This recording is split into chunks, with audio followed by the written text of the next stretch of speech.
fuga, vai!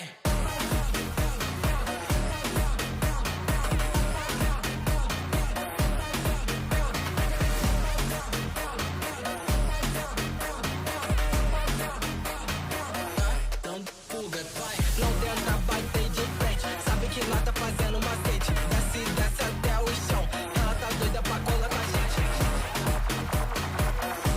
Fazendo macete. Ela tá doida pra colar com a gente.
I'm looking forward to playing against a lot of the new Academy teams. I think that brings competition and stakes to the matches, so this should be a lot more fun. The players. Oh, Geezer running into the volley.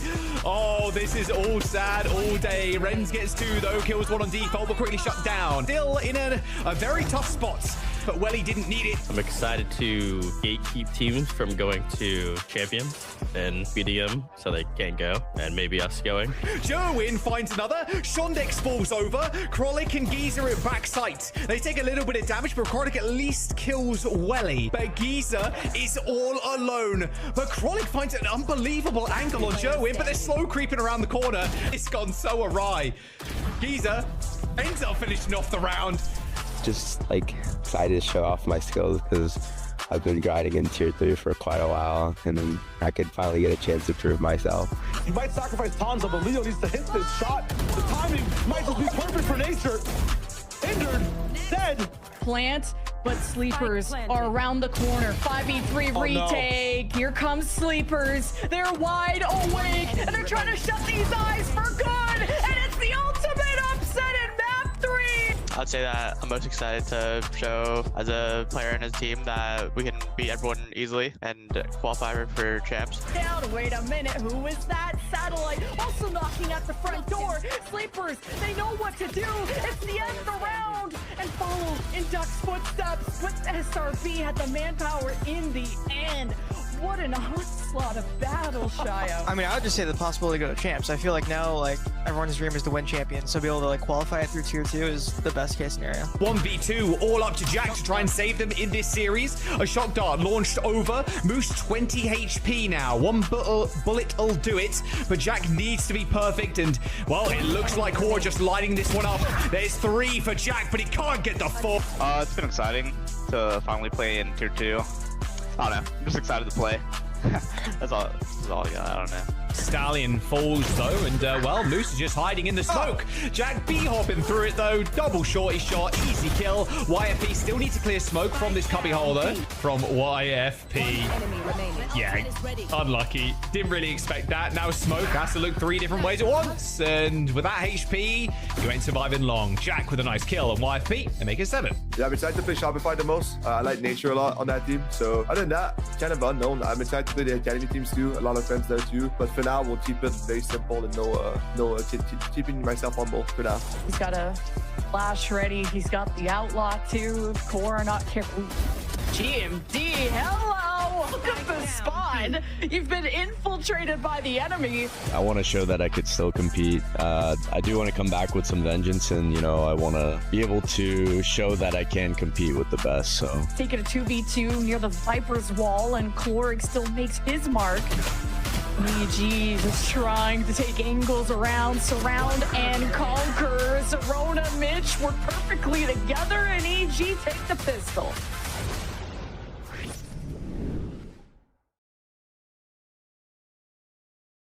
Knockdown's gonna be big, and bodies, well, if they need it. It's just only a scuffle so early. Pit, but they don't even use it. They get a sound. Renz, oh, the high-low. It's a collat sandwich.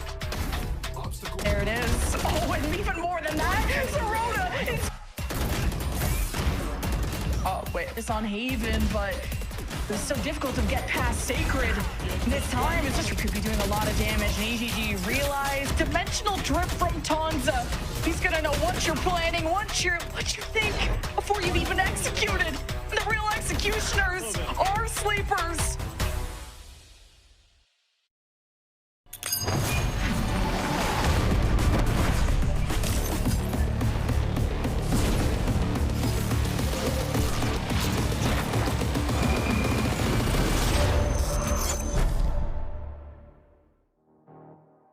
The road to playoffs continues today in our Swiss stage. Welcome to VALORANT Challengers League North America. I'm your host, Elizabeth, joined with Shio and Vansili on the desk. Welcome, boys. You weren't here with me yesterday, but the gang is all here now. We're back. We're better than ever. I'm here, Vance. I haven't seen you in like ever. I know. It's good to see you. I know. I actually haven't been at Challengers all season, so I know. Welcome. I'm actually super happy to be back here and to share the desk with you, Liz, but also to pop my cherry with Shio Wager. Come on. Yeah, absolutely. It's nice to do things on the desk, get it done, get it down. And I'm excited to see some of these teams playing in this context that I haven't really seen before, right? The deeper we get in the challengers, the more intense things get. Teams just need that one extra win. Don't want to just go down to that, that loss and not qualify for playoffs. So it's very intense right now in challengers. And my intensity is I let my waves out today. Do you guys like it? Super nice. Super Thank nice. you. But if you Shiloh cut his hair too. I'm wearing a hat. Everybody's having different looks today. Combination. We love it. But if you guys did not join us yesterday, we had some absolute banger 2-0s going on yesterday. I don't know if you guys were able to catch the games, Shio, but we had ADG versus NBG first. And I would like to again apologize to Nightblood Gaming for the entire caster curse we gave because we all predicted wrong yesterday. Oh yeah, no, absolutely. Okay, when it comes to these two teams, was a banger, but I feel like every time we end up predicting on the desk as well, it gets crazy. Like it's been an upset city since the start of the season, Vans. I know you haven't been here for a hot minute, but we have been wrong on the desk over and over again.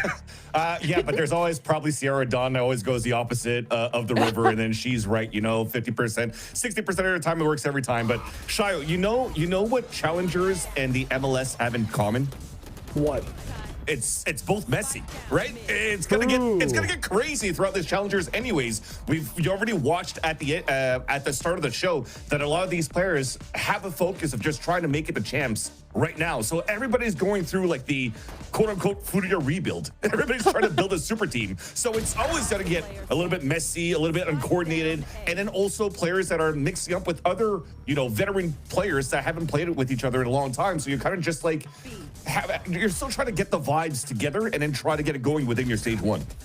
No, absolutely. I think the vibes between both these teams are very different. I think NRG Academy are coming in off of a few losses inside the VCL. They're trying to get all the way back up to being that confident team that we saw in both rounds 1, 2, and 3. Side of Evictix, they were rocking in with some tough matchups at the start. They've been gaining confidence and taking on stronger and stronger teams now. So if things are just like they were yesterday, those 2-0s, there's still going to be a story inside those 2-0s as well, because some of these games at points were close on these maps.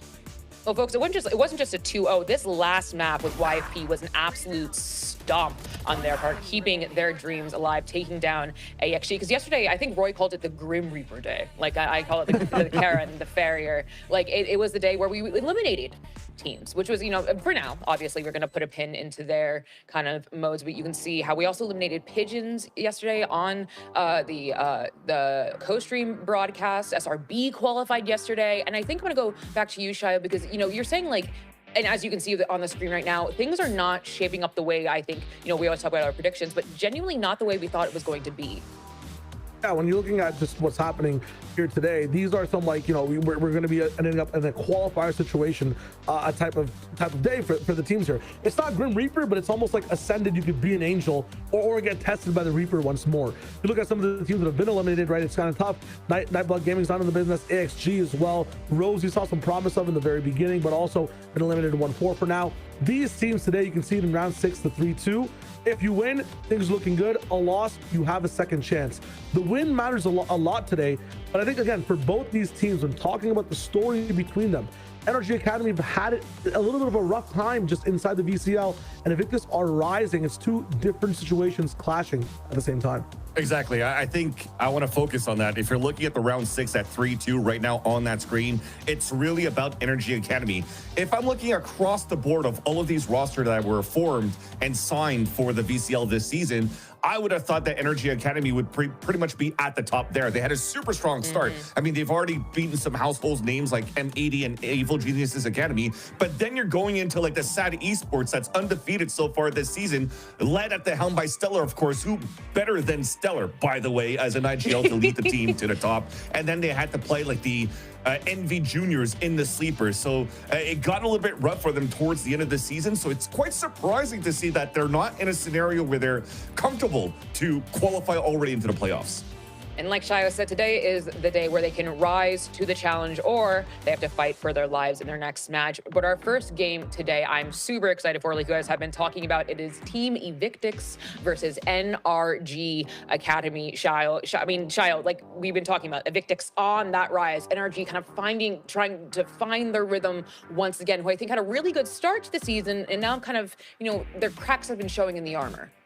Absolutely. They've had a little bit of strength when it comes to the roster. Their map pool's also been cool, not fully exposed, but lots of Haven bind for the team. When we go back to Evictix for a second, these guys are really just taking the meta by storm. We're seeing that distractive neon gameplay on maps like Haven. Didn't go too well against YFP, but their double duelist crash system, right, with the Waylay Yoru is looking pretty good. Close games all around when it comes to their wins. They do end up having rough days to get across the board. I feel like that'll be the biggest challenge when it comes to NRG Academy. If you're making a closer game, if you have to come back a little bit, NRG Academy can get very streaky. If they understand how you play, things are over for them, Vance. Yeah, and I think right now when you're looking at the changes of Team Evictix, of what they brought from week to week in terms of compositions, is also, you know, the overarching story for a lot of these teams in challengers. When you're watching a lot of VCTs or you're going through the practices and the scrims, and you're realizing now that, oh wait, the double duelist is actually taking a little bit of a a forward point versus the double controller or the double initiator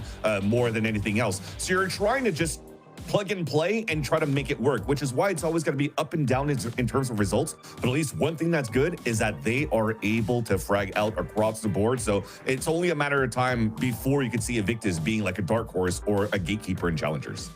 Absolutely. One person I really want to talk about on this roster is Traded. Traded individually is getting set up kind of like a lot of duelists are in tier 1. Sometimes if you're on a map and you're not diving in, you've got, Killjoy in the back pocket. But his Yoru's been getting so many first kills round after round, Vans. He's been popping off.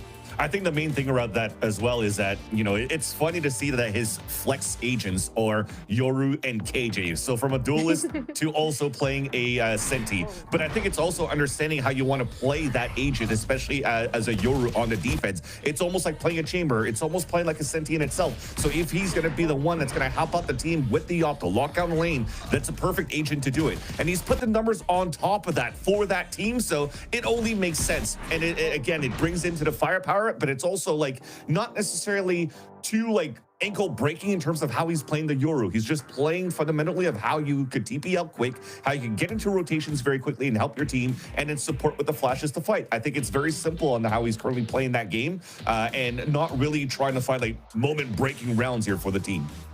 And Evictix have their kind of work cut out for them today because they are up against NRG Academy, who I think shocked a lot of people in the beginning of the season, if you will, with kind of just being signed to NRG and then kind of going super strong. And then now, again, like I said earlier, Vans, they kind of have been struggling a little bit, kind of, having a little bit of a decline in terms of results. That's what I was saying. I'm actually shocked to see the results where they're at right now. I think they probably were going to be the team for me that should have been most comfortably at 4-0 already qualifying through, but they had some tough games. They had to play against Sad Esports, who's been on an undefeated run so far, and then again having to learn to play against the sleepers. But of course, you look at this roster, it's Maryville University. They've been grinding in collegiate for the longest time under the helm of MC, who has been coaching this team for, or at least this organization, this collegiate team, for at least 3 or 4 years now. I think his last team was the Guard before going into Maryville. So he's been around. He's been really the type of coach that is able to find the diamonds in the rough and to build things quite well, and to mesh things quite well to make sure that they're able to get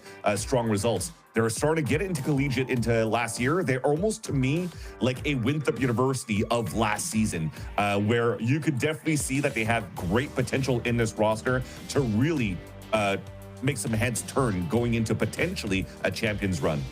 Yeah, and that round 4 and 5 is the focus that Vans is kind of talking about as to where things started to stumble. We talked about hyping up a little bit in that sad kind of recap. Stellar was having a really good approach towards NRG Academy. They were very close games. That round 5, it's a sleepers factor. Sometimes you get run down, right? Envy were in this entire system last year, and they've left a child behind that's kind of following in their father's footsteps. You can't blame yourselves on a loss like that.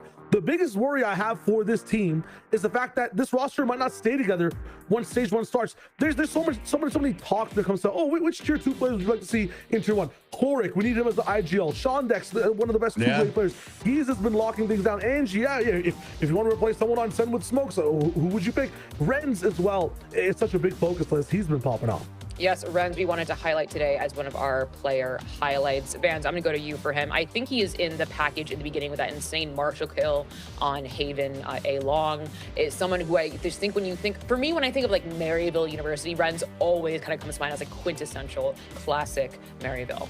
I agree. And Renz maybe not talked about too much outside of challengers for now because he's been grinding in the challenger scene for the longest time. I think he gets to reunite as well with Giza. They both played together in Cloud9 Academy once upon a time. But these type of things, that the more you're playing at the challengers, what's really fun about watching challengers, and you're trying to starting to see it within the VCTs, is the mechanical skills and the prowess individually from a lot of these players. A lot of pro teams and pro players are actually learning a little bit from those. The simplest example that I could talk about is maybe those drop smokes that was so predominant as Omen players in challengers and never used within the VCTs. Now you have somebody like Renz that not only has, you know, the mechanical skills to break ankles, but also just is able to just do the simple things. Clear out your corners. Those are some of the things that are missing sometimes in the VCT games, and could be like the momentum breaker here for the team. Yeah, I mean, the biggest thing too in this meta, using the scope. It's a scope man's game. I was trying to figure out what you're doing.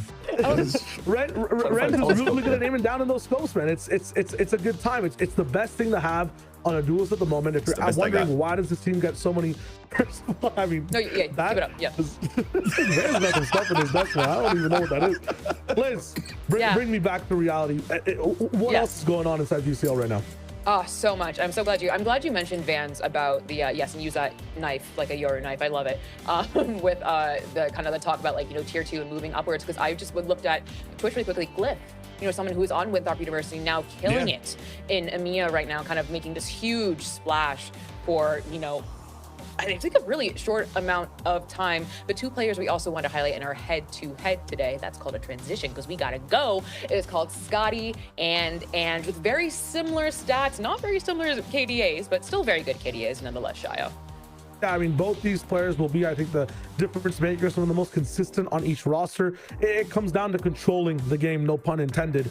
And we've seen some really high highs from, but in the last few games, you can see the way that, you know, sometimes if you're having a little bit of an off time, things could go slightly not your way. Still in the business, doing his thing. Scotty could also easily be an X Factor, Vans, in making sure that his team can win. But that's the thing, that even though you're looking at a head-to-head where the role is controller and the stats are fairly similar, the responsibility is quite different. For Scotty, he's basically a Viper, you know, specialist for the team. So when it comes down to not necessarily locking sites, but it's also making sure that he is staying alive as long as possible. Because if you're looking at maps like Hayden, for example, if you die at that point and you're not playing Senti in the comp, you are screwed. So the fact that you need to stay alive for the team and also being able to anchor as much as you can in a role like Viper is very hard to do in this type of meta today, where you don't have like Initiator Util to help you really anchor on sites and get sprays to smokes, etc., etc. So I'm looking forward to see how this is really going to go between him and Ange, whereas Ange, for me, I mean, he's been on highlight reels for a long time already in the past. Again, the role is different because you're playing Omen, you're just smoke and executing, while the other one is more of the role of lurking at that point. It's definitely different clashes of style. Something I want to ask you, Vans, is you talk about that Viper. Do you think Viper has gone under the radar in terms of kind of like the offer that what Viper offers to a match? Because I think you have a lot of talk about, like, oh, what like dome controller are they running? You never really kind of see you give the Viper their flowers. Yeah, definitely not. I think when you're seeing a lot of teams playing Viper or avoiding Viper, it's because they want to play the game a little bit more on an easy mode. Because if you're playing a Viper, you need most of the times, if not 100% of the times, a second controller to help you out. So when you look at Bind as the easiest of examples, a lot of teams are able to adapt that quite easily because you only need certain walls to play as that Viper and that one wall on the attack and that one orb on the attack to hit and control towards short or towards long B, right? Short A or long B. Outside of that, when it comes down to other maps, man, you got to learn different walls, you got to learn different timings. There's a lot more for you to need to learn, and it's not just on learning how to play the agent, but how it fits into a playstyle versus other playstyles. And sometimes that's just too difficult to deal with, so you avoid that. So it's not that Viper is under the radar, it's just people are too scared of playing her. Yeah, to dumb it down a little bit, it's complicated. Lots of things that happen with Viper. It's Avril Lavigne. Complicated. It's a big thing. Multiple roles covered. It could go any which way, but you know, we'll see what happens today between the comps between the teams. There's still time. There's still a lot of time, Liz, to change things up, especially if you want to try to win this game. I just thought about, do the kids know Avril Lavigne? Do they know? Yeah, she did a comeback, no, last year or something yeah, like it's that. complicated. True. Okay. Okay, good. Because we have to teach the kids some ball knowledge, but more ball knowledge includes our map picks and bans moving forward. Where are we going to take this qualification game? Again, once again, child, this is not elimination, but teams can qualify for playoffs. We're going to Bind, picked by Evictix, Haven, and then Split, Shio. Yeah, I mean, okay, so these three maps, exactly what I expected from both these teams. I was wondering if like Split would be the kind of middleman between Evictix and NRG Academy. Both these guys have played so much Bind and Haven. I think for Evictix, it's kind of been Bind Haven back to back. They might have had some Corrode in the business. I thought Corrode could be that map, but for these guys, Haven should be kind of the match that, or the map that kind of decides things for Evictix. So they're gonna have to rise up and make sure they don't fall behind on this map by any means. I don't think NRG Academy are ones to allow a comeback or allow any type of counterplay here, Vansili. Yeah, I think Bind is where it's going to get decided the most, and thankfully it's Evictis' map pick. If not, this should be going to NRG on a 2-0, because if you're looking back at Haven, it should be a mirror match for both of these teams.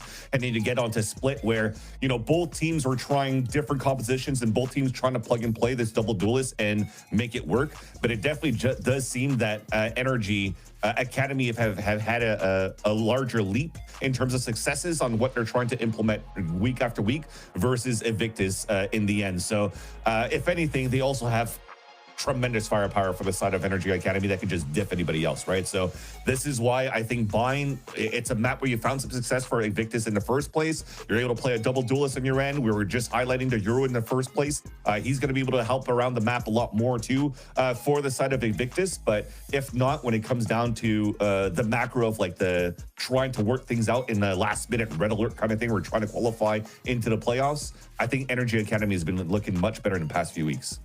Look at all these Viper maps, you guys. All these Vipers that can be on this map. Oh my God, we love to see it. I'm gonna ask you, Shio, about the bans here, because we see Evictix bans Abyss and then NRG bans Corrode. Is there, or either ban, is there anything story-wise there, or is it just kind of run-of-the-mill? I think Corrode's like that third map that Evictix likes to maybe slot on or doesn't mind getting picked because they have some experience on it. Abyss is probably Evictis' perma.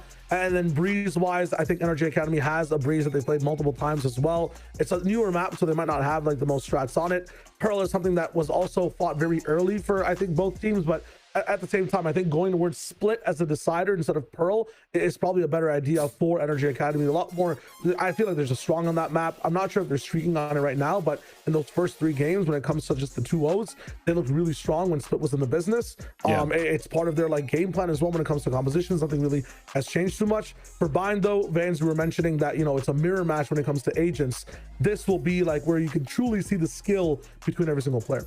Yeah, I think in the end, I still find it surprising that NRG Academy still banned Pearl when it wasn't the best of successes for Evictis in the first place. So there's some tape to make sure how you could topple down like that Teo comp that didn't find too much successes. But I think towards the end of the day, you're playing to your comfort picks, your comfort maps, where you think you might have the best of successes. It's going to be on Haven and Split for NRG Academy. So it all makes sense. The veto all works out. They have a similar map pool where they avoid Abyss pretty much at that point as well between these two teams. So it was eventually going to cross paths in terms of strength for these teams. A clean soda shot for both of these teams. We do have our Preds coming up. And last time, as in yesterday, we all went this, oh my goodness gracious. We all went the same one. And might not be the day of the Reaper, I guess. There's only one I see in terms of a logo on the board list. And where all the doors? Where all the doors is gonna knock on us? Why are you not with the pack? Well, I'm not the Annals. But I'm with Evictix. I think for the reason you highlighted earlier in the broadcast, I think this is a team that is on the way up. And I think what we saw yesterday was exactly that with ADG and YFB. Just teams kind of finding their footing and keeping that momentum upwards. I really do believe in that. I kind of think, you know, the equations right now are kind of like having different slopes. And so that's why I see Evictix, but also like, it is, I would not be surprised if NBG took it. MC yelled at me in my chat last night for playing League badly. And here we are with the comps. And you guys were like, oh, mirror matchup comps. But Shio, you're a liar. Yeah, I must be. We're looking at blind for the moment. I might have just mistaken what Amiri even means. Van, you said ooh the loudest. You could take this one. What are you looking at? I mean, a deadlock. I haven't seen a deadlock since Challengers of last year. When it was Stellar that brought it up and made it super popular on Ascent and now on this map too. So it's pretty cool to see NRG Academy bring this out. It looks kind of weird in the first place because when you're thinking about the deadlock, you're thinking, okay, well, what type of synergy do you have here with the deadlock? Usually not do you have paint shells or whatnot, but you don't have any of that. So I think what they're trying to build for NRG Academy is a lot of space for Ren to take full advantage. Sky Flash, double stun some people, and just run it down with shotguns. Well, folks, the game is ready, and I know we are ready to get into it. I'm sending it over to two of my favorite gentlemen in the business. It's Marks and Shift on the call. I don't know if Liz ever has anything bad to say about anyone, let's be honest. She would have said that's the two favorite casters, even if it were, I don't know, anyone, name a person. Shift here with Marks, and yeah, I'm interested to see what NRG Academy are going to try to do with the deadlock. They bring it back after pulling it in the first couple of rounds of the Swiss stage, and I will say, kind of looking to slow down the Waylay and the Yoru. Kind of excited to see how this deadlock can get going, especially early. Yeah, it really is interesting kind of taking a look at the NRG composition, just because they've, after facing sleepers, things might not have gone quite their way. And so they kind of have to come back here and revisit some of these ideas, try and figure out what is going to really work for them. On the other side, though, I mean, taking a look at the composition for Evictix, this is pretty much what you would have expected them to kind of come out with. We've seen them run this before, and you know that they're nice and comfortable with it. Currently only with the one win up against, I believe that was, let me just check my notes here.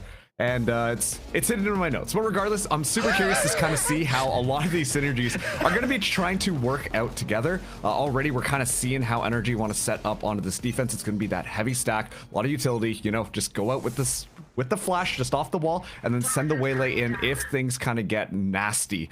But right off the bat, Evictix, they are nice and slow and patient on this pistol round, with a little bit more of that emphasis towards that A site. And so as soon as somebody yields a little bit of that util, it's going to be pretty much the go signal for both these teams. Yeah, trust him, fam. It's in his notes. Prep work was done. Here we go. I got the spreadsheets, don't worry. I believe you. I believe you.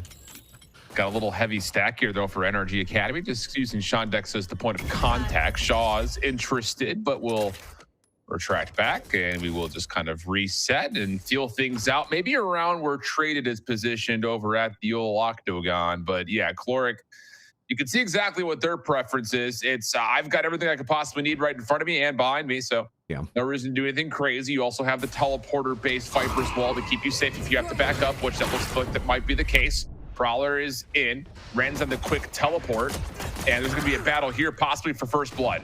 Traded able to find the opener over towards the B side. And honestly, NRG Academy are in a pretty miserable spot right now. 30 seconds left. Yeah, it's going to be tough. The cavalry comes in, but just a little bit too late. So Spike will go down, but NRG are going to be ready for a pretty fast retake. All members they need are going to be on here. Yeah, Giza has to hold this position at elbow. There's the first flash. Able to find a headshot, but not enough to find the elimination. So now you have to work this over through hookah. Yeah, that's the problem with that is it's just once EVX gets onto site and they isolate the deadlock away from the play, it's just not enough room to work with. That's a very clean pistol for Evictix. Yeah, I mean, you take a look at how they kind of wanted to get themselves set up there, and then it was just kind of that 4 stack onto that A site, and then just leaving really the deadlock on that B site. Chloric really just trying to hold things together here, but then Evictix, they've got the man advantage. They're more than comfortable to just be able to go through, and the retake there just unfortunately not quite hitting its mark. So Evictix, they start us off nice and easy, and look at that already, Dre. Going to be bringing in the Phantom on this next round, but I'm excited. Look at that Shaw's bringing in that Bucky, because the Waylays lately have just been kind of flying in, either throw the Saturate and then have the Yoru follow up, or just fly in and then shoot someone with the Bucky and get the heck out of there. So a lot of fancy Waylay play I'm expecting this map. Yeah, this will just be an early look at it. That should be pretty free. I mean, we just got classics out here for NRG Academy, so this is the old gamble stack and hope something works for you. But big advantage for Evictix, and now it's just about making sure you don't do anything too sloppy here in the anti-eco. Puts up what, like you kind of mentioned, an opportunistic bonus. Behind the wall, we'll prowl in towards U-Haul and then see if we can get clearance on the site itself. Spike should make its way forward behind this. And NRG Academy seem more interested in kind of hanging and chilling. So, see what happens. Got plan in. Full setup on the connector into the A site. But will this actually be a commitment to actually play for it, or are we all just sacrificing ourselves to the spike? That's the real question. Smoke will fade. We're about to find out. Traded may give himself away here, actually. Slowed and crouched up. But nope, NRG Academy. Well, they're going to get one. It's a little bit of a mistake. Shaw's able to follow up, though. No problems there. And it should be no problem for the rest of the round out here. Yeah, it's going to be pretty easy at this point. NRG Academy just checking in case people backed off onto that B site, but just going to go down to the spike explosion now. Make sure no one gets away with anything. Classic second round here, but honestly a really good round coming out from Evictix. Most importantly, they're able to carry the most important weapon through, that Phantom in the hands of Dre. And of course, I'm still going to highlight the Bucky here because I still really like the Bucky and how that Waylay can kind of play off of that one. But this is where I'm going to be interested in taking a look at how NRG want to set up this defense. Now that they're going to have the weaponry in hand, you know, how does this deadlock play? Is it going to be more of this floating agent that we're kind of seeing here, just kind of using the utility to really deny the space, deny some of the avenues, at least with the mesh for a second? Or do you be a little bit more proactive? We know the net is a great tool at kind of getting people stuck and finding an easy kill right off rip. Oh, interesting. I think Ange may have shown themselves. Now it doesn't make much of a difference as a snake bite down. So now the information is known of who exactly this is. If you are Evictix trying to play up this B main position.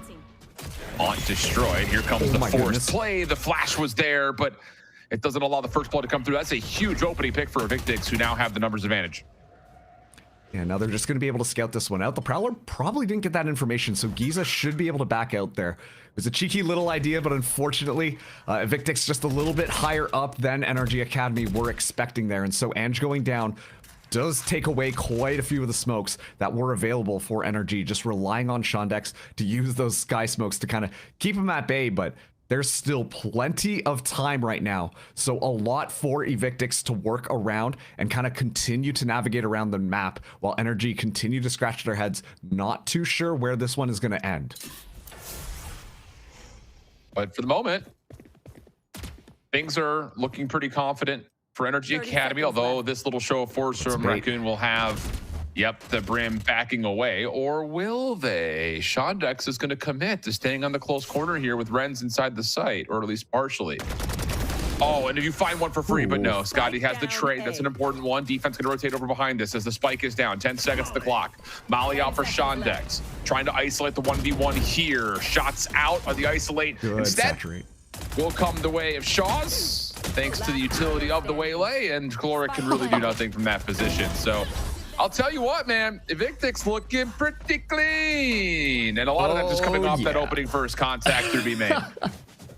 Yeah, and you know, it was a good move there, I will say, for NRG Academy.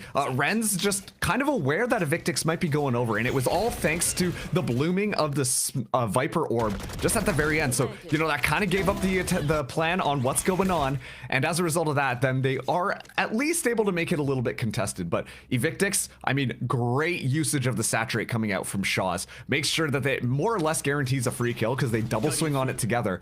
And this is a lot of that synergy off the Waylay that the desk was highlighting as well, especially once we're moving towards a lot more of this double duelist stuff.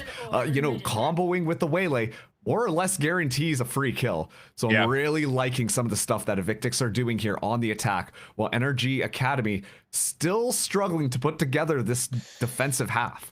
Yeah, early days, I mean, it's a pistol and anti-eco, but losing the bonus doesn't feel great. I think a lot of that, again, just comes down to that first contact that belong. It's just, you know, set up for the Viper to peek off the flash. Doesn't really work out to their advantage. So you don't like to start this far behind the 8 ball if you are the defensive side here on Bind. Traded. Going to just get a little bit of an opening peek in towards A, but no commitment here at the moment.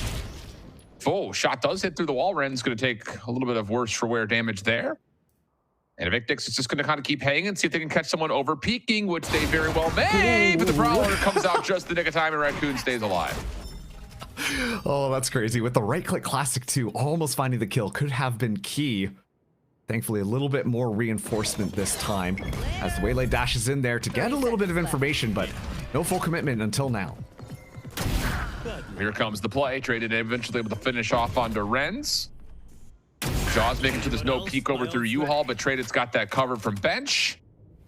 And yeah, whoa, Sean Dex, good shot. Raccoon is low.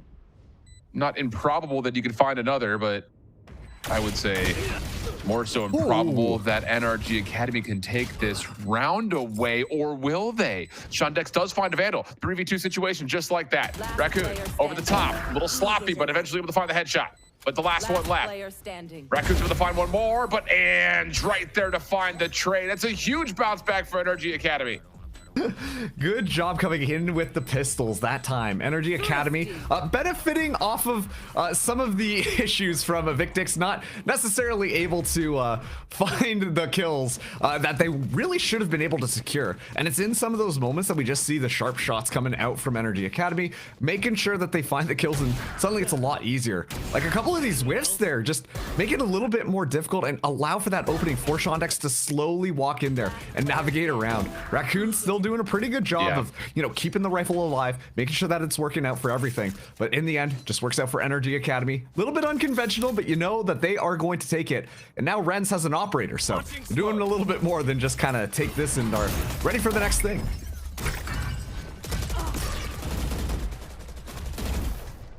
Here we go, Chloric.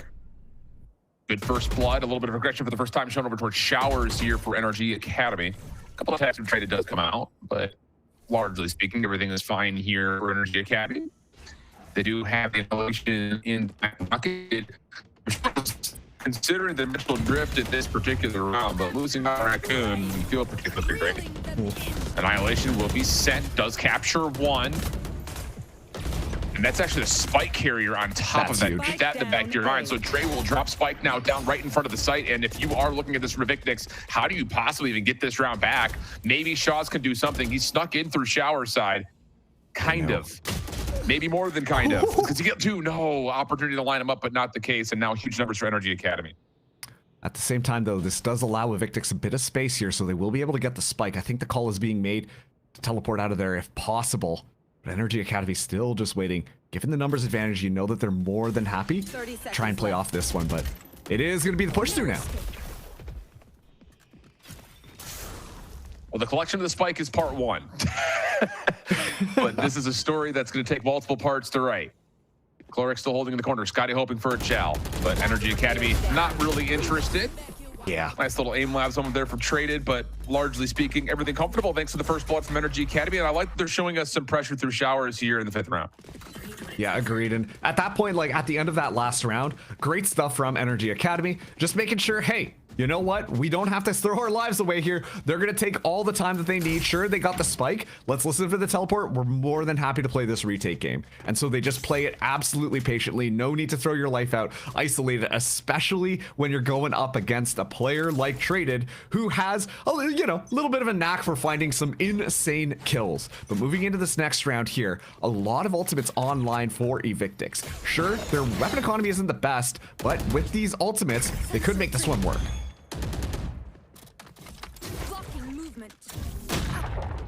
Well, shotgun for Shaw's is tagging, but not able to finish Chloric, who I love this. Thinking that, okay, this is clear. Let me just jump on in, find some good timing, and that will be enough for another first blood through Showers. But NRG Academy a little bit stuck down on the other side of the barrier. Good flash. Now you got to swing to fight this, though, and the trades do come out in favor of Evictix, so we'll go to a 3v3. I think the mesh was thrown at first to be like, oh yeah, clearly we're backing off of here. But then in a weird, fun way, it actually makes it so that Chloric and Giza are stuck on the side of Evictix. And then, you know what? Not able to escape in that one. Chloric spots someone while reloading. It all kind of falls apart. So down to this 3v3 scenario, but Ange makes it a lot more possible 3v2. At least you got some site presence here if you are Evictix. And you've got the opportunity to possibly drop in a major ultimate to save a post-plant situation here, but instead it's just Dre versus the world, 1v2 to continue. Smoke down. Gonna try to fake out the plant, isolates, but just catches a little bit too much of the box. And Shondex now has us tied up at 3. Nice bounce back starting with that thrifty a couple rounds ago with NRG Academy.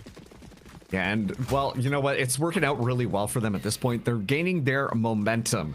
Well, once again, NRG Academy being the team that started off this Challenger season very, very, very hot. After the first couple of games, everyone was like, these guys are unstoppable. And then as more rounds happened, well, it turns out they're very stoppable. And that's why we're in this situation right now. But they're slowly pulling themselves back up. And it's still looking pretty good. Clork's still 1 away from having yet another annihilation. With the value that we saw the last one get, be pretty excited to see how he decides to use that one. Still with the weaker weaponry, Evictix still have ultimates online here. Yeah. They're still also 1 away from Raccoon getting the Nightfall online as well. That is the big thing, knowing that you've got a dimensional drift from Traded. Like, the weapon superiority could be canceled out a little bit with the orbital strike as well in a post play, but never mind. You've lost Shaws, who had the convergent paths, and Shondex is considering an orbital strike. That would have been bold considering the circumstances. Seekers are out. You're able to find 1 in return. Shondex still possibly considering, and we'll drop this in a very odd spot. It's isolate on the drag, but this is expensive here for NRG Academy. It's going to work out, but it's one of those, was it worth the squeeze? We'll find out later. I was thinking the exact same thing. It's kind of funny because, like, you look at the buy coming in for Evictix. They're not necessarily full buying up. They haven't committed any of their ultimates, and you're already a couple of people up. Don't get me wrong. It's a great tool to make sure that you're able to secure the round before things kind of get out of control, but I'd make the argument that NRG were in full control before things went. And suddenly, a lot more of these tools that Evictix have in their ultimate pockets are going to get a lot more value because you can't use that orbital strike to really just send things out. You can't use the annihilation to yoink somebody away just in case they do have theirs. But it is going to be Evictix starting us out with the dimensional drift to get that information. Yeah, but I do like this. As soon as dimensional drift comes out, you throw the barrier orb and you also grab that down, portray it still with the fine Chloric. Now all that utility will be bypassed. Shaw's on the corner. Shondex in some trouble here, trying to get away, but there's nowhere to go. So NRG Academy crumbling here.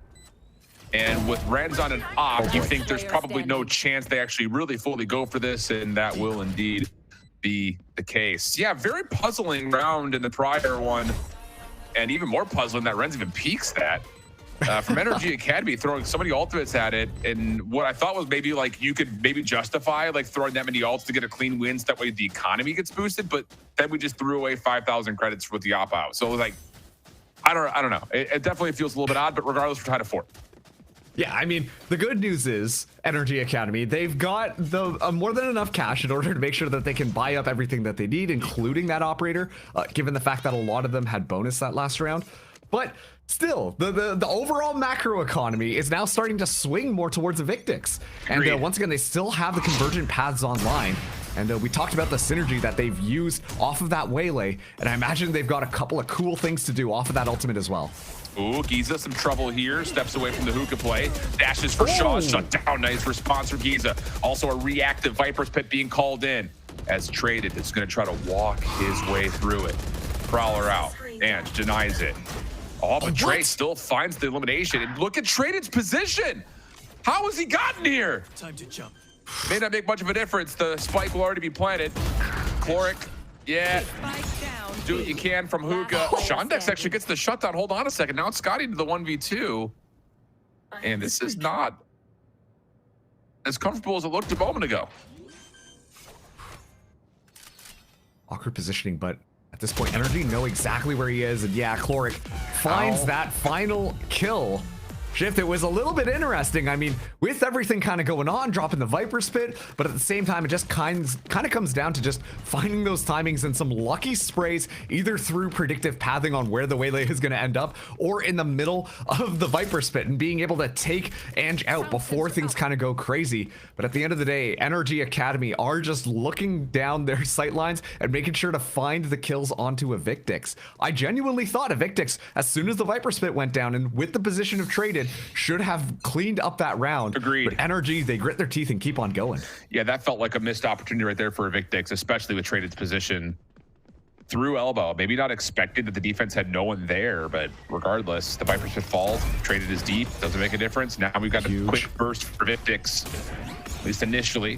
Pop flash from Traded does get countered by Renz. First blood good for NRG Academy. Shotgun out in a very dangerous spot though, and Scotty will follow on some of that chip damage that comes out. No problem there. Shondex is stuck in the corner. This will be a plant and a 4v2. That Caloric and Giza are in some trouble with the Nomai.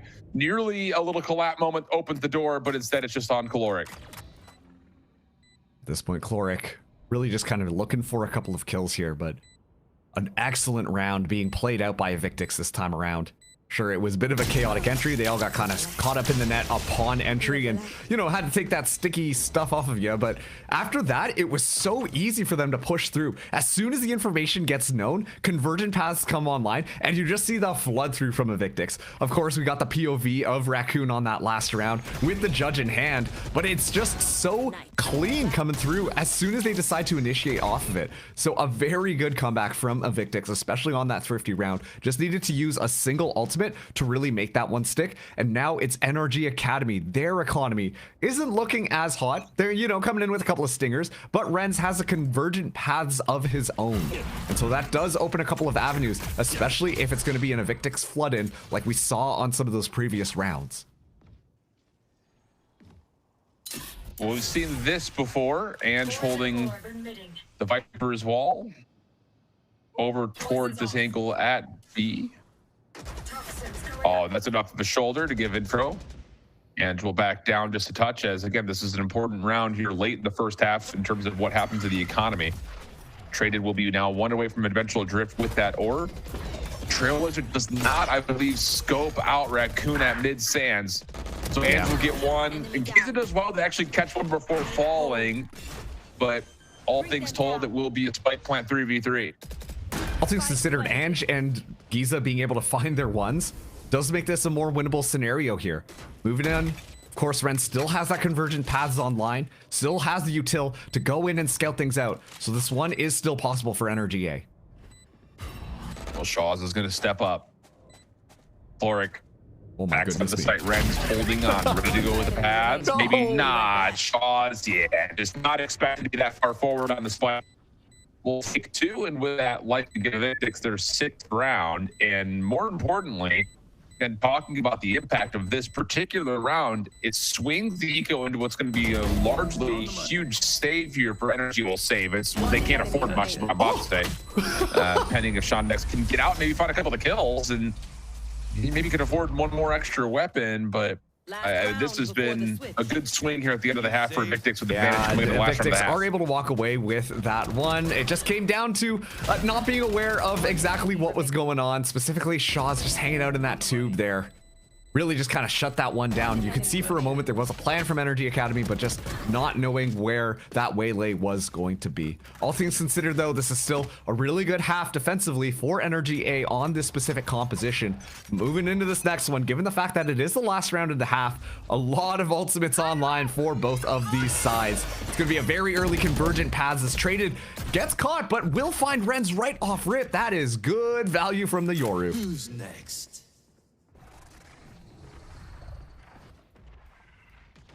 The Academy, so mental drift will be used on the attack. You do get an orbital strike for Shondex with this orb position, but not going to call to deny the plant. Seekers will move first. And honestly, if you're Caloric, love to try to find a way to bounce that annihilation somewhere around the U-Hauls. As Shondex able to find one, the orbital strike all behind that. Annihilation used to try to strip away the site, but no one gets caught by it. He's in now the backside flank, able to find one. Did he get more than that? Has an opportunity as this is Traded really isolated to the backside of the site. And there, Traded completely wins. And how about that for NRG Academy? They don't really get what they want with the ultimates, but they flush them out of position. You get the Stingers to sing a song, especially out of Giza, and we'll end the half 6-6. Oh, Stinger meta is so back right now, everybody. That was kind of crazy. And the best part about that too is that they made sure to find the people who had the ultimates online for Evictix. So even though they had all these tools available to really just close out the round, doesn't matter because suddenly all these players are swarming around you with Stingers in hand. Crazy stuff from NRG, but that's a great way to end that half. And now as they move over into this offense, I'm really picturing NRG Academy starting to run away with things. Obviously, the last time that we've seen this composition come through was up against SAD Esports, where it was a really tough defensive half for them with that specific composition. But now moving on to this, well, the attacking half, it was looking pretty darn good. And guess what? NRG Academy are on the attack. Let's see how Evictix want to play off of it. Specifically using those double duelists, I imagine we're going to be seeing a little bit more aggressive plays to grab more map control here. But Ange already taken down just at the start here from that push out from Evictix. Yeah, and this is more of that aggression coming through, even on the other side of the spike here for Evictix. 5v4 now. Approach on the way in. Raccoon. Just gonna throw a little bit of utility out. But largely no damage done yet, as Evictix is just happy to hold this position and wait for NRG to burst on. And keep in mind too, like look at how much space they're getting right now with the turret. They're all hanging over there in case they need to get out, but a lot of damage in Spike. Yeah, NRG Academy right now just a little bit stuck. Oh, yeah, no. no here either. That'll be likely the second pistol going the way of Evictix unless there's some sort of heroic, but there's just no spike here, so even if we do find a couple eliminations, well, result in much, but I will say 9 games could potentially come into play here. Like that's a gunfight that you just expect Scotty to win and doesn't, so grab net out. Chloric Ren's nowhere to go. Pistol to Evictix. Have the advantage A back. little bit of a misplay there from the players of NRG Academy hanging outside of B long. I mean, yeah, you know, you see exactly how they're going to be setting up. Chloric has gotten so much space onto A. All the defenders from Evictix have evacuated A at this point because they know that the fight's going over there. And then, oopsies, Giza drops the spike. And then suddenly it cuts into this position where you're like, okay, we have to recover the spike. No worries. Hey, Renz, just go ahead and clear it out. I'll grab the spike and I'll be right behind you. And even though the smoke goes down for Shondex, then Evictix see the smoke and they're like, well, they have to go for the spike, so let's just spam through. And then suddenly it gets into this really awkward position for NRG Academy to rescue that thing. So great job from Evictix. A bit of a misplay for NRG Academy, but let's see how they want to play it this time. Just full classics on NRGA's side.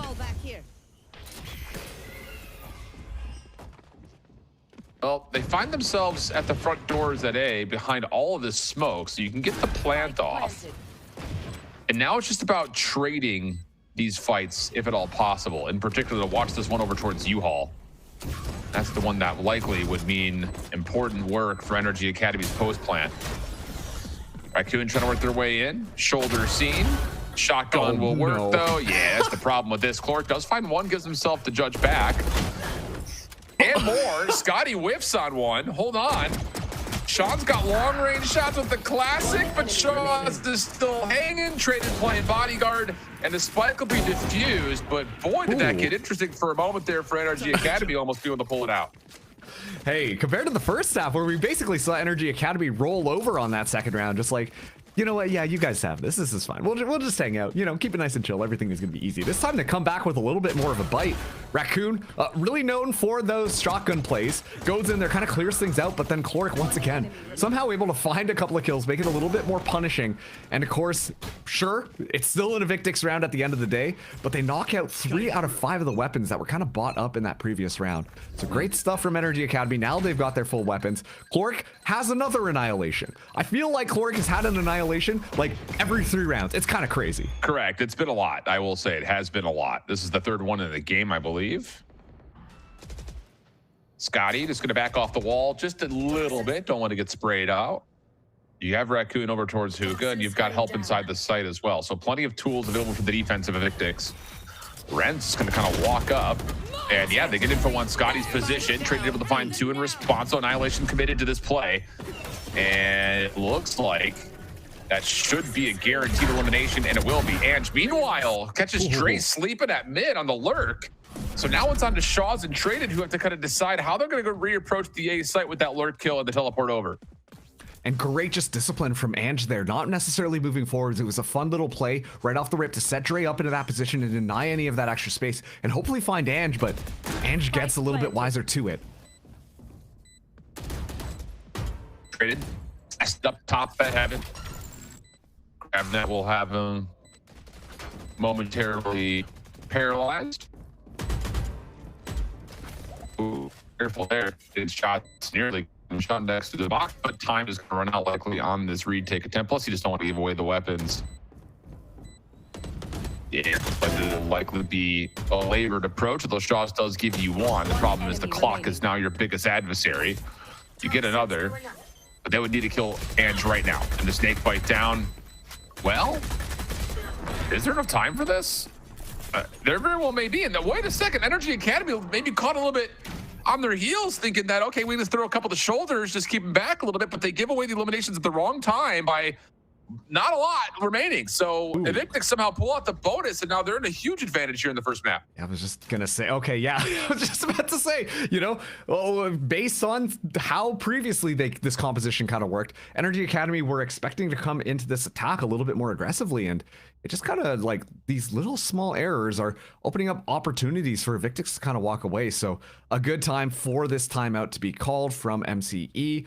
Let's see kind of what they want to set up with themselves. Right now, Chloric has kind of been their top fragger, kind of been finding all of these kills. But one of the big question marks that I've been having so far is how they're integrating this waylay into the composition. We're seeing it get a little bit of that information in the move in, you know, flying through the sky. Oh yeah, spotted him out. Okay, let's just hit that recall back up here. But beyond that, I don't think Renz has been getting that much value. It really feels like a night and day comparison when you look at Shaw's and how much team play is kind of going on around the waylay. I worry that on NRG Academy's side, Renz on this waylay is more just because, oh, waylay is meta. And it doesn't feel like they've put together any of the synergies that you would expect them to play off of that waylay for their side. So bit of things kind of falling apart here. But of course, the duelists on the side of Evictix have really just been keeping this one nice and in check. Yeah, especially considering the difference between what we've seen out of Shaw's compared to a Renz, for instance. But all right, important moment here, and well, Traded will find one. Gate crash back to safety, if only just barely. You have Raccoon on a Odin just trying to spam down this choke point to see what kind of damage can be tallied, of which there will be not much. So NRG Academy will have to go the rest of the round to 4v5 with the, of course, weapon disadvantage. Oh no. Yeah, Odin Gober. Traded able to connect. Evictix will get to double digits as soon as they can shut down Shondex, which they grab pretty quickly. So flawless round for Evictix up big. Yeah, that was looking so clean coming through from Evictix that time. I mean, sure, you know, they try to move in from off of the flash, you know, let's move in here and let's make this one work. But Raccoon with just the Odin spraying things down and has a couple of people swinging off of him as well, just to make sure that any opportunity, any angle will be kept safe. As a result of that, NRG Academy, like, they just walk in past that smoke wall and completely just get mowed down. Things are really starting to spiral out of control here, as Evictix now have the drift, have the nightfall, and of course they have the convergent paths. And once again, the combo utility that's I've been seeing off of these ultimates has been looking nice and crisp from Evictix. NRG Academy are running out of space. Yeah, and they're running out of time too. Oh no. Thanks. To make matters worse, Renz will drop on the entryway at Hookah. So NRG Academy, again, behind what is supposed to be the power of the post plan of Deadlock, have not had a chance to really get the spike down in any level of comfort. And trying to walk up, able to find a good opener, create space around the A site for a plant. Traded looking to challenge, and it does catch one before falling. Next one up, Giza, able to shine the shutdown, but still, there's just too much pressure on the map, and flipping the 1v2. Gonna shake off the decay in a moment. Avoid the follow-up utility, takes some damage for a moment, but maybe a chance, gets a worse than 1v1. Wall about to fall here in a moment. Dre, look, it's the wrong direction! I mean, Ange is just dancing with it. A huge one. You comes through man, for Ange NRG just Academy. decides, you know what? I'll do it myself. Coming so alive in this moment. A lot of these kills weren't even really, you know, just off of utility, off of good plays. It was just Ange playing so intelligently, specifically around this wall. Sure, that's an easy one to kind of point your finger at, but not afraid to kind of take some of these angles, push a little bit forwards with how Evictix have been just kind of holding themselves up, playing it slow, playing it patiently. And so Ange just kind of walks up and makes sure it happens. Also got the spike down in the midst of all of that chaos. We'll have the Viper's Pit available now for that potential post-plant, you know, reinforcement of the site afterwards. But it's a different look. This time NRG Academy looking towards that A site, but it is a push-up from the double duelists. Shondex, though, make sure Shaws can't do a darn thing. And that makes life a little bit more difficult for Evictix, largely due to the fact that Trey really can't stay here with the op. The gate crash will get him back to safety, but Trader will need assistance, is what I'm trying to say. He can't just hold the site by himself. So you're commit, it looks like, Dre to hang with him. Now, it would make it much easier for the defense, but gate crash will back up and himself. Sensor destroyed. Oh, Chloric at least gets that information that somebody is close by. Oh, it's going to be a challenge inside the smoke. Yeah. Shocker traded. Here comes the commitment for NRG Academy. Dre, some trouble, but still alive in the corner. Chloric has to be careful here. Oh my goodness. Fall, and is able to find Dre a little bit by surprise. Barrier orb now down. This post plant becomes very difficult to break, especially with the Viper's Pit in play. Raccoon trying to clear it as much out as possible. But with the Odin, can you really turn this into that big boy phantom that we've seen in the past? Not the case in this particular moment. Ren with the trade out. And honestly, this op just is not a tool that you want for the job. So go back away here, break the barrier, see if you can save. And well, that's not even a guarantee yet. And they'll get away from it. NRG Academy has done the job they need to. And finally, we get to see the post plant positioning from the deadlock. You know, it's just so annoying. And yeah, of course, a great round coming in from NRG Academy. You know, they use that Viper Spit just to reinforce things a little bit more. And you can tell it's one of those things where not necessarily like a resource war, but at that point, like there's just so much investment from NRG Academy that Evictix just decide, hey, we're not going to even bother with this one. We've lost enough people. Let's just carry the guns forward into the next round. And yeah, so timeout now being called for Evictix. It's kind of interesting because they did just lose 2 rounds, but I'm wondering if they're just trying to change up their strategy here. Of course, coming in, still have the convergent paths online for Shaws.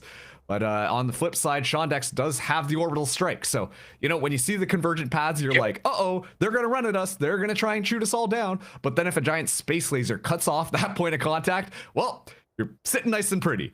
Conversely, if Shondex wants to use that to at least clear a couple of spaces out, then Evictix, they have to make sure that they're kind of playing back and play a little bit more reflexively based on that convergent path to be able to get that win condition. But traded, find an operator as well into this next round. And so, kind of curious what they will be talking about and what they will be showing us as we kind of get out of this timeout. Yeah, I mean, I'm interested to see if they do want it. For NRG Academy, I should say, we do all these things. NRG can't come out offensively with some aggression to get the orbs. Who do they prefer to have the X-Men? Do you want the Seekers? Do you want the paths? Do you want the Annihilation? Because, yeah, there are some guaranteed responses. Shaw's for the path of his own, but there's not opportunity yet. There's shower control. See if you can get enough drawer and turn this into, well, open aggression, but it's just lucky to be alive after a forward. And battle for showers, I will say, has stayed stable here for that was such a fun little play coming through from the defense. Yeah, you get a little bit of information. Just send Traded in there with the operator. You've only got to hit 1 bullet and you'll be fine. And then immediately you can see NRG like, oh snap. And they basically almost killed Traded, but Traded able to step out of the way, get that teleport all the way back to B, but now is perched up in heaven on A. Watching from above, we're ready for the push through here. And as the smokes come down, it's making it feel a little bit easier here. They're going to be walking through. Chloric, though, might get caught off guard.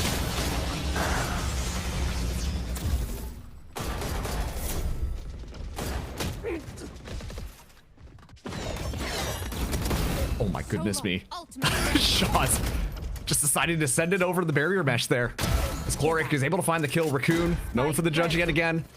Still gonna be looking around here. Spike goes down. Raccoon down to 1 HP. Scotty now gonna be able to rendezvous up, make sure that this is a little bit more possible as Shondex keeping at bay here. Shondex is able to find that kill. And yeah, Scotty just gonna have to back out of that one. An excellent round from NRGA. Make sure they secure yet another. Scotty actually just gonna be holding just in case they push him a little bit further. But we're really quickly starting to see this comeback slowly mount towards NRGA. And of course, it started out with a pretty solid run from Evictix, making sure that they were able to secure so many rounds in a row and are honestly really just trying to deny this rifle. But Scotty, yeah, gonna drop that one down. As it is NRGA now closing the distance 9 to 10 here.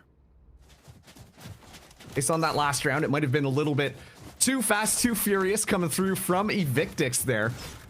So many problems kind of just getting introduced. Thanks to, once again, the energy composition of how they want to kind of isolate these different areas. But, you know, trying to go so greedy for the kills is not going to necessarily work out in their favor. So, Energy, let's see what they've got for us this next round. Convergent Paths, Seekers, as well as the Annihilation. Chloric looking as clean as ever. This Raccoon goes a little bit exploring here. This is a bit of a push out from Evictix to at least guarantee that space outside of A. There's an opportunity for potentially, oh, never mind. Yeah, the waylay backs out completely, but meanwhile, Renz goes right in there. It's gonna back out of there after securing a little bit of that information. The sprays through working out in Renz's favor. Traded, gonna get taken down completely. The Seeker's now used as well, just to guarantee the information here onto this site. This Raccoon's so low HP, Bucky in hand, but the call gets made to back out of that one. Dre alone with the dream. Still has the Sheriff. Chloric was not able to guarantee the space here, so as long as they can deal with Dre, as Dre spots out one barrel and not wiser to it. We'll go down in the midst of that. Down to this 3v4 as Shaw's gets stunned up, but hey, you just need one bullet to make that Bucky sing. We'll do just that. It's Prowler looking around here.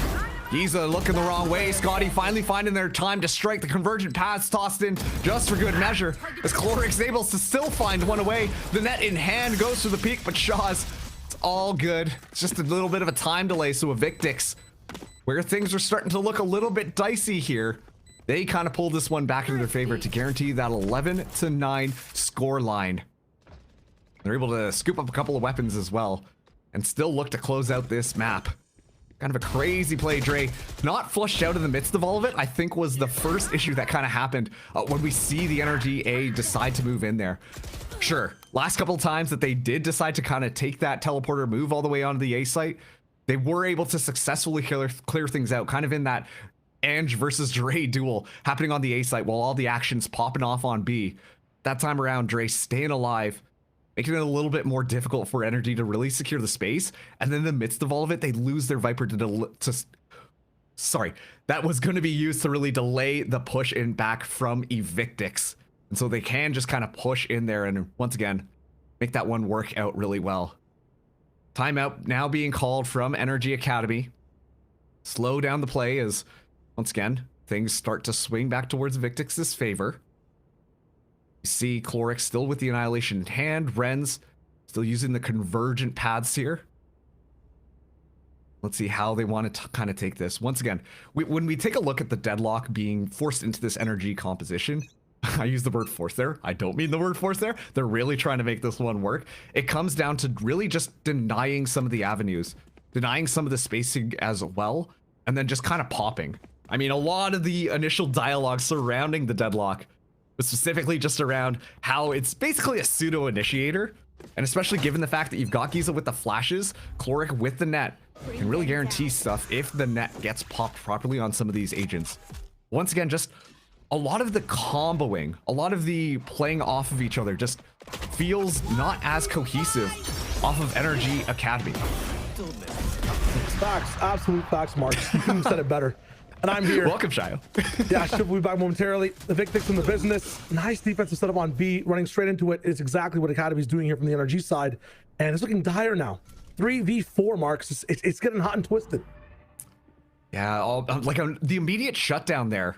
And you see that, like, NRG Academy they kind of used quite a bit of their utility as well to try and force their way in, but it gets completely shut down. And Evictix, I mean, they're all just holding all of the individual angles that NRG Academy could kind of push in. They're really just going to be leading on that information gain before they decide which way they want to, you know, swing this defense and which side to reinforce. That'll be like a second instance of first blood here between the two teams. If it is going to the side of NRG Academy, you can expect that annihilation from Chloric to come in. It'll make a big difference as they move up a short wall. Not needed. Nobody peeking from heaven, creeping slowly on the sights. And now we get to see that, yeah, okay. From the side of Evictix, Shaws knows something's wrong. Smokes are there though. Orbital strike up in the business. It's gonna just sear a little bit of the side of NRG Academy, but no one going down just yet. Excellent repositioning here. Shondex moving up. Could find a timing, but actually Dre a little bit more aware to it. Yeah, you all have the full delivery package inside, but looks like that box is being opened by the side of Evictix. They're rolling through now. 4v2 on advantage. Overwhelming. And Atlas, or should I say Ange, is going to have the world on his shoulders. Shoulders not big enough to hold it up for now. That'll be match point on the side of Evictix, Marks. I mean, this game started off a little bit slow, contacted between both teams. Now we're in a situation where Evictix really has things rolling after that timeout. Yeah, they absolutely do. At the end of the round there, it was looking like a hot summer day with a bit of sugar on the ground. The ants just completely swarming over it. Fantastic play, just kind of pushing through, playing that contact, playing off of each other, and leaving zero room for error to allow NRG Academy to be able to get it. Sure, they were able to get the sneak up in there. Sure, they were able to get the spike plant down. At that point, Traded had kind of done more than enough damage, removed too many pieces from the equation for the NRG Academy post plant to make sure that that was going to be an easy Evictix round. And so, Evictix, they find us at map point right now, ready to take bind from NRG Academy. But of course, this still was Evictix's map pick, so you know they came into this one with a bit of a game plan. Right now, that game plan running a bit dry when it comes to utility on the side of Evictix. 2 smokes forced down. Fall top in the business as well. The dash is going in. Renz needs to just get some control on this game. Unfortunately, there is no annihilation. It's peaceful on the side of the attack, but suddenly Renz starts to lighten things up again. Traded going down. A big piece of the pie being eaten by the side of NRG Academy. Spike's not down yet. They're looking for more kills, and they're getting them left and right. Forget about how to play the game. Let's take this fight into our own hands. Let's get these rifles in the faces on the side of Evictix. They know that Shaws is still around. They don't want him saving this op either. Boomstick almost found, and there is that lightning strike. Yeah, tough for the side of NRG Academy. You're going to be losing one. Not having shower control. Is TP kind of in the business here, Marks? It might be possible. And look at this, like they're just using the spike plan as bait, basically. Last time they tapped it, they just ran through Evictix, and this time they're just doubling up, waiting for the operator peak there, but Spike will be able to go down nice and secure as Scotty moves in up from heaven, but is spotted out, so now it's just Shaws. That was tough. There was definitely a chance there with the control they had. Showers having that much control, Heaven having that much of a sight line. This will be tough for the side of Shaws. I was gonna say gonna be able to afford maybe another operator, but it might just go through the entire budget that Raccoon has there. No scope this time, it feels like, Marks. That could be a big difference for the side of the defense. And it's so interesting when you talk about that defense on that retake. Like, you look at how all these players are playing. Really, they prefer to play a little bit more in that long range retake. They want to keep NRGA at bay. They want to keep them nice and far away, allow Shaws to use that operator to find those kills. Dre a little further as well, except for Traded and Raccoon. Those are your 2 players that you know are ready to get into the mosh as soon as those smokes go down. So the fact that Traded gets taken out so early in that last round makes it so much easier for NRG Academy to kind of secure things forwards. Traded, though, moving up in the midst of that Viper's Pit that gets invested. And NRG Academy, a little bit more aware, especially with the Nightfall in the pockets of Evictix. They want to make sure that they don't necessarily run into an easy Nightfall trap and then get completely surrounded, especially with the mobility that the Yoru brings to the board. Yeah, we talked about, or Marsh just mentioned that Traded likes to be up close, likes to be in that mosh pit. Well, H-Sword is moshy right now. This thing is close range, and Traded is ready for any type of pick that comes his way. Like a Berlin nightclub. So, I mean, going around. You would know more about that than I would. All right. Me, I'm like Dre and Octagon, you know, clear sight lines, not dancing too much. Want to keep things to the point, and the point might be this crosshair that gets broken by Renz. Is it Modern Warfare 2 or is it Valorant? I don't know with that quick scope. I mean, things are looking crazy.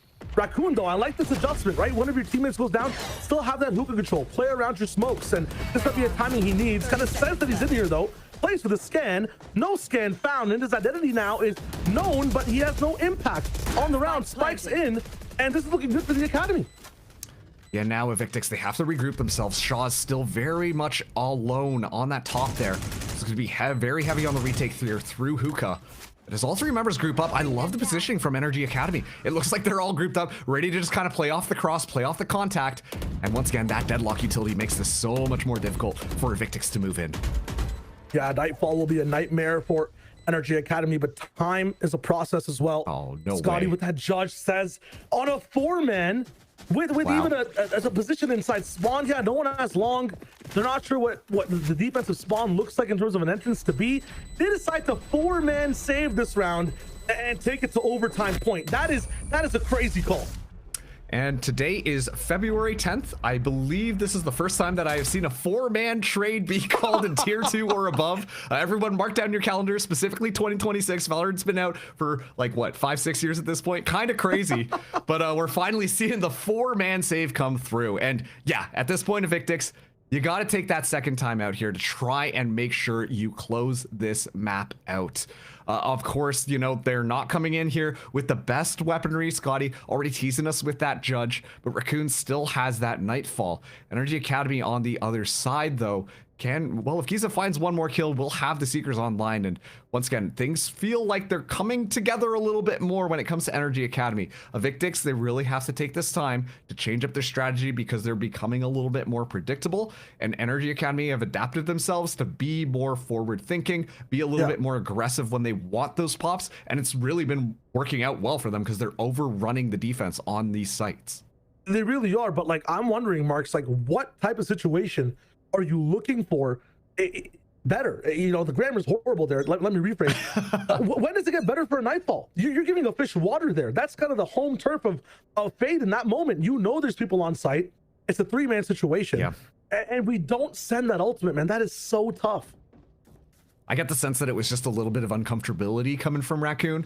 Not necessarily aware of, you know, how necessarily things were going to go. And so, hey, let's just hold on to that Nightfall just in case. But this is going to be it. And so we're starting things off here. NRG Academy ready to make this overtime happen. And yeah, it is a very forwards play. Shaw's moving up with the operator. And just on the other side, waiting for that push through.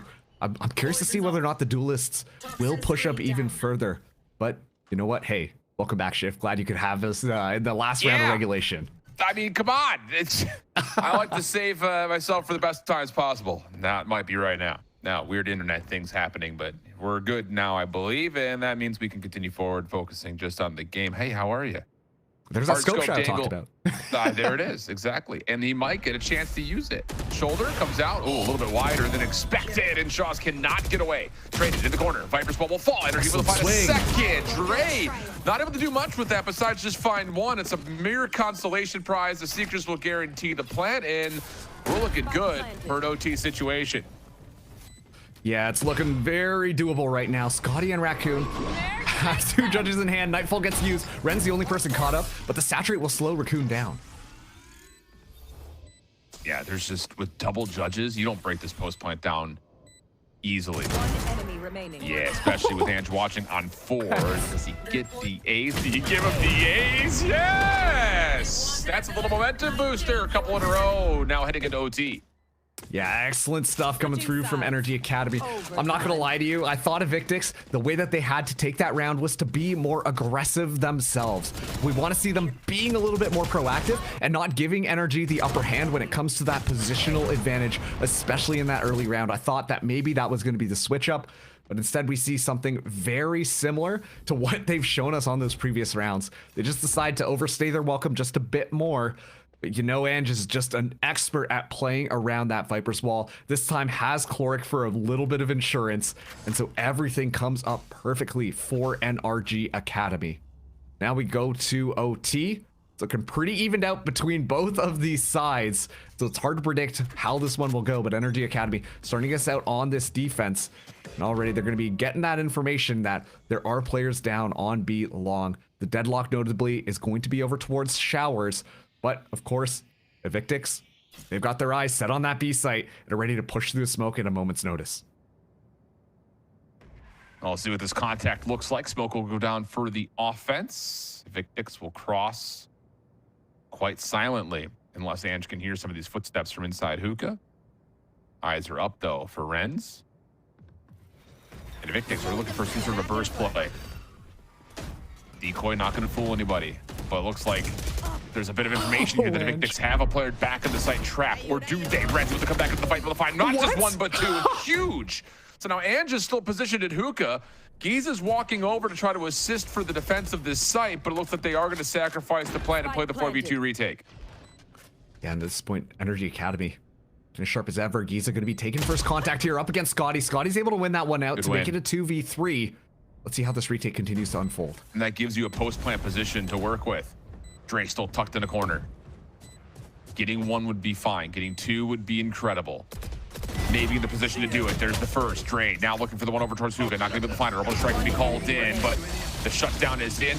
Last player of Scotty has been seen. Able to find one, but not the other. Plenty of time for the defuse and NRG Academy take the edge in the overtime.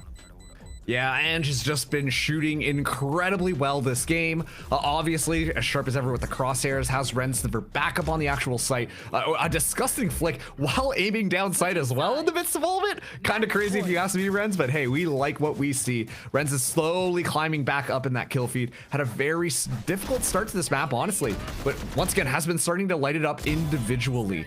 And hey, you know what? I talked a lot about synergy. I talked a lot about how you want that util to work. But at the end of the day, if Ange and Renz are able to find multi-kills round after round, then things are going to be looking excellent for NRG Academy. Now, they just need one more to win. This would be huge to steal away Evictix map pick, especially considering they're going back into the deadlock that they had not played until really the opening rounds of this Swiss stage. But trusting what they knew, even with a couple of, well, really just one unfortunate result, seems to be going okay for them at the moment. NRG Academy now looking for a little bit of a burst play through hookah. We haven't seen a lot of this from their offensive side prior. Renz, does he want to try to dive on into this and see if he can open up some space? Thinking about it by his position, but this wall's going to fade here soon. Not again, the spam's coming through, and Renz will just sit and wait. Ooh. There was so much potential there for us to see a classic round for Evictix on the defense, which is Raccoon just finds a triple kill in hookah with the Odin. That time around, NRG Academy barely escaping. Meanwhile, Shots has gone so far deep in. If NRG Academy don't check this, this could be dangerous. Sure could, and there's one. Wall goes up to stop any more from being hindered on the play. Ange on the hunt, but yeah, that's a good call from Shaws. Get out of there. So now it's just down to how can this attack from the front develop. Barrier Orb does split the site just a touch. Renz, though, seen trying to cross into the smoke.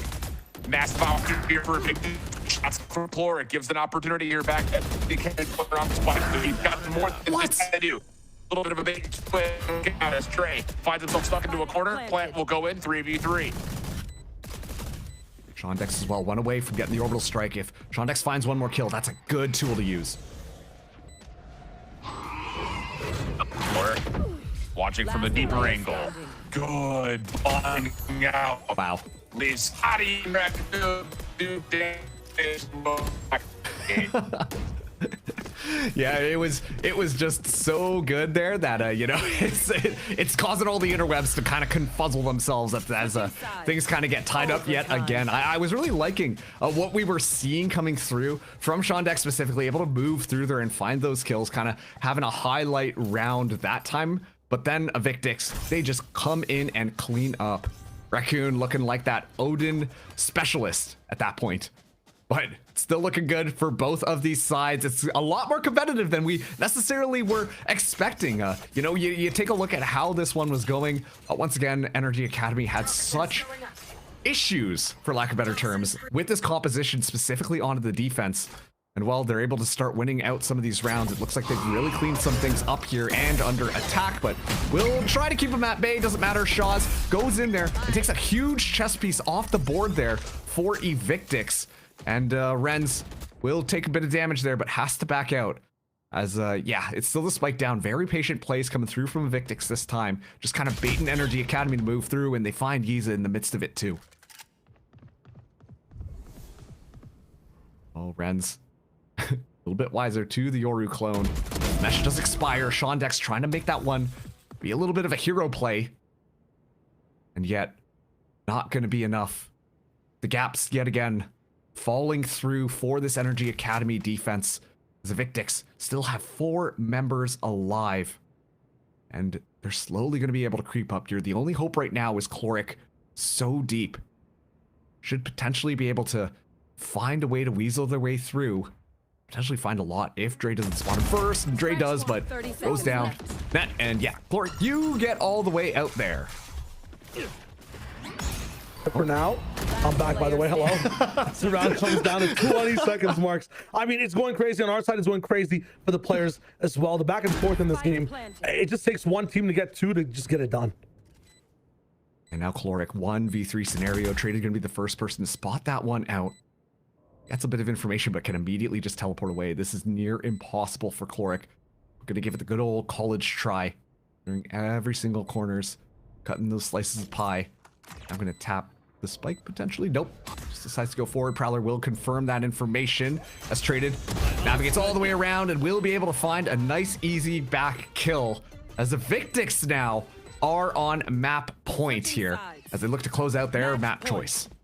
Now, talk to me about this, Marks, right? Evictix, when it looks at the defense side from just not even just the OT, but Bind in general, this entire map, what's been working for them? How have they kind of had the edge against NRG Academy? I'm going to be honest, when it comes down to how they want to play it, it sounds so simple, but it's just making sure that they're not necessarily, like, they're staying together and being able to set up a lot of these, like, trap plays for NRG Academy to necessarily walk into. Every single time you see this happen, it's because Evictix have multiple members stacked up. NRG Academy, you know, they spread themselves out on that defense, allowing for those opportunities really for Evictix to kind of pull them apart. And I talked about their util combinations. When they want to spring some of those traps, they've been looking so damn good at it every single time. NRG Academy, though, they started to pull things together a little bit more, in my opinion, and how they wanted to play a little bit more grouped up, and that was really working out for them. But unless they continue to really just play off of one another and kind of use that built-in synergy, forget about all the utility, just making sure that they're playing off each other off the wall to allow Ange to go crazy, then this still is a very winnable map for them. A long default from them, and what Evictix did there, they went down long double duelist style, double dashed in with Waylay as well. Saw so much information as to there was no one there.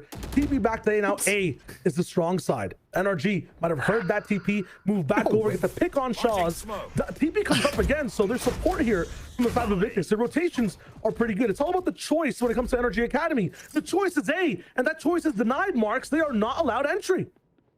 And Dre still so far forwards. Ange spots out the, okay, yeah, is able to find that kill there. And now Scotty in such an opportune position, but Shondex so aware. Shondex becoming so online these last couple of rounds. And suddenly what was starting out as a good Evictix round flips on its head completely. Traded in Raccoon, a 2v3. Pendulum swings between both these teams as they kind of just ample for control. Right now on the side of NRG Academy, and Ange might push that power a bit inside U-Haul. Hit the flank up, but the timing is nice. Renz, insurance in short, showers looking under control as well, although one will go down. Ange will be the one to have the pit found. Molly in tow as well, and the positioning is prime from Ange. You have an ace to make it to OT. You have a 3K inside the business as well. It's not just that Rhino dancing, it's all the entire Academy, Marks. I mean, these guys must be pumped, and they want to win. Yeah, they do. And this feels like such a, like, energy. Of course, we're in, like, triple overtime at this point. Like, you know, these teams are so evenly matched with how this map has kind of been playing out here. And one thing that is really impressing me right now is we're seeing individual members from NRG Academy step up to the plate. Sure, we were talking about Chloric very early on in this map, and then it feels like the superpower was kind of passed on to Ange. And now it's moved on to Shondex. Like, Shondex has been hitting every single shot, is not afraid to play far forwards here. And yeah, is gonna have to back out, understanding the pressure coming through, but at least they get out some of that easy Waylay utility, so the saturate combo can't come through anymore for the Evictix side. You can see the difference in the defense size between these teams. I mentioned the teleports across the maps, the dashes all the way down long. It is static for NRG Academy. Chloric has to make a setup that is perfect, a really good read for the team, and then stick to it. 2 players sit in hookah the entire time. They don't have a Yoru to go all the way across the map. A is the lockdown site for numbers. B is the lockdown site for util. Thing is that util can run out. All up for now, doesn't even matter. Let's not look at B. Check out A. As the dash is about to go down, Giza up in the distance for first contact. What's there? Slow down time. Try to find a way to make things your own. Not going to be the chance for Evictix this time. Really good chances on some util trades. It's still 3v2. Oh no, 3v3 between both teams. Yeah, Ange in such a prime position there. I was gonna say, able to take so much space, and in the midst of this as well, Chloric completely fallen back. So Scotty in opportune timing there. Chloric spots him out and makes that one work. And yeah, NRGA, like, just excellent shutdown there. You can see Evictix trying to bait them out, trying to look for that individual kill. The stack up is ready. Just peek us, and we're gonna mow you down. Well, it turns out NRG Academy don't have to peek at all, really, and can just kind of hold their ground, because that's the benefit of this defense. And they work that one nice and easy. Ange still, once again, turning things up. NRG Academy back onto map point, but they have to make sure that this attacking round works out for them. Let's see what they've got. Maybe changing things up. It looks like Chloric will be the one challenging Hookah over here, as Dre is going to be the one lurking. But with that early net, kind of getting popped so early on, decides to just back off. Ren's going in. Oh, complete pace change. Drops down into the mini-map effect. He's going to be able to see things to push Shaw's all the way back. Now, immediate control on the front side for the side of NRG Academy. Shower still an option, but Shaw's is deleting a few of those as they pop up. Ren's locked down, traded, feet on fire, not in a good way. Kind of 14 HP. And gonna get greedy with it. Everyone moving in. Gonna go for every single frag. This could be it. Equalizer, 3K with the Odin. Nightfall in there. It's a nightmare for NRG Academy. Oh my God. Oh, not like this. Not like this. We go again, yet again. And I was gonna say, Shile, like we take a look at that, and you know, both duelists that time bring in operators, and I'm like, uh-oh, this is gonna be interesting, because we know NRG like to go for that kind of close crunch with all of these smokes. But don't worry, Odin to the rescue. The Raccoon is gonna be in the back line and just absolutely lights up every single player on NRG Academy, not even giving a moment to breathe. Evictix tie things up. We go overtime yet again, and this time it looks like they're going to be a little bit more rambunctious. Trading saturates there. No kills to be found. Flash in. The shorty's good. Shaw's with the classic, but it's chaos onside the teleporter. Chances for NRG Academy dwindling. 4 people left alive. Shaw's never went down for Evictix, and they're going to be 1 round up again unless this dynamic duo can find a way to equalize. Showers control, short control, U-Haul also bolstered up. Marks, this is an impossible task. It is impossible, but with how well these two have been playing, I wouldn't say it's completely ruled out here, as Ange moves forward there, gets chomped on by the Prowler, but Raccoon really going to be the big thing that they kind of need to deal with, and is somehow able to escape up until then. So Ange finds that kill there.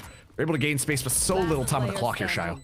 Yeah, you got fire coming in up top from Dre. There's not going to be chances at all for NRG Academy to scrounge that one up. But again, between these two teams, we can see the pace change is there. When it comes to playing these rounds back to back, you have to now try to read, if you're Chlorix, is a fast push the best way to equalize on attack? For Evictix, what side do we start this Yoru on? When should we TP? Questions when the pace is this fast. It goes crazy between both teams. And how about this too? Maybe the servers are overheating because of all this fire gameplay. Attack pause in the mix. What is this, quadruple overtime? Yeah, we've hit 4 at this point, and you know, you said it, it was so chaotic that even the 1s and 0s in the network couldn't quite keep up with what the heck was going on that site.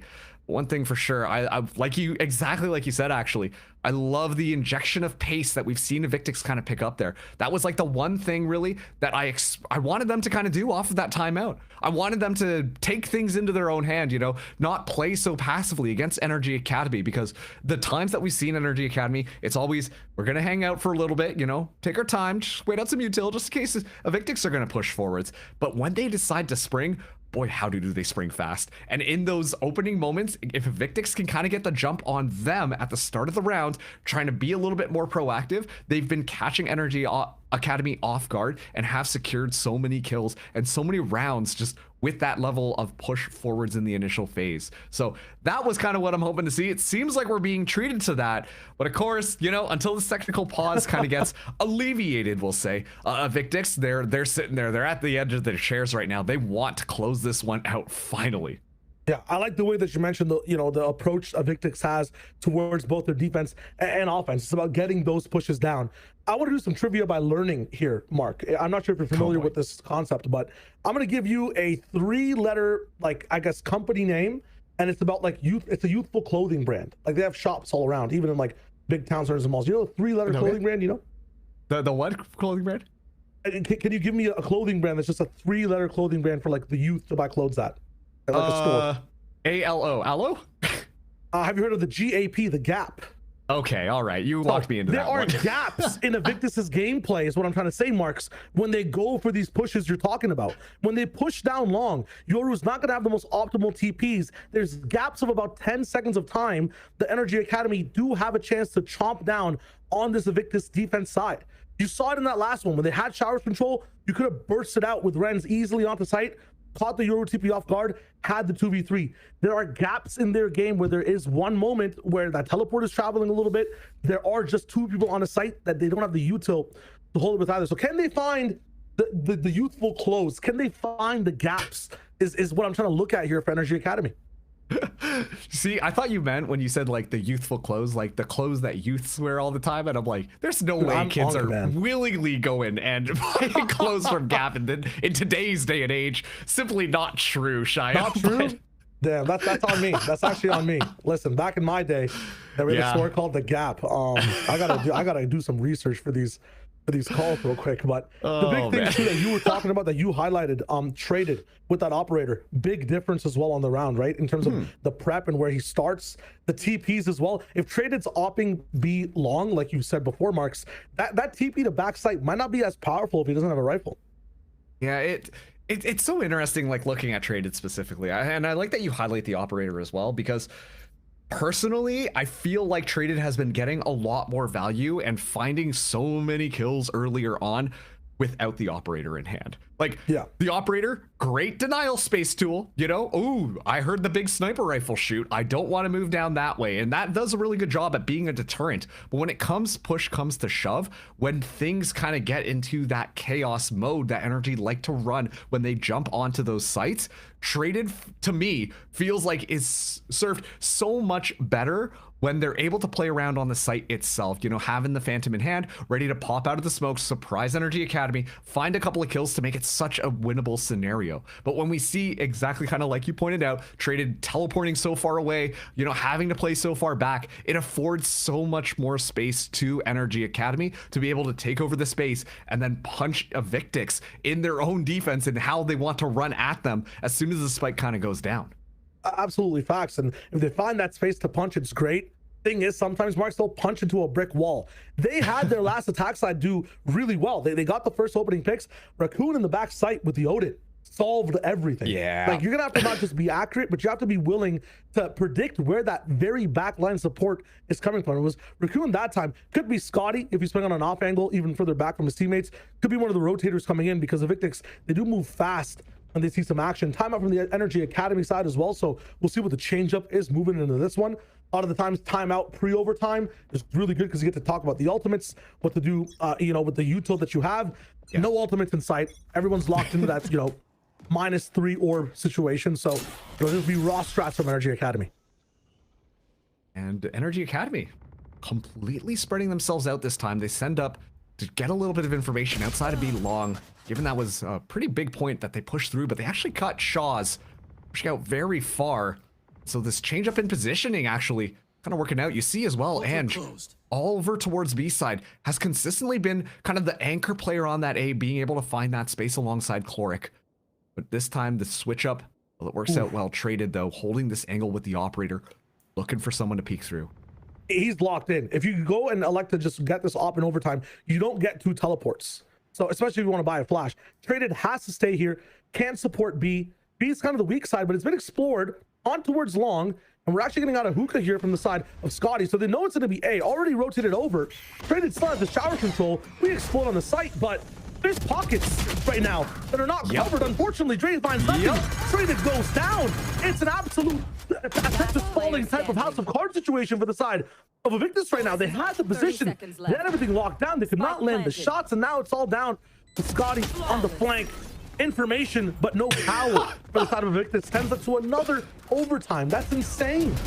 Yep, we tie it up yet again. I mean, it was just as clean as ever coming through from NRG, completely scrubbing the site clean. They move in there, and yeah, the positioning, Dre, unfortunately, kind of being that anchor, playing on these corners, really to get that information or at least stall things out, find a kill, maybe play his life, but gets completely shut down. And because of all of that just taken out, like, Traded can't even move out as well with that operator. And NRG Academy, they just walk in and completely clean house. Yeah, they were God spots, genuinely a God setup. But what is God to a non-believer on the side of NRG Academy? That's the thing. Wall coming in fast, stopping the aggression here from Academy, or from Evictix, sorry. We're switching sides every single time. And suddenly now, they're at a pause, a standstill. They got Deadlock Wall out early. That's huge. Question is, what do you do after it goes down? Right here. And also what I'm thinking right now is, seeing that barrier mesh, are they just thinking right now like, hey, this might be the easier site for us to hit, because usually the deadlock has been isolated when they kind of go for that 4-1, but this time not necessarily the case. Traded under a lot of pressure. Rens and Chloric pushing through. Oh, he holds strong, hindered and not stopping. Another one for Traded. And although that can't get too far back, it's not gonna get too far enough. Raccoon is there for the trade. 2-4 now. Evictix so strong on their attack sides. It's Giza and Ange this time retaking the site. The bungee cord just keeping him locked in. Not able to dash away from this one. Gonna keep you nice and safe and right in front of all of our Odin spray. Giza and Ange now trying to push up here and find this position, but I like how Evictix are playing this one. Box is an option. Giza kind of knows about it. Sees the barrel. Will get the bang. After that, a trade available on one side. Showers getting dirty with Shaws on the other. It's a crossfire that's hard to kind of discombobulate here from the side of Giza, but he's playing it pretty well. Time kind of on his side, but the ticks get faster. Molly comes in, maybe even just maybe a slight miss on the spike. Yeah, there's some time, there's space, and there's whiffs on the side of Evictix. Doesn't matter. The crossfire's enough. Going with their food is what it seems like. These guys have such a good lockdown on posts. maybe the nerves rising just a little bit there. The spray's not necessarily connecting exactly how you would, but it's just an intimidation factor, because if he hears the bullets, he will be scared. Unbelievable start of the round from Traded, actually. Being able to find two despite the saturate. Really just slowing everything down there. So great stuff to be able to just kind of anchor that down, and then, you know, the rest of that just kind of falls to the wayside. So Evictix, once again, gonna be doing their exact same strategy as before. Traded gonna be back onto this operator. It is gonna be the Brimstone as well as the Oru kind of playing far forwards there. Traded gets completely blinded. No way. Look at this, shot's going in. Uh-oh! The spam is there though from Raccoon, so just kind of weakening him down with the shorty. Not sure if they saw the second man in the situation though. And has some time to move up long as well. And we TP with no control in short or showers for the moment. Going straight back to B, back to the Odin. And this thing is talking right now. It's doing so much damage. And at this point, like, if you're Evictix, you can just kind of chill it out. Set up the lawn chair, kick it back, hold your gun forwards though. That's going to be important. Make sure the crosshair placement is still good. At this point, you're just chilling. NRG Academy have to push into you. And as a result of that, you can set things up. It really can. I just really want to stress the fact that getting the pick on Shondex is such a hindrance for NRG Academy. You don't have your smokes. You have to go for sightlines, and for some reason, Evictix is giving them the sprays. They're allowing them to fight. What is that? Oh boy. From Evictix is high. Oh boy. They've got no smokes. Play the off angles. Oh boy. Play after initiator you till suddenly a 4v3. This is possible from NRG Academy. Yeah, spike going down as well. Traded still with that operator. Not necessarily the best thing you can do, but yeah, a lot of deadlock utilities still available to really make this a little bit uncomfortable here. And laying out from Hookah, spots one out. Dre gonna be the person first up there as Shaws is able to find Ange actually in the midst of all of that. Everyone playing nice, close, and personal. As Giza goes for the swing through. Evictix look like they're ready to shut down this round. Chloric finds a kill, but Shaws closes that one out. And that is going to be Evictix finally, despite it nearly falling apart in the palms of their hands, finding the win on map number 1. I mean, genuine insanity between both these teams, getting an advantage in that final round as well with your smokes down. Then it gets thrown all the way to just pure firepower from Evictix. These guys want to give us a show, it feels like, Marks. Holy moly. Yeah, it really did. I liked, once again, I think when it came to actual game plan setting, especially just a little bit more of those micro plays, Evictix still were really coming out on top, but you could tell for sure, as soon as NRG Academy started to get a little bit warm, started to feel themselves a little bit, once they were able to start to pull that comeback together, like every single time they initiated in, you know, I don't necessarily think it was Evictix giving up the kills. It was just NRG Academy ready to move in and finding those timings to be able to isolate and kill. But unfortunately, not enough to drag NRG Academy across the finish line. That consistency is the name of the game. When it comes to these two teams, we can already tell their matchup is storied. That story continues right after this break.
Bound's gonna be big and bodies. If they need it. Only a scuffle, so pit. Good sound, Renz. Oh, the high-low. There it is. Oh, and even more than that, Zorota is dimensional drift from Tonza. He's gonna know what you're planning, what you think before you've even executed. And the real executioners are sleepers. Well, folks, if you're still with us after map 1, we do have more maps to go. Welcome and welcome back to Valorant Challengers League North America. I'm Rose Elizabeth, joined with Shayo, who just recently was casting 2 seconds ago. Analyst. Shayo, the caster. Shayo, the model. Shayo, the vibes. Yeah, the vibes are there. The vibes are there. It feels like. And of course, we have Van Silly. We can't forget you. To actually keep myself awake in this game. I don't know what the hell is going on that first map. I mean, to be fair, I did crack open a Red Bull because we had tech delays on both, tech issues on both sides, the broadcast and game. But at 16-18, Evictix take their map pick of Bind with 230 bombs. Shayo, you were there. You were on the ground. You were reporting live. Talk to me about that map. Yeah, I was on the front lines. I got a pen that maybe seems smarter. I have my glasses here, but I don't think I need them. I can see clearly now because I was there. Genuinely, adaptations from both teams. This game was kind of weird. It was like both teams have a set game plan, and then people missed shots, and then people landed shots, and it's pretty like, you know, to come to what challenges is all about. It's with those inconsistencies kind of filled with good game plans. You had crazy moments being saved from Raccoon's side. You had just generational like 5Ks as well to take the map to OT from the side of Ange. Vans, every single possibility I think was here. We were looking at Doctor Strange's multiple timelines inside this game. Yeah, basically, because we got to see every single timeline because this game went so long, right? So a lot of rounds of Valorant has been played, and yet we only have like a 2-minute death segment to talk about all of that. So if I want to take some of the things that I took out of this game, is it felt for me that NRG was playing this game on hard mode. First off, when it comes down to the compositional the compositional makeout, sorry, for NRGA, it almost seems like there was no real opportunity for Renz to activate. You're asking him to like take space for yourself on defense, to off, to rotate on these long rotates. So that's why what you were saying here, Shayo, in terms of slow macro that was being displayed by Evictix at the beginning was superb. And then it comes down to both teams really being able to play into the scenarios of, okay, on the attack side, we're getting the plant. Everything gets decided after that through these rounds on the post plans, where all those mistakes, where you're not swinging off each other, you're not saying, I'm watching this, let's try to convert these rounds. And you have scenarios where you have player advantages on one team, and you're just simply going to lose it because you're just throwing rounds. Why are we going with an Odin through a Viper Wall Raccoon on a 2 versus 1 and leave your other team in alone so that Ange gets a clutch on a 4K and then Ange gets another ace in a different round? This should have been over in the first place by Evictix. To see how well they were playing on their macro side, out-diffing basically the comp that NRGA had. Do you have anything to diffuse the Vans? The Vans is blowing up right now, Liz. Vans, I need you to take one deep breath in and one deep breath out, because we not only have at least one more map, we have a whole nother series to get there. I need you to lock in, King. But Shayo, talk to me about this. Listen, I could be Vansili's calm translator, right? Usually there's an anger translator. I'll be his calm translator. Yes, in the very beginning, there were some very good ideas from Evictix. They were playing proactive, I think, this entire game, and they had the game in their hands pretty much comparatively to NRG Academy, because how Vans was talking about. There were a lot of gaps in how they were able to control the game because of the deadlock and the solo waylay. That being said, towards the end of this game, some of those cool defensive rounds in the overtime from Evictix, the double dashes down long, the op as well from Traded specifically, it was huge. This guy was like a two-way rifle or up player. I don't think NRG Academy could read that, Vans, as to how to approach. And that's what I was saying, right? In terms of the composition, the Euro was so strong for Evictix versus NRG when you're trying to play the defense, because Traded gets a knock, he's going to shut down a lane. If there's already going to be some pressure, it's easy for him to TP out and help out the other team. While for NRGA, you're moving around the map, and the thing that saves them is the walls from Chloric, right? You're setting up walls so that you can delay as much as you can so you keep these stacks going. But as soon as that wall breaks, you're kind of left into the unknown of trying to figure out what to do towards that mid round. And Evictix were doing a great job finding these openings in the mid round, should I say, for their side on the attack. If it wasn't for heavy hitters, big shooters from, again, Ange, Chloric, the calls from this side too, it would have definitely been a map that would have gone for the side of Evictix in the first place, like a long time ago on that map. So again, I think the Yoru really helped out for the side of Evictix, and now it's just time to turn the page. You know, it was very one-sided at first, I'd like to say, for Evictix's side, and now you get to at least play your strong maps. You're moving over to Haven now for NRGA. That's exactly what I wanted to bring up. That was Evictix map pick. So if you're Evictix, you're like, oh man, we won that 18-16. But if you're NRG, you know that Shaw's was on 10 HP at the end, and that could have gone another overtime. So it's not the end of the world, but you know, stamina, do map 2, then map 3. You are asking a lot of these teams, and it's only the first series of the day. We love the drama here, Shayo, at VCF. We really do, and it gets more dramatic. I mean, I think Vans was calling that bind would be the close one, and it's all about winning the bind for Evictix. Yep. Clearly, he was right because 18-16. I'm looking at Haven between these teams and the story between Haven and their past matches. Some of them have been stomps for Evictix. If Evictix could win that Haven over, and I feel like that would be actually the harder climb, that would kind of solidify their entire run inside the system. I thought that bind might have been a loss because I think toe-to-toe in a mirror comp, NRG Academy might have an advantage on bind. Clearly that wasn't the case. Now, coming off of a map win, Evictix, I feel like, are even hungrier and stronger at the same time, approaching Haven Van Silly. Dude, I think they're both tired because as much as you get a dub towards the end, I'm sure it's just a sigh of relief because, again, you thought that you had the macro pretty much set out quite well for both of these teams, and the way to close things out just had to work out the micro, and it wasn't really there. So at first, this is like, okay, time for a pee break, I guess, and then let's turn the page, let's breathe our sigh of relief, and then let's just reset going into Haven. I think going into the second map, there's not too much hype until like, oh, we finally did it. We found the first map on our side, or we lost the first map. This is easy for both these teams to say, okay, this is a brand new page where now we get to move to a map where if it is going to be a mirror comp as we expect, it's 2 neons. I think at this point, there's going to be a lot of comfort picks across the board for these two teams.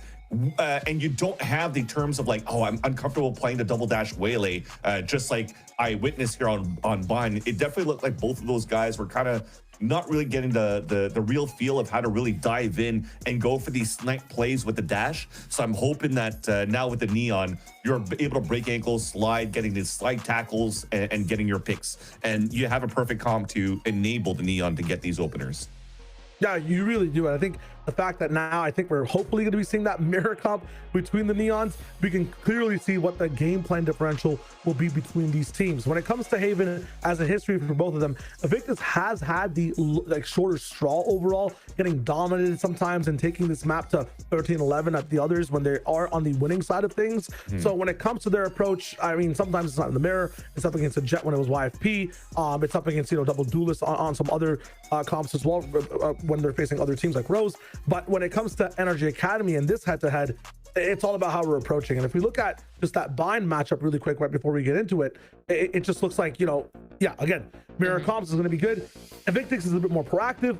Academy on the NRG side is a bit more reactive overall on how things are going. Usually when that's the case, the proactive team has a major advantage of Vans and approach.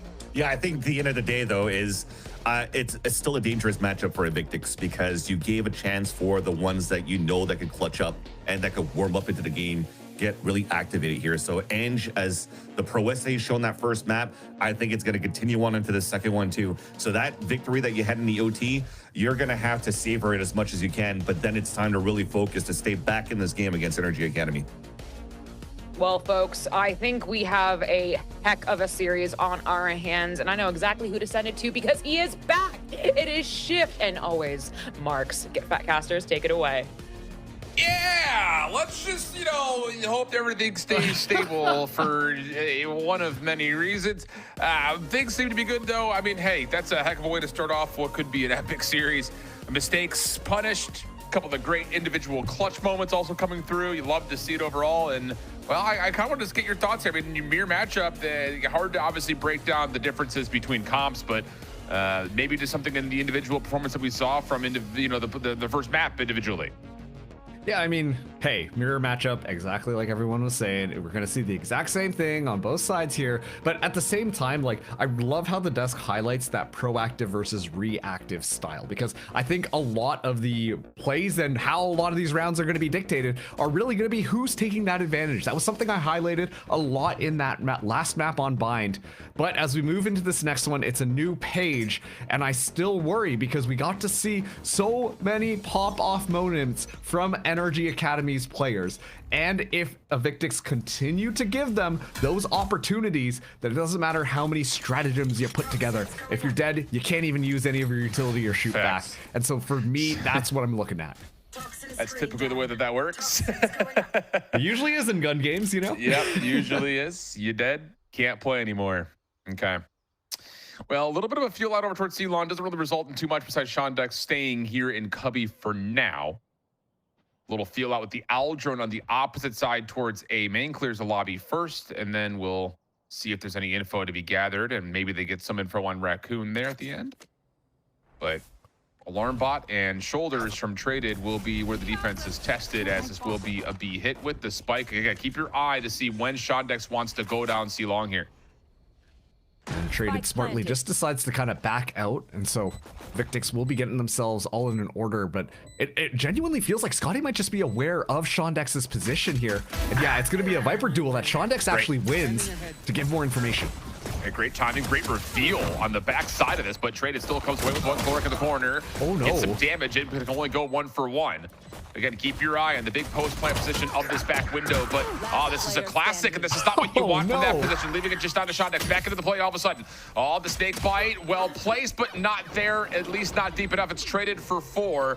Halfway is where the spike will go down, and we'll have enough time for Traded to finish things off, and that's already very close. Well, already halfway to a lockdown.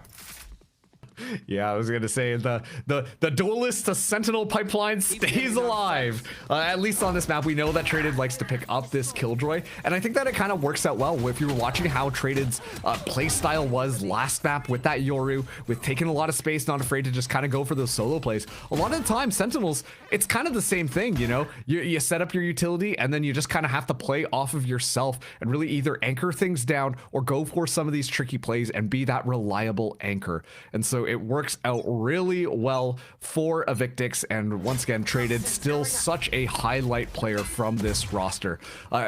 Generally, when we talk about pop-off moments, we're looking at NRG Academy, but Evictix on their side, Traded has been kind of the one who's always going to be good for 2 or 3 on the way out, if not more. So that's going to be one of those players, once again, that you got to keep your eye on as this map continues to develop. Heading in round 2. Just the single sheriff for Sean. Everyone else on classics for NRG Academy. Evictix will have 1 scope up, a lot of SMGs, and a bulldog. And Traded, hard to say if they caught info initially, but that's a little bit of extra confirmation in terms of who's there and how many. And Traded's actually going to try to push the issue here. This is bold. We'll find 1 and a second. Okay, so the play will work out. Catches NRGA by a little bit of surprise. And from here on out, should be pretty casual for Evictix. Yeah, Dre finally getting a little bit of a redemption, but immediately shut down by Shondex. At least able to trade out one of those things. Zange is just on the other side of the smoke, but the clamp is now coming through. Well, Sean has made this a little bit more interesting. A couple of shots will land. May hinder the bonus just a touch in terms of total weaponry brought to the table, but unless he gets another, wouldn't figure there's much to be worried about if you're Evictix. And yeah, they cleaned it up pretty well. 2-0 early, and now we'll see what exactly the decision will be for Evictix in terms of purchase power to make this bonus a little bit more formidable. It's so funny because right now, like, we're setting up this story, right, that these two teams are just so evened out, so same across the board when it kind of comes down to, you know, just pure statistics and everything there. And even looking at which side they prefer on this map, the defense is by far the side that both of these teams have won a majority of their rounds on every single time they've come to Haven. NRG Academy have played Haven 1 more time than Evictix, but just in general, there's a lot of good information to show that both these teams are more defensive teams. And so with that in mind, NRG Academy just need to win a couple of rounds, and they shut down Shaw's very early on with Chloric just kind of spraying things through. Yeah, just trying to get a little cheeky right now, or Evictix, seeing if they can catch NRG off guard, maybe steal a weapon or two to make this more doable, but pretty well received right now for NRG Academy. Dre, Raccoon, looking to try to do something from this position. That reveal will not go into a spot that has Giza of too much trouble, and I don't know what that was from Dre, but it will be obviously an opportunity now for NRG Academy to clean this one up and get themselves on the board. Just comes down to how cleanly can they do it with the last 2 members of the defense making their way over towards B lane. Yeah, and Scotty, great wraparound as well. Make sure that it's punished. At least drop another weapon there and be able to pick that one up. So you see Traded has that rifle, but Ange just watching for it so deep in. And yeah, a little bit of a misplay there. I think if Dre was able to find that kill, things could have been a lot easier here. Given Traded was able to recover this rifle, should just look to save it. You know, be able to find 1 more kill would be great to have that lockdown online. But all things considered, NRG Academy do a great job at controlling the space and finding the kills just at the start of the round. Yep. And to be candid, with Chloric having a good start here, like a lockdown, trying to force it with the 100s you already earned is not really something you want to risk. You'd more rather have the weapon, try to build up some eco. So 2-1 the count early. And now we'll start to figure out what both these two teams prefer in terms of their playbook, and especially as, again, a couple of early ultimates are on the table already in our first full gun round. That does make things very interesting. We have an Odin out for Raccoon. Scotty opting for surely not just a Sheriff here. Okay, yeah. Phantom will be out. Let's say there's no way he just holds on to that eco, but does force a couple of regenerative armors in. Operator and Odin, though, as you would assume for the defense, will be a problem that NRG will have to try to find a solution for early. And to highlight another point that was made earlier, please just don't walk into Raccoon spraying things down with the Odin NRG. You got to be a little bit more proactive at making sure you shut these things down, as Shaw's under a lot of pressure now. Yeah, I'll say that Odin, well, won't really be a part of this. Wow. Hunter's Fury will connect. Shaw's able to find one initially, and Traded actually kind of sneaks into the backside of the site, but there's enough trades for NRG Academy to get the plant off and hold the 32 numbers. Raccoon gets a bit of chip damage in, not a terrible amount. Shondex largely fine. But a late owl drone scouts out the scene, and a reveal is in. But still, trying to recover this site with an Odin is no easy task. Oh, a little scary for a second, but Shondex shuts that one down, and now Dre has to go up against the world. Yeah, the reveal pretty much makes this an impossibility. Good shock darts, but they don't connect. So Dre will have an exit to save the rifle, but NRG Academy, again, really nice and convincing in terms of how they approach the C site. Really good on the opening breakdown, I think, especially just using the Hunter's Fury and finding connection in the face of the op landing. So good counter, and a 2-2 count graces us here going into round 5, where there will be some financial considerations for Evictix. And we get to see, once again, NRG Academy do something that we really haven't expected of them. I want to call it visual clutter, but that doesn't quite feel right here. But there's just so much happening onto the site. Like, you get the 2 walls going, the Hunter's Furies flying around, an Omen's teleporting into your back line. It feels like they're just overwhelming your senses until the point that Evictix are a little bit overstimulated with everything that's kind of going on. And then it's just kind of like a free-for-all hunt. And that does a great job at disrupting a lot of the set plays that Evictix might have put together. And yeah, it works out really well for NRG Academy here, as it's going to be a bit of a save coming through Evictix's side. Dre and Traded will be the people who will be able to afford that rifle coming through under this one. But keep in mind, once again, Traded still has that lockdown available. And now that Cloric has kind of used that Hunter's Fury, there's no really hard counter to be able to shut it down. The only thing that NRG Academy can really look at is trying to get Giza's lockdown available to kind of counter it. But that's still 3 ultimate orbs away. Trying to Venn diagram the map if that comes through, but that's a nice shot from Raccoon. Gives an early numbers advantage to Evictix, who still has a lot of killing potential off 2 rifles, and of course the ability just to one-tap with Sheriffs. So if you're NRG Academy, well, okay, so you get the trade on the A site. That'll actually move the defense around just a touch as well, just simply due to the fact that Traded has to be cautious of where exactly their utility is placed. I think there's a lot of eyes right now onto what Shaw's wants to do timing-wise from this position at garage doors, considering this is leaning towards a B execute. And Dre's got a rifle, so if you can find a way to catch one, stay alive, it could be pretty punishing. And for now, Dre has stayed completely absent from all of the utility, but only catches the one. Trade to try to sneak into the site will not be allowed to. And yeah, that'll be the last kind of nail in the coffin there, as Shaw's would have to do something heroic in this 1v3 with just Sheriff. Yeah, once again, just good overwhelm coming through. I thought I saw a protocol being put together from Evictix. Dre in the back line has the paranoia available, but then upon spotting out some of the utility coming through, okay, that was kind of a crazy shot from Shaw's there to be able to at least shut one more rifle down.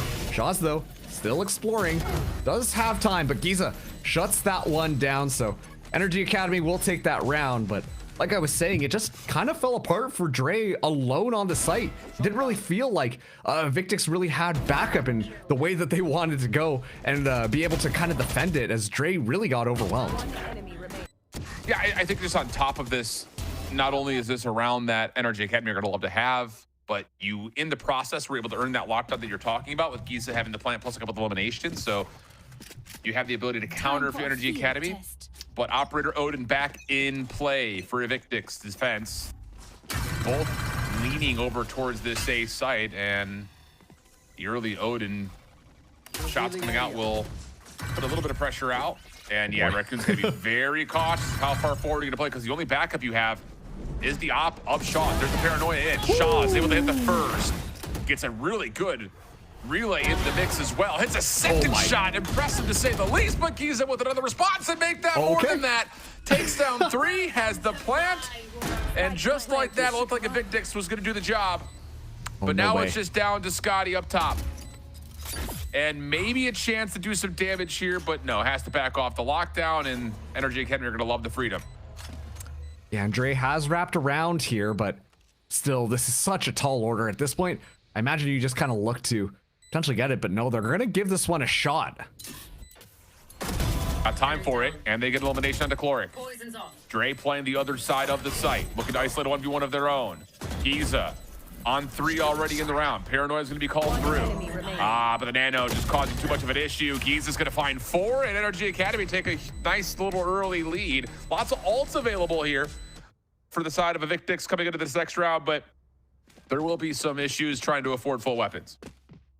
Yeah, and okay, we are going to be seeing Evictix now taking that time out here. I mean, once again, all things considered, not a terrible thing for Evictix, given the 2 massive ultimates that kind of come out in order to just really make sure that they keep the last 2 remaining members alive. And so NRG Academy, they do expend 2 of their bigger ultimates, but they're getting close to having at least that Hunter's Fury back online for Chloric to enable some of these additional tools to come online. Do I think that Evictix, hey, this is the round that you should press that X button and make sure that you're going to be able to use every single ultimate and guarantee the round? Well, let's maybe get the economy rolling first before you want to invest all of that, because, you know, if you're going to invest all of that and NRG lose a round, they're like, hey, that's fine. We got enough money to make sure that we buy up next time. The plate's going to be even. We're going to get our ultimates online. We're going to be bing chilling. But Evictix, it's still not really looking that coherent when they want to do it. It feels like they're playing for more the individual plays. We got to see a little bit of cool synergy coming out from Shaw's and Raccoon that last time around, but it's not to the same level that we saw in the last map with the Waylay strat, you know, playing off of this Saturate going through, playing off the information, the Yoru teleporting around. It really is just more of a gun duel and playing together. And well, NRG Academy, they've got players who individually will pop off, and when that happens, it's like the entire attack plan falls apart. Very true. Very, very true. So let's get back into the action in round 7. Sheriff is the investment across the board for Evictix. NRG Academy going to have an outlaw to try to respond to some of these low armor situations. But this 3-man stack up defensively surrounding a lobby could be a little tricky to navigate if you are NRG Academy. Not really opted to do too much right now. Aldrin very passively to get a check for this. The Shaws get seen. Hard to say on that little cross. So hold your horses, because you've got some focus coming forward here for NRG Academy. Yeah, that is a good reveal. Raccoon going to step up with the overdrive, going to be out. That's just too much of an overheat. This absolutely spun up a web. Did NRG Academy, and Shaws ran right into it. I was going to say, like, you could tell that how NRG Academy are really just poking and prodding at the front there, using their utility. You could tell it's all bait. Like, it's just like, we think that the Neon is going to jump on us based off of the information. You know, we saw someone watching long. Let's just try and bait them out, find an easy kill. And it works out perfectly, taking that really key ultimate off the board for this round. Well, 30 seconds left. Scotty and the rest of the Evictix now looking to defend from the backside of the C site. Angle maybe available here for traded. Yeah, finds one that's a spike here most importantly. Scotty finds one of their own, but yeah. An opportunity was there, but the shots don't quite land. Now the spike can be planted, but Raccoon makes this interesting. Hunter's Fury called maybe a touch too late, but if it lands, it would still find value. Not the case. Now Ange is behind the play. Raccoon, seen. Giza just has to hold this angle. Should be a freebie here with the owl drone in hand for Raccoon, and it is. Last one up, that's going to be on the Dre, and Ange is right there to find the trade. An opportunity there for Evictix, but NRG not going to give away that advantage. Man, and just on fire, navigating around the site so masterfully, just knows exactly how Evictix might be wanting to play that one. And you know, the fact that he's able to just completely walk through the drop there and get the drop on Evictix is just perfect. Not the cleanest here from Shondex. Kind of dirty that we watched that replay there as soon as he steps out as well to allow Raccoon to find that kill. But once again, the wraparound was just sublime from Ange, who once again has just been having a beautiful game so far up against Evictix. And now it's going to be the early Viper Spit expended onto that A side to try and deny some of that additional presence here. But Chloric through the smoke finds Dre. Will be traded left, right, and center. But Shaw's still under pressure here as he's just able to walk away. Ooh, good fast lane timing actually keeps Shaw's alive a little bit longer than maybe they were expecting. But the quick nature of this hit for NRG Academy is working out really, really well. 4v2 situation. Scotty and Trey, the last two left. You don't want to just give this round away for free, so we're going to get go of it. Traded, seen by the sentry turret. Shondex misses an opportunity onto Scotty. Can you get numbers forward here if you're Evictix? And you tried to, but Ange is able to clean things up nicely. NRG Academy up 6-2. Do all these guys just have that equipped? I'm starting to get the system. Maybe that's just an NRG Academy thing at this point. Like every time we win, hey, look at us. Yeah, but once again, like Shondex, still couple of whiffs coming through here, but Ange has just been so consistent this entire game at being able to really anchor things down. And even though we get to see Shondex not necessarily find the kills, it still applies a little bit of that pressure onto the backline for Evictix, especially given what Ange did to them the previous round. And very important here, that was the Viper Spit that Evictix used. And they found absolutely no value. Raccoon down already. Things are just lining up perfectly for NRG Academy.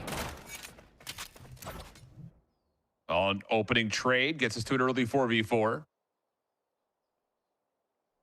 And now a decision needs to be discussed about NRG Academy, what they want to do. Dre going to be in some pressure as he tries to back into the site, but does get to some level of safety, but is still by themselves. If they could find one more, that would be insane. And it's not going to happen. Nice little sneak around for Shondex, Snakebite, and Cloud to delay, and it should be a pretty free post play. Yeah, now it's going to be this 3v4 retake here. And Evictix, these last couple of rounds have invested quite a few of their ultimates. Aren't really walking away with too much out of them. Now let's see what they want to do. It might just be wait for exits here and die to the spike, given the lower weaponry buy-up. At least to allow those ultimate orbs to slowly get back online.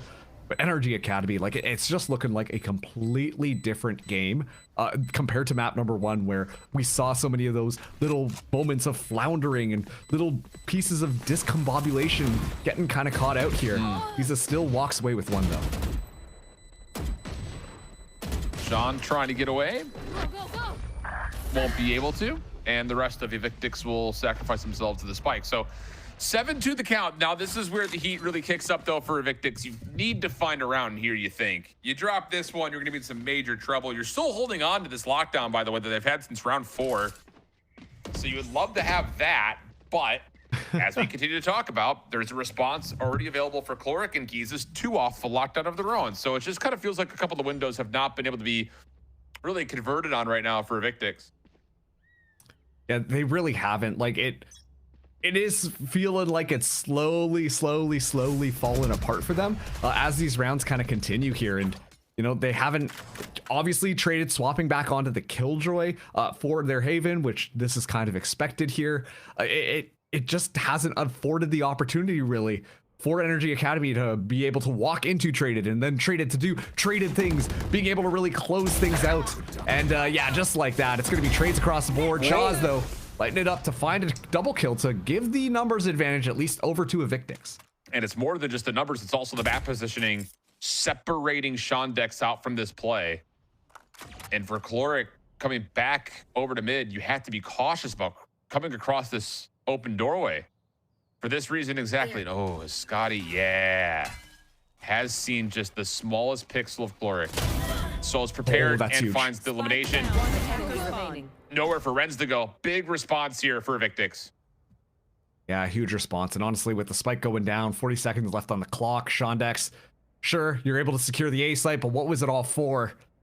Feels like the NRG Academy swarm around the map just didn't account for some of these angles that Evictix were holding. And so important for Evictix to continue to line up these rounds. Raccoon picks up the ult orb there. Shondex aware, but actually doesn't look that way. So Ship's passing in a night here, as I imagine this round will end. But yeah, both these teams, once again, defense tends to be their preferred side.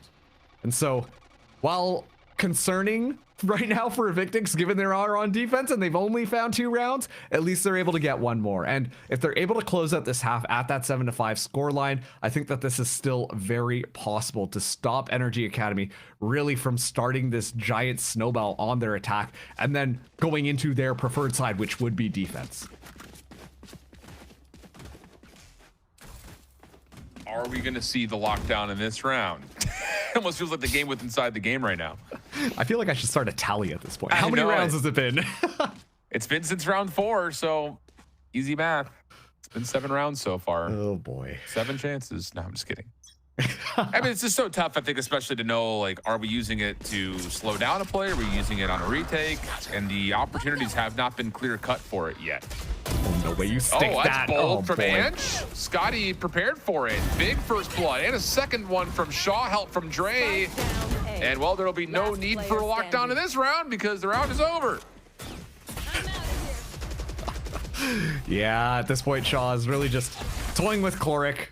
Last person alive, you already see Traded going for the big wraparound here, but it'll be Shaw's to close things out. And it's reminding me to some of those rounds where NRG Academy just kind of walked into Raccoon with the Odin, spraying them all down, but this time it's just different members of Evictix just holding an angle, and NRG simply do not shoot back. They're looking in the wrong direction. And so Evictix just completely mowed them down. That round was over before they even got a foot in the door. Correct. Yep. And so now we're going to expect some fireworks here. Last round of the half.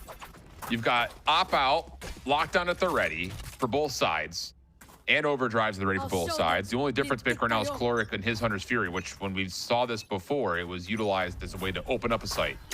Op Out, there's one on the cross. Orb being collected. That's for Raccoon, who's now one off the Hunter's Fury of their own.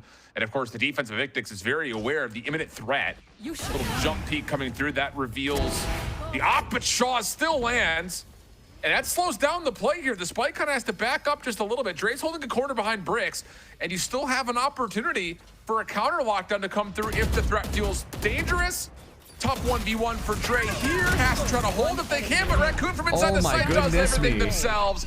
And a huge round for Evictix to finish the half 5-7. Yeah, you could just see the fear, the anxiety just across all the players of the NRG Academy side. As soon as, you know, one person goes down with the operator, suddenly everybody slows down. There's no momentum anymore for them to push off of it. And then just like deers in the headlight, really, they just kind of stop in their tracks and they allow for the lockdown to expire. They push in, and then it's just Raccoon once again just anchoring things down. No Odin in hand, but just a Phantom will do the spray just fine to clean it out. Evictix, they hit that dream scenario in what started out as a very dominant NRG Academy half. Now, we're switching sides here. NRG Academy tend to be a little bit better here on this defense, but let's see if Evictix are going to be able to flip the script, because honestly speaking, it still looked really good for NRG on their attack. Well, this is an important pistol. If Evictix can keep the momentum going, that would be a huge opportunity to swing things around and make NRG Academy feel a little bit of pressure after what was largely a comfortable offensive half. But a dispersion of pistol options on both sides has us looking at the spike, leaning at B. Aldrone to clear. Alarm bot in the corner. Oh my. We'll get some vulnerability, but there's no nano storm here, so it doesn't really make too much of a difference. It just alerts NRG Academy that this is a B play, which of course everyone now knows. And look at this, like, given the fact that no one pushes in there, they're just going to take over the space and play inside for the moment. Retake, though, getting themselves set up. I imagine it will be explosive, but I love the positioning for Evictix. Well, here comes the defense making their way on through. Traded, has slipped the net, or has he? Shondex gets the find. Play through grass, not going to work out initially as Giza gets shut down. Trade looking decent here for the offense, and Evictix will survive off that play through mid. And that'll be enough for the pistol to continue to go the way of Evictix and have them now within one with the anti-eco on the way. That was so good setup from Evictix. Like you see as well, Scotty's position, make sure that no one can kind of rotate around that way. And that really secures Raccoon's position to make sure that that shock dart can kind of go in there. And so it's a lot more attack onto the site, you know, just hold our ground here. And then you can see NRGA, they have to move in there, but they do take a decent amount of damage in the midst of it, as to be expected on some of these pistol rounds. And suddenly that utility gets so much more value, including kills like Raccoon with that shock dart. So an excellent round yet again from Evictix to bring us one more round closer to tying things up here. It's going to be Shaw's bringing in the Phantom this time. The Duelist is feeling it. And yeah, a little bit of a pistol shot, but just back out of there because Cavalry's coming in and knocking on the door. Yes, they are. And wow, Shaw's. Wow, Shaw's. Just throwing his life into the wind. Works out all right for the first blood. And still holding for a moment on the connector, but will back away. And NRG Academy will, I think at this point, likely just play back and sacrifice their lives to the spike. So looking like a 7-7 tally. And Evictix could have a true bonus on the way where they would have some huge firepower elements, including a Phantom, a Bulldog, but most importantly, you still have a Sheriff and a Bucky that could actually, or pardon me, a Judge that could be dangerous in the right post plant positions. And you can tell, like, it's one of those things, right, where it's just like, oh, it'd be nice if we got a kill, but let's just make sure that we're more or less protected because we have a pretty good idea what NRG Academy are going to do. And it's, if they're on the defense and they lose the pistol, they will simply roll over and just kind of take the L there, you know, get the ultimates back online. Or sorry, just get an ultimate orb off of that one. And don't play too aggressively, you know, don't give up anything more because this round is already lost. And so we find ourselves now tied up 7-7 here. Keep in mind, based on the first half, this is really when NRG kind of kicked it into a new gear there. And we're able to string together 7 rounds in a row, which would be more than enough right now to close out this map. So let's see how Evictix want to really deal with this one. Thankfully, the bonus will still be pretty much intact. Scotty gonna be the only person with the Sheriff who's kind of coming in here, but it will be this fast hit onto this A site. I'm curious to see. They're moving into Ange and Chloric, who, once again, dynamic duo. Really excellent plays that swing off of one another, and really good job just navigating themselves around the utility on the site. Let's see if they can make magic happen again and stop Evictix in their tracks.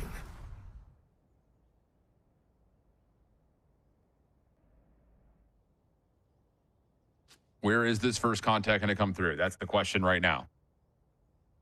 And throwing shoulders. At least sees one. Not sure if he can see traded on that. Well, of course, now he's going to know there's a multitude here as the Aldrin comes out. The Paranoia is well served. Trying to get smoked for some extra cover, but honestly, this defensive toxic screen is actually going to serve pretty nicely to stall things out and reposition. Relay bolt into the back of the site.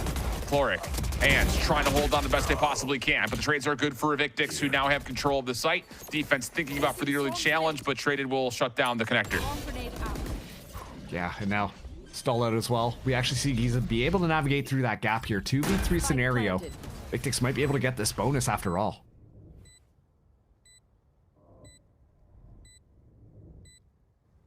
Timing here could be everything. Shotnik's able to find one for free. Also shut down the play over to the Beacon Sewers, but Scotty in hell keeps things interesting, and there's really no way that Sean can drop down with 10 HP. So Dre finds the elimination, and the bonus is successful here. Huge swing of Evictix with an edge, and back to a save. Go NRG's defense. And we got to see one of those fun new interactions actually patched into the game here. And, you know, trying to stay alive uses the Paranoia actually to blind out the Owl Drone. But there's just too many players from Evictix that are just running at them, especially with the shotgun in the hands of, I believe it was Raccoon there, to be able to just run through with the Judge and just kind of one-tap them, because the big thing that you got to do is just make sure you secure the space. It doesn't even matter if you necessarily know where those players are hiding. As long as you can kind of clear the space, then you're probably going to win the duel there. So NRG Academy sent back to pistols, back into not the best economic situation here, while Evictix are once again looking pretty pristine on this attack thus far. But the name of the game right now for NRG Academy is to hold crossfires. None of them really moving out of their way or anything, or giving up any information. It is simply just hang on, let them walk into us, and try and swing off of that information and find a kill here or there to damage the economy and get us closer to ultimates online. battles all over the map simultaneously. But as, of course, you can see it, just about everything goes the way of Evictix. So Shondex and Renz are the last two left, and they know where Renz is. So avoid that. For now, try to take the 4-man stack somewhere else. And that's going to be over to Shondex's direction. I will say Sean has been really good with this Sheriff so far today, and still has some utility to play off of. Is going to try to hold their ground as long as humanly possible, and in that moment, can't quite find the head. So Evictix will get their 9th, and Renz will find a rifle and, well, maybe try to play for exits here. Yeah, unfortunately, Sean not necessarily hitting the shots that you would have expected him to. Feels like Haven just a little bit more pressure maybe, but unfortunately just a bit more whiffy. And yeah, Renz now just going to be watching for this. And honestly, like the Evictix flood in to any of these sites is looking pretty darn clean. Like the amount of pressure that they're able to afford and just running over the defense. Sure, they might lose a little bit of damage here or there. Generally speaking, they've been really good at predicting where the site hit should occur. And then when they move in, they know exactly the players that they need to eliminate. And NRG Academy just lagging a little bit behind. They're not able to get the agents out from the site that they're on, and the reinforcements are not there at all. And so it allows for Evictix more or less to spring the trap onto NRG. Everyone on NRG is like, oh my god, what's going on? And then they're dead. And then at that point, like, you've got the numbers advantage, and NRG Academy trying to do anything on that retake is just going to get shut down by Evictix. So far, this has been a really good read and a really good play style coming through from Evictix on this attack. Yeah. It just seems like they're doing a great job at navigating things and really are going to force out the NRG timeout. Yeah, rightfully so. This is going to feel like a must-win round right now for NRG Academy with an operator to be afforded. But most importantly, this is also prior to any major round-changing ultimates. So if you can win this round, you start to set yourself up for obviously a tight game in the first place, but a chance to play a counter game to the ultimates that are likely to come here for Evictix. Where on the other side, just the storyline here is if Evictix win this, you're back on to limited purchase for NRG Academy. You also have an ultimate advantage then for Evictix, and the map starts to set up in terms of you having a chance to just win this series in 2. And that would be kind of crazy. I mean, pretty much all of us would be wrong except for Liz here.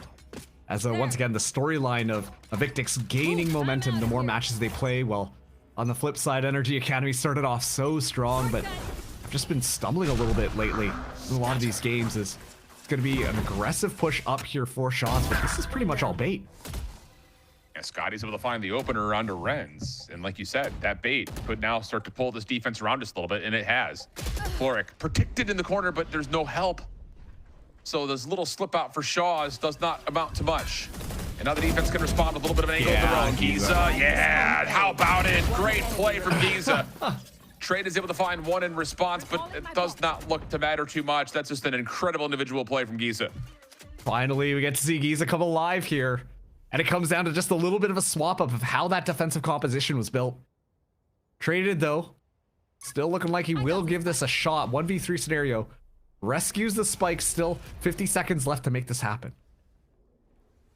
Floric's got the read, though. Perfect. Yeah, no worries. And wow, after the first blood, plus the position slipping into the back of the A, things were starting to look really good for Evictix, but that's that individual presence that we've seen in map 1, and once again here, well, I won't say early, but we've seen it again from NRG Academy. Someone steps up when they need them to and gives them a fighting chance, because otherwise, I think largely from the game plan and the effectiveness of what exactly we're calling off the get-go, Evictix have had a bit of an edge. 100%. And so you see the swap off coming in from that timeout is, hey, we're just going to swap Ange alongside Giza. And so then that way we kind of rotate up the defense, because Ange was really kind of struggling there alone. And this time now, Ange will be hanging out here onto the C site, supported by Shondex, and Shaws goes down in the midst of all of that. Raccoon just in the back with the Odin, trying to spray things down yet again.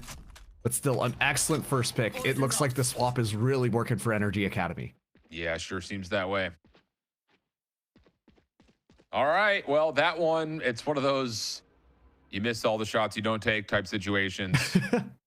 Aldrone to clear out a lobby, but Evictix are fighting without their entryman of Shaws now. So yeah, you figured this is going to be a B finish.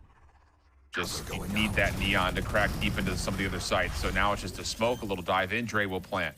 No defender in position to stop this part of the play from happening. You also got to keep in mind Raccoon is playing back mid window, has a Hunter's Fury with no chance to counter right now for NRG Academy. Classic setup. You're just going to play off the sprays, play off of the util. The first half has to come through early. Hunter's Fury out. A little early, but tag does come through. No further damage though, Tally. Odin has to hit the player up top, and it will. And then it's just a bullet hose from there on out. But here's Shondex at the corner, almost able to finish it all off himself, but traded, able to snap on over, find the shutdown, and Evictix get to 10. Again, Raccoon with the Odin, still proving to be such a problem for NRG Academy. You know, that time around, like, listen, this is a play from, like, the ancient days of Valorant. With that B hit, yeah, you go in, and then you get the heck out of there, and then you just kind of spray things down, kind of hold these long angles here. And even with the numbers disadvantage, it's going to be so easy. Smokes, hey, spray through them. That lesson, still going to be extremely strong, even with all the ammo nerfs after how many patches, like a year of patches at this point. But these spray downs have just been phenomenal from both these teams. Of course, Raccoon being the one who just has his finger on the pulse just a little bit better on where NRG are all the time. Wow, and that's a bold set play. Just a little bit of spam up to the window of Garage, and then just a dive on in for Evictix from Shaw's. So now you've got a 5v4. Lockdown at the ready if you want it. Cloric playing aggressively on A long. Has the Hunter's Fury for some counter ability, but you have to also figure that you need to get some information and some damage off of that as well. So there's going to be a decision to be made here depending on how Evictix play around this next 60 seconds. You should run. Okay. Looks like it will be the lockdown that gets invested here. And, well, actually, the spike is moving towards this A site. I wonder if they're suspicious on what's going on because Cloric not using the Hunter's Fury this time as Giza still finds the kill. And yeah, Giza's just holding, saying, you know, I'll sacrifice my life to try to get the Stinger to play, and it might work out for them. Scotty for initial trade, but a lot of damage off the Nanostorm. Has Renz now looking back over to the site. The defensive lockdown will be spent. Dre will get the plant off. Now it's just down to can you set up an exit and a post plant behind this. Scotty does have a Viper's Pit, but trying to get back on the site will be difficult. Great relay bolt. And Renz just may win the round by themselves. Scotty for the 1v3. Comes on over to find Shondex top side of sewer, and NRG bring us back to within one. And I feel like that was really the missing puzzle piece that we saw in previous round, that a lockdown gets kind of utilized towards that A site. Just the follow-up utility, the follow-up to kind of push the door down as soon as you kind of guarantee some of that space there. Beautifully played by Renz in order to just kind of capitalize off of it. Hey, you know what? When you're stunned up, suddenly that Odin's not going to shoot nearly as fast in Raccoon. That thing is not going to get you the value you wanted. So a great adaptation as we finally get to see Renz come a little bit online here. But NRG Academy still trailing one round behind Evictix. They've got a slew of ultimates ready to go though. And I imagine this is going to be the round that they use it to make sure that they secure that it is a tie, but also that they secure their economy, as that way it really just stops floundering. Yeah, true. Relay, or pardon me, recon bolt sent. Too many things with R's and bolts coming out. Giza, whoa, trying to find timing to peek over towards Garage. Doesn't work. Sean actually takes a little bit of stray damage as well. Cloric feeling the pressure will call it a reactive Hunter's Fury, and it does actually land under a couple of players, it looked like, on that last bolt. So a little bit of damage tallied, a little bit of slowdown established, and Evictix will restructure with 60 on the clock. And the Viper's Pit as well got expended so early on in the round. Basically just kind of gets dismissed as soon as Shondex is under a lot of pressure. And sure, Cloric uses that Hunter's Fury to be able to get that information, get all those tags to at least scare Evictix a little bit.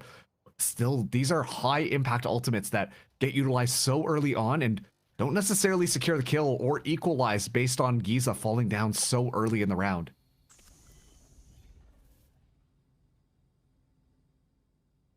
So Cloric is going to have the world in front of him here by the look of it. 30 on the clock. We're going to see a fake execute at A. Cloric keeping the eyes up and pulls off the site at the wrong moment. Fake will be effective. So how do you crack back into this? With the Viper's Pit down, there are low health pools, so you maybe look at the overdrive from Renz if they can find an opening.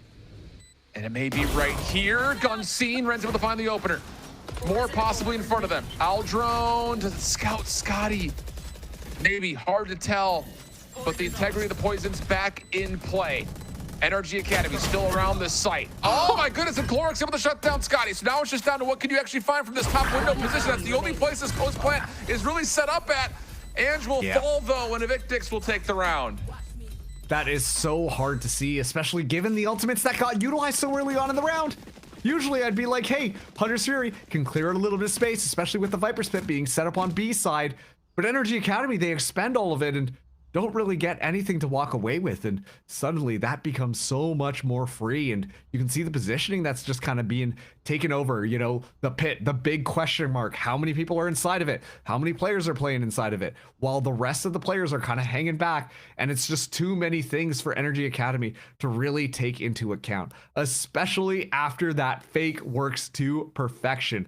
When the Viper's pit got deployed, if Cloric was in the right side and didn't decide to go through, if he just stood there and sprayed his gun, he probably would have found at least Spike, if not a couple more kills there. But it just works out perfectly. The bait and switch, honestly, very well put together for Evictix there. So this little back and forth now again has NRG Academy sweating a little bit. The money is not great. And so you kind of need to, well, see the overdrive here for Renz. And you lose this round, you're on nothing going into what would have to be 3 in a row. Whereas on the opposite side, you could see, I mean, we've got some hefty economies being built, hefty pockets being established, but you're also close to a Hunter's Fury, which could be big for Raccoon if they need more time. And you've got Nodin, and you've got Phantoms and ARs. Like, it's just not looking all that great right now for NRG Academy. Tough round in front of them. You need to see some sort of a, I would say, just proactive shutdown early, put the pressure on the clock for Evictix to make some sort of a desperate call. Yeah, but we're not really seeing that kind of pressure or really that like proactivity come through from the defense. NRG Academy more or less just kind of hold their ground and are hoping that, you know, you have a round where Giza can find a triple kill as they're kind of flooding in onto the site or something like that. And unfortunately, miracles like that just don't kind of fall into your lap. You have to architect them. You have to make them happen. Yeah, it's just so tough when you're trying to just read contact plays with a lesser economy. It almost makes you feel like with how exactly NRG Academy are playing, maybe they're thinking about kind of backing off and just playing for retake, but you're going to have to hold on to a lot of utility for that. And honestly speaking, all they're going to have to re-clear would be a smoke and a paranoia from Ange. So I think important for Ange to stay alive. Shaw's is looking for something. Not going to get anything, at least not on this angle. But Ange will be under pressure here. And, ooh. See, yep, seen something left. Now he has. There's the smoke. You delete some of the recon ability to jump on in, teleporting forward. Opportunity to try to hold this. Hunter's Fury has largely been danced around. Ange provides 2. Oh, mercy. How does he get 2? Scotty, long battle over towards Garage. And the longer this takes, the worse it's going to be here for the side of Evictix, who now really got time to even get on the site at all. Wow, what an absolute withstand that is from NRG Academy. They're going to get their 10th and keep their hopes alive. Oh man, I've got no words. Like, you know what?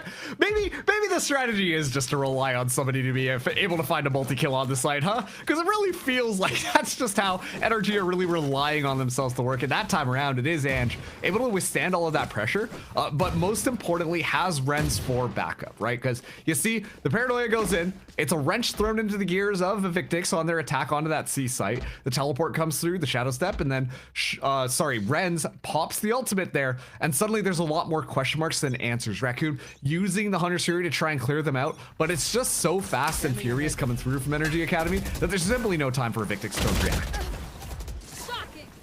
Opening battle here at A main, though. Has NRG scrambling to get another player inside this site after the trade comes through. Right here. Moment of pause. Raccoon, yeah, just going to tap the orb and see if the Odin can respond to some of that pre-spam that's on the way. Shock dart as well, avoided. So Raccoon has pulled some of this defense around a little bit. Dark cover will encompass this A main choke point, but it looks like Evictix want to finish on this A site. Yeah, and on top of that too, they're able to rescue the ultimate orb. And just to feign a little bit of noise here, NRG Academy, though, having bought the fake last time, know to be a little bit smarter So they're going to make sure to cross their T's and dot their I's, and that should be all the info you need. Yep, Chloric can hold this off a little while longer. Spike now making a desperate rotation back over to Sewer. So it still looks like Evictix want to design an A finish. But the defense, largely speaking, is here. So you're going to kill a little bit of noise, try to create some doubt, but Ange can still affect this site with the paranoia if they lean a little bit more over towards the A side of this B point. But might not need it. Sean only gets one. In the back of the site, Chloric gives you another, but the kills are in. NRG Academy will not be able to contest the spike plant. They're going to go 2v2 in the retake. 10 seconds left. Yeah, just good heads up. The trading the recon darts allows for an opportunity really for Evictix to run in onto site. And now this is going to be so difficult. Scotty has that Odin in hand.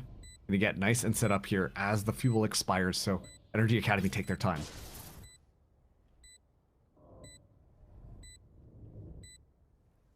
Here comes the walk down. And no, doesn't get one. And Scotty's got the cross. Oh my. Unbelievable.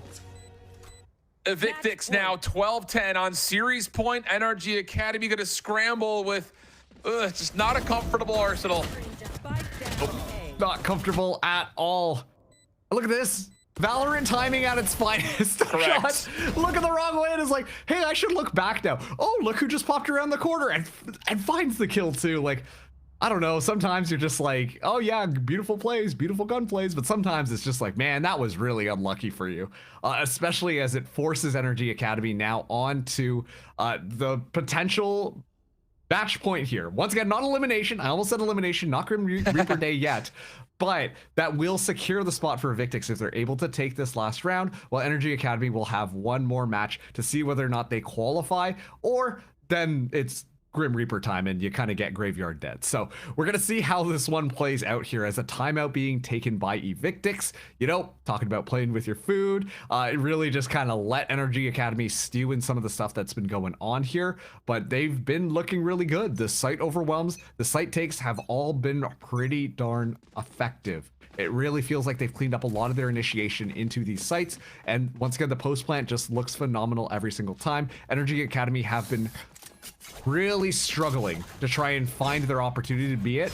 The rounds that they win tend to fall when NRG Academy can stop them before that spike gets down. If the spike gets down, then it's looking like it probably will be an Evictix round. Well, Dre is going to commit to the back of the defensive spawn.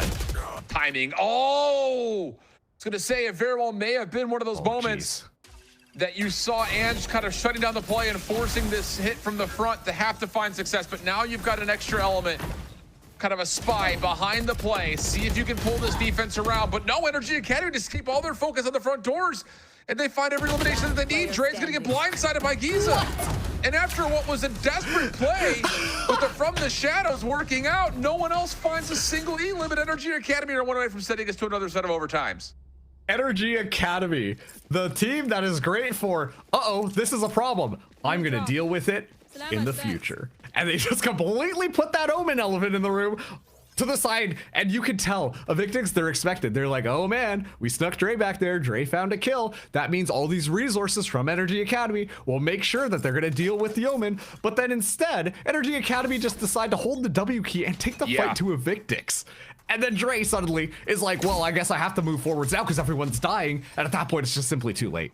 Yeah, I love that of like, we don't care if you're behind us. You can't do anything about it if we're just going to full hit this attack from the front. So now all of a sudden, shoes on the other foot. Evictix have to play with a Guardian, a Spectre, 2 Spectres, mind you, and a Judge. So Chloric will get some early intel. It doesn't really tell you too much, though, since the Viper is often the roamer.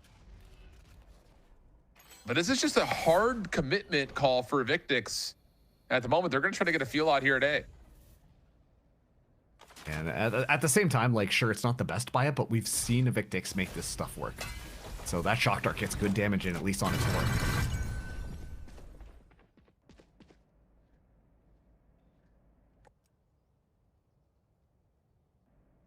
First contact is the most important, you think? Oh my goodness, no chance. Chloric just peeks into this. Oh, he does, but finds the headshot. So now you kind of force the hand of the rest of Evictix to have to hit behind this. Shaw's gives you one. The exit with the fast lane, though, is successful for NRG Academy. We're going to go 4v4 in the post plant. And yeah, think better about that. The dirt cover will be there for a moment, but this is the big issue. Raccoon up close with the judge. Vulnerable, taking a ton of damage. Oh my. What a clear out that is. So now it has to be on the Shaws again. Decent damage with the side of the wall. No way. Oh, he finds two, and then Raccoon steps up. And Evictix will get the win in 2 maps. No overtime needed this time. NRG Academy will have to fight one more time while Evictix will qualify for playoffs. Oh man, the NRG Academy stocks, they started so high at the beginning of the season. I remember I was watching some of those games and I'm like, this is gonna be the team to watch out for. They're the ones who are gonna be running things through. And yet the narrative continues. They started at such a peak and have slowly gone down as more time has gone on, while Evictix have just been getting more and more momentum as things go on. I gotta say, like, I'm really impressed with how Evictix put together some of these strategies. And you can tell that they're sitting there, they're thinking about how can we make these big macro map controlling plays, whereas NRG Academy, it's more down to the individual skill, which we know is there, but it still really feels like they have to clean up a little bit more around them in order to make sure that they can kind of close things out. But big congratulations to Evictix, because I'm pretty sure this secures their position into playoffs for stage 1. Yes, it does. And I think this most importantly, outside of a couple of small mistakes, they really did control a lot of this series. So lots of things to build on as they look forward to the extracurricular activities of playoffs. What a first series we've got. We still have at least one more match. Well, no, we actually have just one more match after this. So we'll head to a break. We've got the best to give us our reactions and make all of us casters and commentators look silly, because all of us besides Liz picked NRG Academy. Liz knows ball? Since when? That's coming up after the break.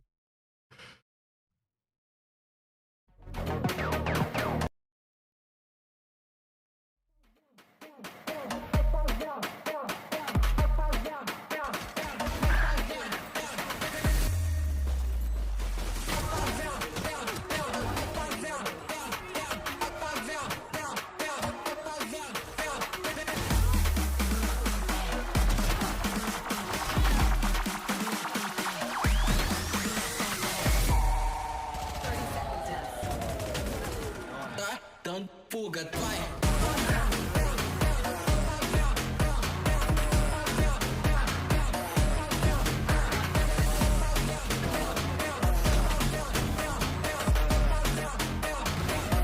Don't forget why. Não tenta bater de frente. Sabe que lá tá fazendo macete. Desce até o chão. Ela tá doida pra cola com a gente. Fazendo macete.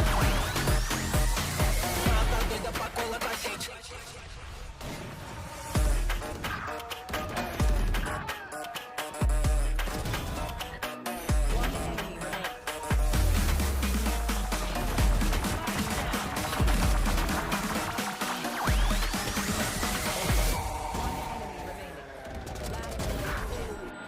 Don't forget why.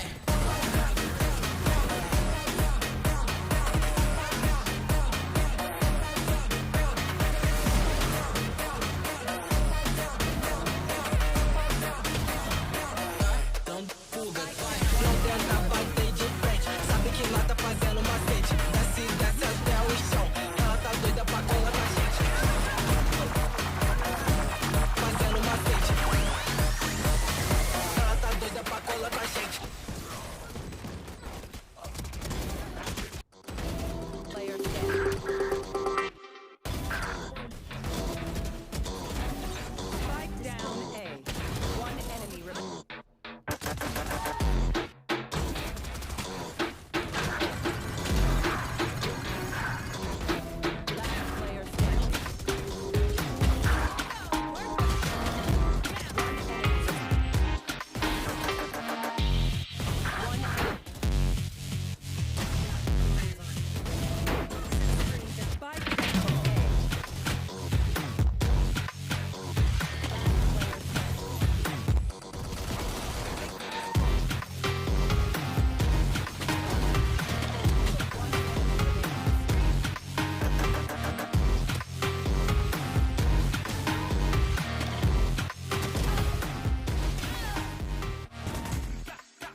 rebound's gonna be big and bodies. If they need it. Only a scuffle, so pit. Good sound, Renz. Oh, the high-low. There it is. Oh, and even more than that, Zerota is dimensional drip from Tanza. He's gonna know what you're planning, what you think before you've even executed. And the real executioners are sleepers. Well, folks, guess who's right again? This girl. Welcome back to VALORANT Challengers League North America. I'm your host, Elizabeth, the right one, the ball knower, joined by Shayo and Vincili, the non-ball knowers, the not knowers. Some things never change in Challengers anyways, right? Host goes against the grain, and then suddenly it's just the cards that the script of Challengers. Sorry. Wait, no, Van, sorry. No, I think I hear the excuse train with you. No. Just a little bit. Facts. All just right. the curse of Challengers. The curse of Challengers, but the curse of Challengers means Evictix wins 2-0, taking down NRG Academy. Shayo, this is a team that we talked about in the beginning in the pre-show that has had this rise and really meeting the occasion, especially with these last two maps, but they went all 18-16 and 13-11 last map. If this was a test, if you will, they absolutely passed. Yeah, they passed is the, I think, best word to use, because acing would be locking things down. When they look good, they look really good, but they made it an occasion, like you said, Liz. Some of these rounds, a little bit finicky here and there. They got past the line at the end of the day, though, and I feel like they learned so much from this matchup as well. Some of the M-bets from these guys were huge. I think Shaw's as well, being so dynamic with that operator in elevation with the Neon. Like, you don't expect that when you're playing on the offensive side from NRG Academy. Still, from all sides, Evictix just seemed proactive. They wanted to control the game, and they got it in their hands, whether you're on attack or defense. Definitely shows us through, if you're missing out on Challengers for a couple of weeks, then you're missing out on the whole storyline around this team, right? Because when things first started, I'm watching here them play against M80, and M80 is a brand new roster, and even M80 didn't look like the best team, but they still won that against Evictix 2-0 for M80's side. I was like, well, this is probably going to be another of those ones where maybe they could be the gatekeeper kind of team here for Evictix, but probably not going to be able to be a team that qualifies. But now, after getting this victory against NRG Academy, to me, who is one of the best orgs that we currently have now in Challengers, and they also qualify to the playoffs, that's kind of sick, and they definitely shut me up. Yeah, I mean, their defensive half as well, when it came to just, pushing up against NRG Academy on Haven, looked to be much better than what we saw from before, especially towards the adjustments towards the very end. Yes, very streaky. I feel like against YFP was kind of the same. This time, though, not a 13-4 overall, right? They pushed forward, actually had control of this map. When it went to the attack side as well, just looked really good at having control and making sure that when they were in a good situation, they ended the round. Yes, there were some whiffs here and there, but overall, this seems to be a team making less and less mistakes, match after match, and improving overall, Vans. It'll be kind of scary to face in the playoffs. Yeah, I mean, if we just want to focus about this last map as well between these two teams, I got to say both NRG Academy and Evictix had really good attack sides. I think they both understood the strengths and weaknesses into playing this composition as it was mirrored up, and how you could manipulate the map. If you're going to play a little bit slow, then you could break util. You're going to force the anchors to be kind of like on an island, and then you keep them guessing and you hit as a team. I think that was NRG's style that worked out quite well. And then for Evictix, well, it looks like they ran it down quite often until finally we saw some results out of a timeout here from MC. But I think the difference was that it was a little bit too late for NRG Academy to really come back into this game. As soon as they're able to get like a convert around on their side, they would lose the one immediately after. So you're kind of just breaking the economy every single time for NRG Academy. So it made it very difficult for them to really push this across that finish line towards the end. Although, as I say that, you had lower buys for the last 4 rounds that went on both sides that had lower income, and that's the power of working as a group and powering and weakening up sites. And I think one thing that's really good as well for Evictix in the post plant is that they actually got so many good eliminations. There wasn't that many rounds that finished into the spike blowing up. It was really just them being able to crossfire perfectly and play to their advantages in these post plant scenarios that NRG could not overtake.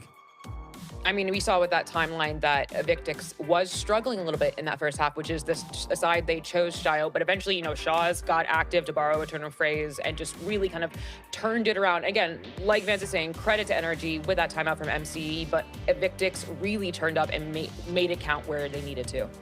No, absolutely. Like, shout out to Giza, by the way, from NRG Academy. Yes. Nice 4K, a few 3Ks in the business with Shaw's. Yeah. And the dynamicism is the word. Like, the variety this guy has an approach in both running down the attack and at the same time getting those first bloods.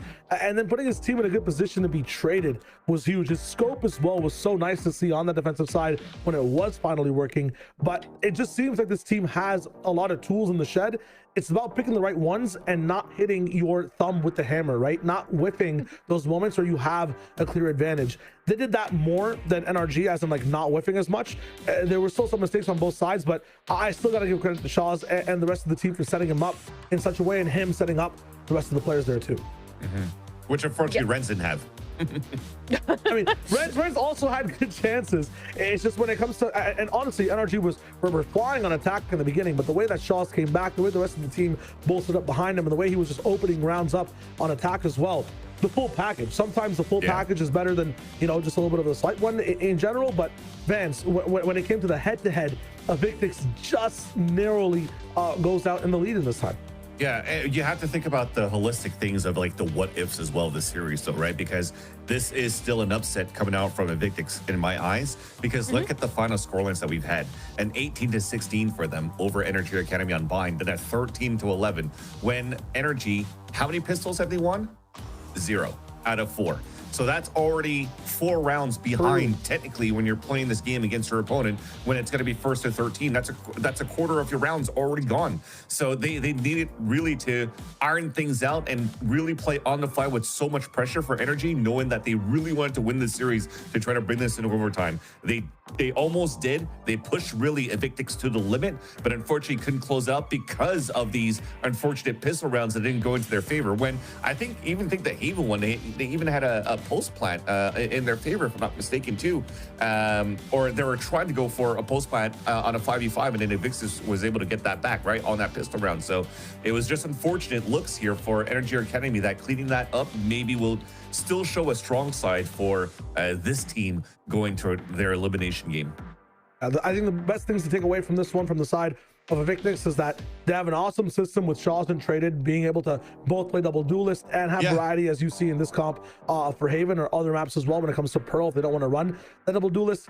Shaw's is an amazing two-way player where he can have that scope online on both defense, attack if he picks it up and wants to slow play a little bit, but the entries for him are also absolutely amazing. And when it comes to the team, they are gritty. They want to be able to adapt. Might be a problem in playoffs if you're playing against teams that, you know, punish mistakes more, and if you make one, they don't let you come back. But these guys have that special sauce, fans. And I think towards the end, it's also on the side of energy. You were just mentioning for Evictix here, Shayo, that you have one team that has a bunch of Swiss Army knives, one that could play like a duelist into a Senti, and then you could just pick and choose how they want to go about into their maps for Evictix's side. NRG, I thought they had that, right? At some point, they were trying things out, testing things out into the double duelist, getting a little bit of a Euro and a Neon, but then going back into like the single duelist into the series. So is that going to be a pain point that they're going to have to iron out going into the next series? If so, then maybe it's figured out at some point where they could kind of take down NRGA. So maybe we're missing a little bit of that aggression out of their side by the lack of the double duelists, but hopefully they find an answer here on how they could acclimate themselves and play to the best of their capabilities with what they're comfortable with in their comps. You know what else they're missing?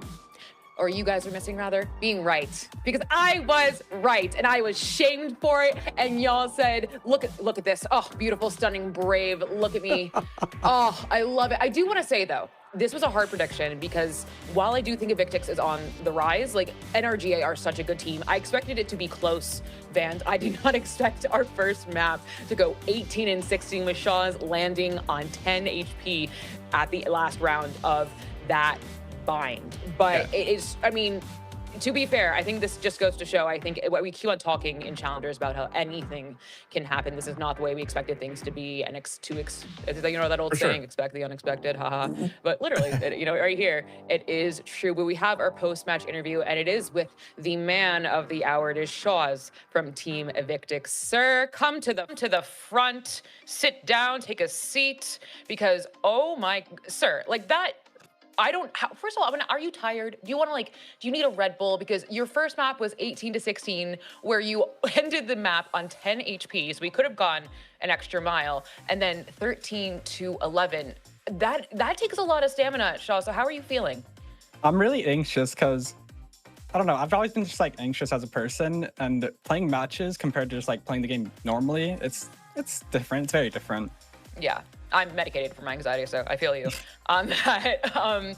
But I mean, something we were talking about is just kind of highlighting you as a player. I think you've kind of just exploded onto the scene as this explosive duelist who's able to scope down, but also find these entries, neon sliding, waylay diving, whatever it may be. I would love to see, like, where you see yourself in the scene, because there are a lot of duelists in the scene, a lot of duelists who have, made a name for themselves. Where do you kind of see yourself in the lineup of duelists? I'd say the way I play duelist, I'm more like of a support for traded. I'd say I'd rank like towards middle or the higher side of the duelist and challengers currently. I mean, just to talk about your team, I think Evictix have had such a great journey, because you guys like are kind of, you struggled in the beginning and now you're really finding your place. You're really moving on up. What does Evictix have to keep on doing right in order to keep on doing? Because you have qualified for playoffs, which, first of all, congratulations. Let me be the first to congratulate you on behalf of everyone here. Thank you. I mean, it's such a pleasure to watch you guys play, but how does Evictix keep on giving us these, like, heart-racing moments? What do you have to keep on doing? As long as we keep playing into our comforts rather than trying to play like a traditional like play style with normal comps, I think we'll keep winning our matches, I'd say. When you say comforts, can you explain a little bit what that means? Like, so with Evictix, we have two duelist players. We have me and Traded, and rather than playing like traditional comps where we have a single duelist and utility to support that duelist, we have two duelists, and then we play off that like play style. It's just really aggro. I feel that. Well, you are an absolute delight to watch. So go get some rest, enjoy yourself, and congratulations on qualifying for playoffs. Thank you so much. See you later, Shaz. Bye. As someone with anxiety, I totally relate. Sometimes it is what it is, but being open and honest about it is awesome as well. So we're going to take a little bit of a break, but stay right there because I think you know what match it's next. It's Evil Geniuses Academy versus M80.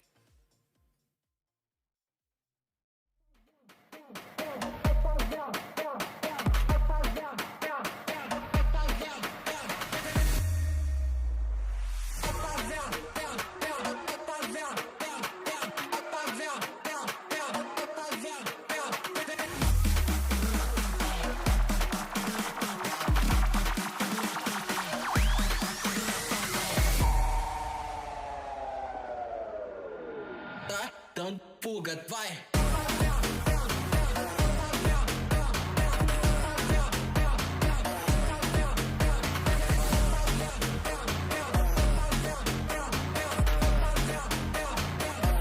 Don't forget why. Não tenta bater de frente. Sabe que lá tá fazendo macete. Desce até o chão.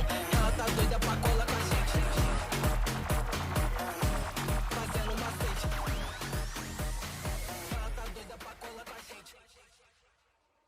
We are back, and it's time for NRG Academy versus M80. I know, y'all, this is the game that you have been waiting for, and we had an incredible first match with Evictix taking down NRG Academy, but these, Shayo, are the teams that I think when you think about, challengers, these are kind of the quintessential challengers teams, and of course, they're facing each other for qualification.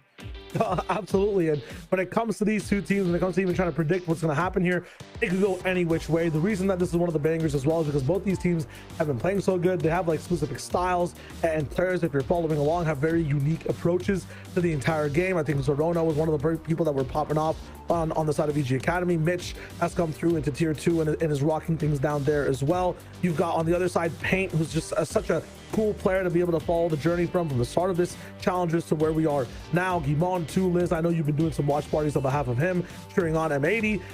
Vance, so much stuff in the business just popping off between these two teams. 100%. And as you just mentioned, as you're going through the encyclopedia of every single one of these players, that's why there's like so much history for every single one of these players. But the thing is that they never really got together as a group to make it shine yet for either M80 or the side of NRG Academy. Although, that being said, as the weeks went on, you definitely start seeing the progression for both of these teams, and that it is going to be a banger match. The thing right now for me is that it's unfortunate. One of these two teams are going to have to play another elimination game tomorrow, but we're going to cross that bridge when we cross that bridge. This is still looking to be a very important game and a very fun game to witness. You were just mentioning about Paint before here, Shayo. to see him off Duelist and to play an Initiator, though, he's doing that quite good. Yeah, he's bobbing off on both sides. But before we get to M80, I want to talk about EG Academy real quick and some of these players who are storied both into the tier 1 scene, tier 2 in a little bit as well. It's crazy that, you know, we haven't really seen Mitch and Jakey play together, although they've been a part of the same organizations on different times. Just seeing them here, it's really cool. You can see their journey as well overall and approach to the situation when it comes to just challengers for the first split so far. A good win against NBG, YFP in the business, a very close shave there for EG Academy, but then, you know, 2 losses, a win again at the very end against Alliance Gamers. But when we look at Alliance in general, Alliance Guardians, there we go. But when you look at when you look at the team as a total, Vans, when you look at the approach with these 5 players, firepower is up in flames, man. They are such good shooters. That's the thing, because the one that's a question mark for me that I haven't had a chance to really observe yet going into challengers is Stunna, probably fairly new, and it's quite cool as a storyline because when you're looking at it for EG Academy, I could almost think about like a 2023 EG 10 roster team, and then you're thinking about, okay, well, Stunna, who is this person? Demon 1, who is this person? And then suddenly they get called up, and then boom, they win a chance. The thing is right now too, if you want to be a scoreboard Steven and try to analyze through just scores, if you're looking at Stunna though, what he's good at least is the agent that he plays to create that space for the team. I can almost think about Stunna kind of like a Jogimo. He's gonna try to get that fourth line for you, and if he dies, if he says recalls or whatnot, that's the firepower that Shy was talking about. The other 4 players are gonna run it down and take you down. Yeah, well, when I was oh yeah, go ahead. No, I mean, it's one of those things where I think, you know, I always say, like, you got to pay attention to challengers. We make the stars, we make the world champions for what it's worth. Yeah. And it is so exciting to see someone like Stunna just literally kind of stun people, and pop off. Another one of those teams having that moment is M80. Now, this is an organization that's been back and forth within the kind of tier 2 Valorant world, and all of these players within it have been within the scene for God since I've entered it, Shio, and just but but this is a team that I think, you know, we see them and we see all of these names, right? We see Derek, we see Yimon, we see Paint, right? And it's like we don't expect them to have 2 losses on this screen. No, but like when you look at the teams that they have lost to, they are some of the heavier hitters, especially early on or earlier on, like pre-round 4 when it came to core, and you know, just you look at NRG Academy as well. We just saw them play, like the close matches you guys have, the Titans on that team. It's tough when it gets tough for them. I wish some of those were 2-1s as well, or 1-2s. When you look at something closer though, they've been building up confidence playing against WU, against Pigeons as well. Some very clean games on the side of M80. Close ones though on the side of the Pigeons, where you would assume OT, bro. I was saying clean on the side of WU. I'm going up the scores, but like for Pigeons, especially with like the roster diff that some people might assume between these teams, you would say that that'd be a much closer and cleaner game for the side of M80. Yeah, and just to chime into what you're saying too for M80, it's a lot of like new things for a lot of these players. Again, I think outside of Alvin and GMD that play together on TSM, the rest of them are just kind of new to outside of like just ranked games doing with each other, you know. So in a pro setting, in a team setting, in a team environment, it's a little bit different.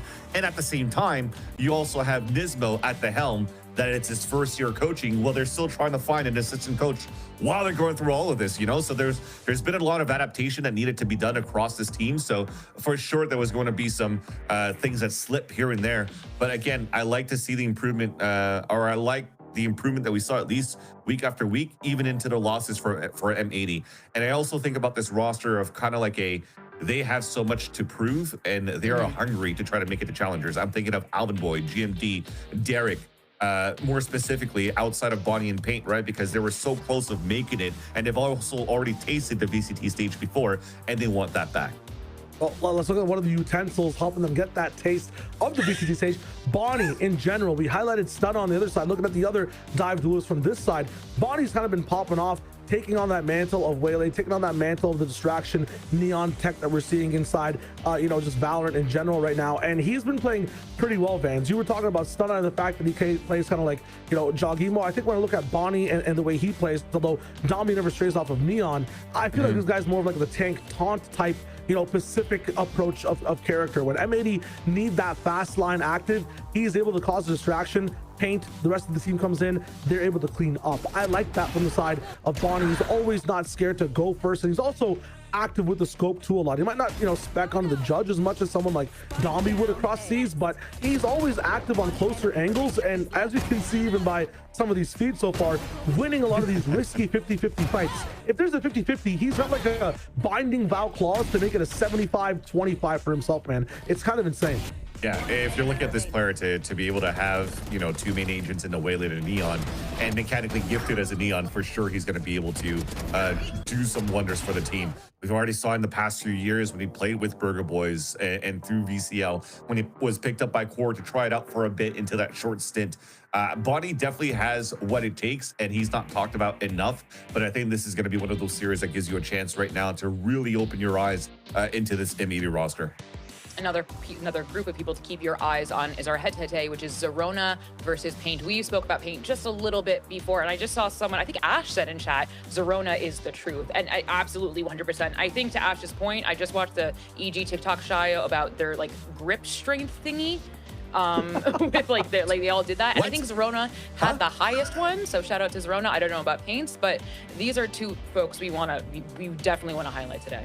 Yeah, this is like X Factor City Central, and like you can pay attention to the stats, but I can just tell you between these two players, the deeper a match gets, the scarier Zerona is. It's a very patient style of like controlling / like being a little bit of the 4th, 5th in to be able to save his team after getting a lot of information.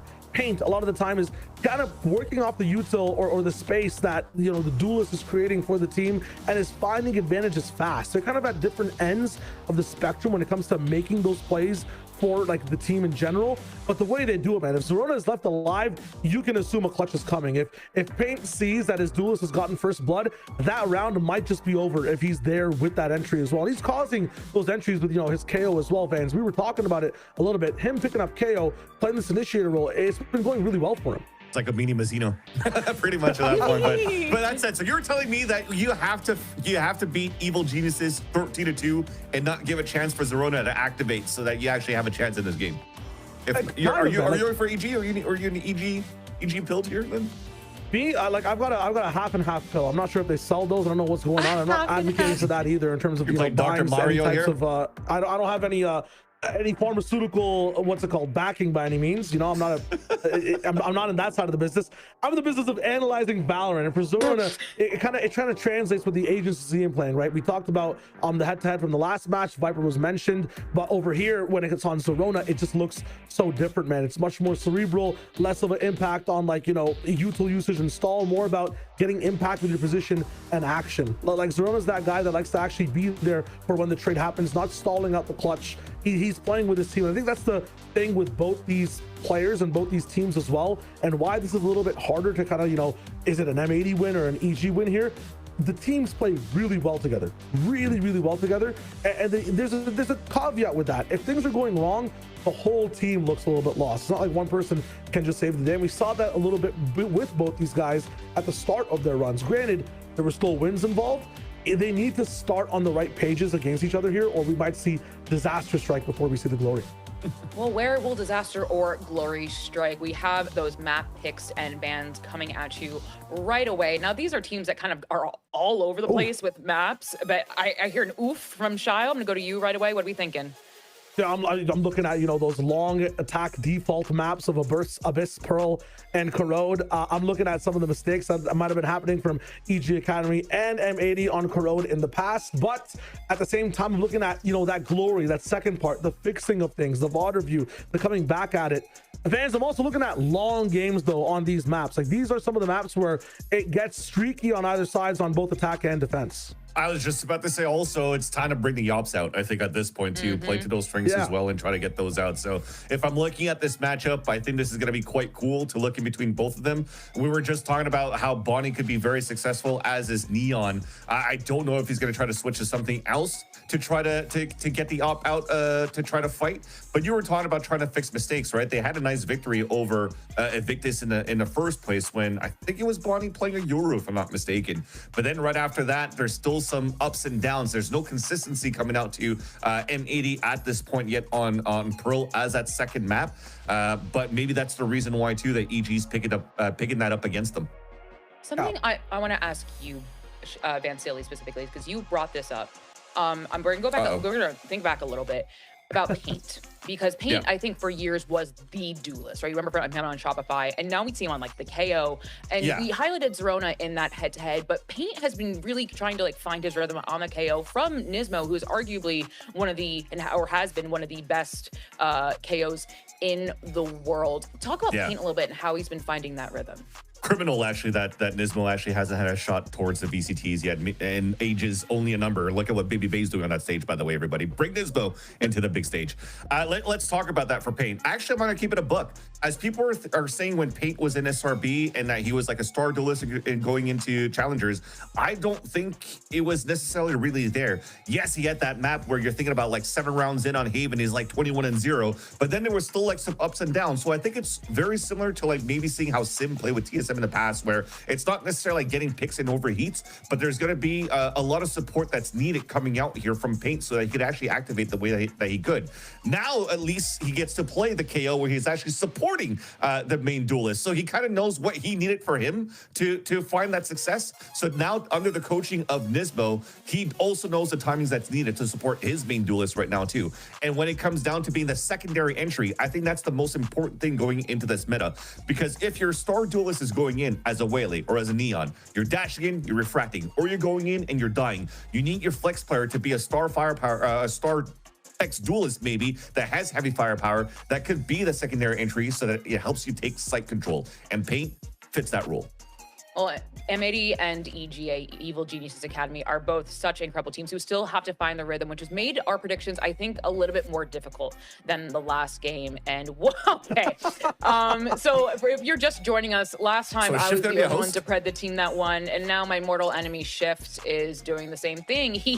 I'm the blueprint. He's just copying me. I'm rent-free in his brain. But to his credit, EGA have been finding their rhythm.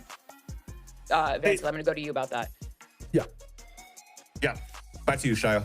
Okay, cool. Because he already said, yeah, I'm going to give it to him. When it comes to, I got to be dotted. That's on me. But when it comes to, when it comes to the Preds here, it goes either way. I think M80 have just kind of built up momentum on this map pool as well on starting Abyss. They've been having harder, or what's it called, more harsh victories in terms of like one-sided is the word I'm looking for their side on some of these maps. Against Pigeons, again, kind of close, but attack against WU 10-2 looking good in general. Everything when it comes to the approach from M80, I feel like they have that X factor on their side. Also, I think that Vito is the truth. I'm looking at the comp right now from M80 and I'm liking what I'm seeing. It's the same old. I think business is exactly as it's being told. This agent is just so good at stopping so much, although there's not going to be as much being thrown because Astra just has a lot of stars on the ground. Mitch affected, Waylay affected as well. No saturate. Zerona with the flashes might not be possible. There's a lot of effect with Vito on this map, fans. Just got to be sure that you place those interceptors at the right places, though, and get the right timing when you're going for hits. So that probably have to be the game plan for EG Academy. Try to make sure you cycle out the interceptor if you're not going to go for the instant hit, or if you find ways to just get stunner right into punishing Alvin Boy, then that'll give you a better advantage on your attack side. Well, folks, it is time for the match you have been waiting for. M80, Evil Geniuses Academy. I'm going to send it over to our caster so we can get started on Abyss. It is Marks and Shift.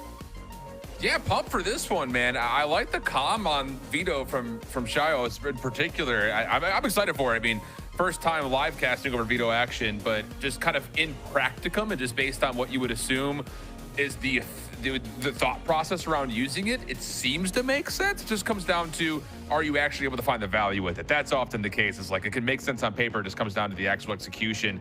Will it actually stall out things like the waylay dives and stuff like that? It's so funny because, like, as you're saying that, I can see the Tens video that he posted when KO first came out. It was like, I'm never going to play Duelist again. This thing is broken. And I feel like it was a very similar thing with Vito. But exactly like you said, Shift, it comes down to finding those timings in order to negate a lot of that utility on the entry. And I'm very confident about Alvin Boy specifically playing this Vito because Alvin has been such a strong backbone behind M80, very consistent and very good at finding those kills. And I'm excited to see what he's going to do yet again because there are some games where I'm looking and it feels like Alvin is the main reason why M80 are winning out a majority of their rounds. Yeah, I hear that. I do. Well, opening contact for Stunna. A couple of shots will tag Guam, but nothing really too much to worry about yet. Alvin trusted to play the sole defender on the other side of the map. Has the ability to kind of utilize this utility from the walls to just play this back corner pretty darn safely. So a lot of trust that Alvin can hang, especially considering it is just a pistol round, and he may not fully know how many players are in front of him, but for now, it seems like M80 are still pretty confident in their setup. Yeah, Pancake's taking a lot of space as well, but Spike is nowhere close nearby, and so it's still quite a bit of time, and I like what Derek's doing here. You know, just use that scan utility to at least get the idea that something is going on here. Once again, Alvin really going to be the person to try and anchor things down while the rest of the team finally will have to regroup. Let's see what Zerona has to say about that, though. Yeah, indeed the case. This is big for EG. Just trying to watch this rotation through mid. Paint taking a little bit of damage. Same could be said for Bonnie. And there we go. Finally, a couple of eliminations come through, but it favors that of M80's defense. Trying to work their way back in. Still a tall task. And Jake's position could potentially determine how this post plant gets set up, because you shut down one. M80 now have the full flood from the cut. Mitch, the next one up. Pancake's trying to watch the cross. A little bit of assistance is all that's needed. Paint, the last one surviving. 1v2, time becoming an issue, and not holding on for the defuse makes this a little bit easier. Yeah, not enough time to stick for it, and Jake will even find the final kill to get EG the opener. Yeah, and that time around, like, you know, sure, Alvin left behind, and EG, yeah, they leave behind the spike, and it's looking a little bit slow from both of these sides. But ultimately what happened was, I don't want to call it the difference of decision making, but it's just the slow pace of M80 to very systematically clear out mid that really just kind of runs down the clock on them. And sure, you know, they were aware of the trap that was getting set up there, but at the same time, like, all of that time kind of draining away made it that much easier for EG to just kind of sit down, you know, park it up, and just wait for M80 to be able to come through onto them. So kind of works as just kind of like a stall tactic that really M80 stalled themselves out. GMD trying to pick up that orb, but Mitch gonna keep him honest. Goes through the spray down as, yeah, GMD's gonna be able to actually get that orb and be able to disappear into the night. So a different look from EG as they play this one nice and slow with 4-man push-up though outside of B. Yeah, and Jake getting one and done would be fine. There's the dash. Nice headshot. Maybe gives him a chance for more, and wouldn't you know it, more is on the table. So 2 for 1. Of course, that commitment call, knowing how many players had pushed up, now has Evil Geniuses looking for the play at A. It's going to be down to GMD. Trying to hold this smoke for as long as humanly possible. A couple of those stray shots moving their way through. Aldrone will reveal this, and yeah, now you're hit. There's nowhere to go. Pancake stopping the long play around the overextended area, and that will lead to a plant and a very comfortable 4v1. Spike planted. And Alvin, last person alive now. We'll just rescue the ghost to try and make this do a little bit more damage here, but you can tell at this point, Mitch, the only person with the pistol in hand, they're just like, hey, go in there, try and find that kill, but Alvin's just gonna more or less keep this one honest. And you know, that initial engagement as well. Oh, no way, Pancakes gets the wall bang there as Mitch goes through, closes that one out. But I was saying, like, you see the push out from B, and Jake able to find 2 kills is actually really good, because Jake only came in with a ghost. You know, all the big weapons were handed to the rest of the team, which was on the other side of the map. The Astra was literally the one agent that EG were willing to risk to go down really early on. So all things considered, like, that round happened exactly like EG were kind of planning. And now you can see that, like, given the fact that Jake didn't buy up that weapon, we'll have a Vandal moving into this next one. As a matter of fact, it's a full buy up on the side of EG. So they're coming out this one swinging. Yeah, this is not as much of a bonus as we normally would expect with some investment behind it. The economy is still pretty healthy, though, considering the convincing nature of the first 2 rounds, right here, including plants. Mitch, shock dart into the smoke, nothing there. Pancakes, meanwhile, gets the sole elimination on Devani, the only defender at B. But this play up towards mid is what we're all focused on, and Alvin will drop. Follow up onto Paint, also good, and M80 just not able to hang on to the ground at mid. So things looking really good for EG early. GMD does get one back. Derek chasing, but not able to connect. And that now splits this defensive effort up into multiple 1v3s, essentially. They found my trap. You can tell that M80, they did their homework coming into this matchup. EG, very, very much trying to take that middle space. And M80 just so aware of that. GMD, an unbelievable kill onto Mitch. Yeah, so it's going to be 2v2 now. Well, the spike does get planted, and M80 are going to re-wrap back up to be tower to hit this together by the look of it. I'm just going to come back over, tries the cut. Jake is very far away, but has a gravity vortex to use with that star position. And that seems to be what they're hoping for. Defensive star now placed. Pancake staying alive, sees a shoulder. Not able to do much with it. Jake gonna step up to try to assist. Here's a swing. GMD gets the first. Jake still alive in the nebula. Sees the barrel, and that's enough. A little scattering in which perspective of which Astra we were watching, but Jake, I think he got the intel off the barrel, able to hold on the trigger, and that's 3-0 up now for EG, and M80 are on a save. Yeah, and Jake now with 6 kills on the board. Cosmic Divide available just in case. Mitch also having the Hunter's Fury online. Things are just working out perfectly right now for EG Academy. Once again, like a lot of emphasis being placed on this middle ground, except when M80 go in to try and counter them, EG, like they've got someone holding back, someone watching from all the way down here. And so they're making sure to cover all of the potential entry points that M80 might be trying to take that gun duel. And so in a weird way, when M80 are the ones who should be waiting for EG, EG are the ones waiting for M80 to kind of pop out on mid. And this time around, like, they abandoned it. Yeah, I was about to say, like, I actually really enjoy this from EG, maybe in terms of just an overall game plan idea, because if you know Alpha's going to be by themselves at B, or at least restricted to be playing with maybe one other member to help, why not put some pressure on the defense to have to respond through one of the more difficult parts of the map to fight in, which is that mid-map position. So it all makes sense in terms of the game plan. This is working out really nicely, though, making EG look brilliant as they find a counter the opening first bloods, and that's enough for a 4v3 with, of course, the huge weapon advantage. Just good util combinations coming out as well. Not even necessarily needing to take a duel, just, you know, use your util to back them all up. It's going to be a 3-man push from behind from M80. But yeah, this long range is not going to work. Nope. Not with the weapons that are in hand. Derek does give you one. Recon pull. Not going to reveal anything. Stunner just waiting for a time to pop up. Pancakes on the close cross. That'll work. Outlaw, go, boom. 4-0 for EG Academy. And now an opportunity for M80 to try to get on the board here. And I won't say it's a must-win situation, but you definitely need to see something. I think in particular, like you've been talking about, something to deny this mid-map vulnerability the defense seems to have.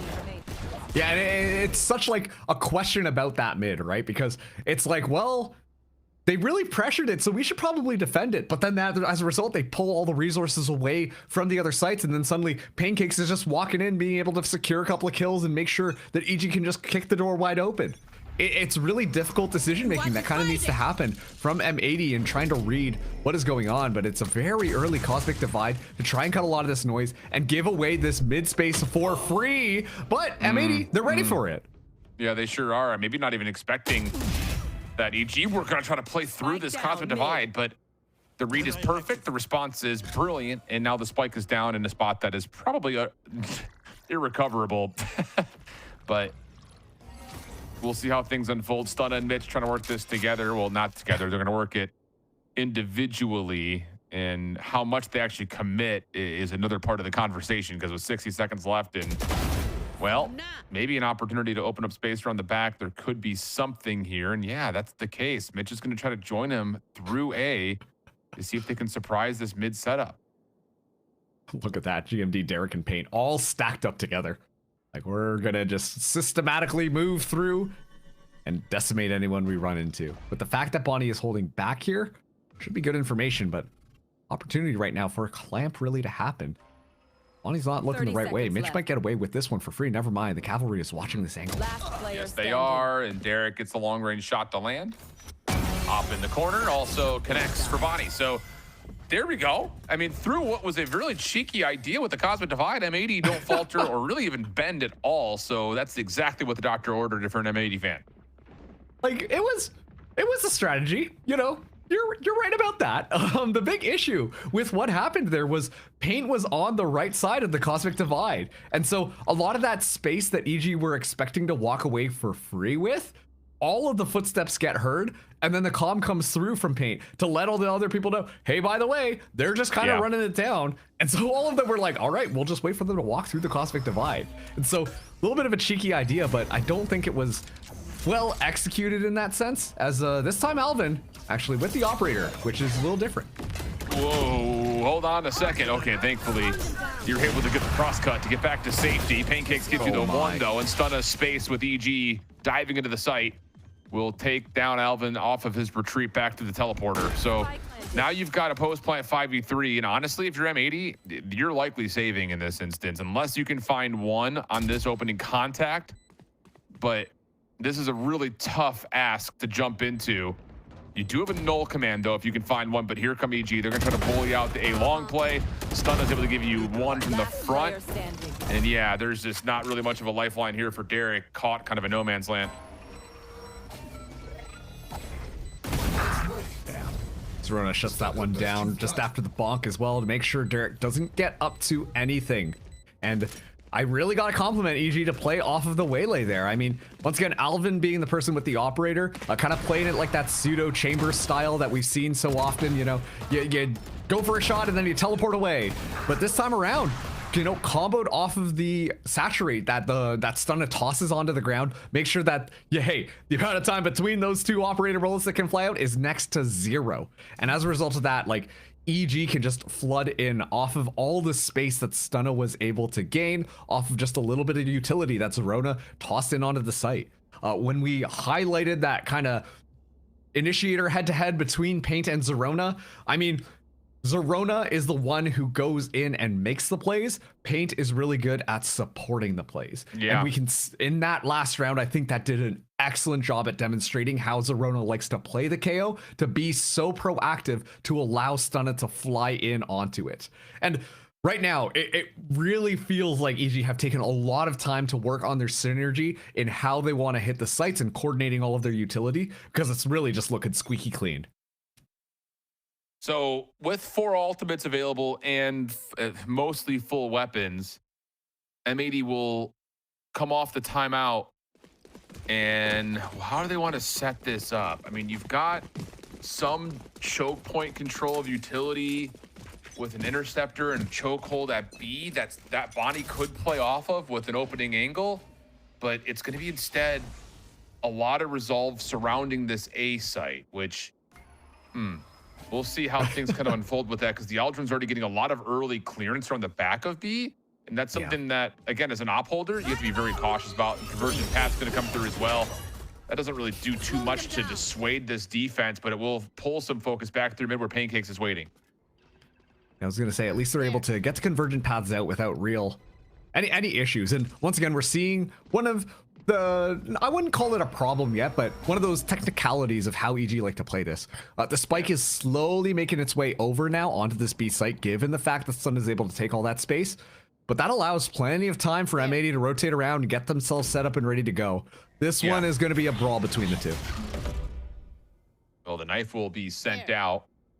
Here comes the opportunity to plant in the backside of B. I just don't know how you stop this right now. If you are M80, the answer is you don't. No command's going to be spent. That's on the offensive side for Zerona. Evolution comes through for Alvin. So you're trying to play off of the opening contact. Cosmic Divide now going to get the defense a little bit extra forward. Flash behind it for Zerona, trying to stall this as long as really possible. And maybe get some more time for Pancakes to make this long wrap around the back.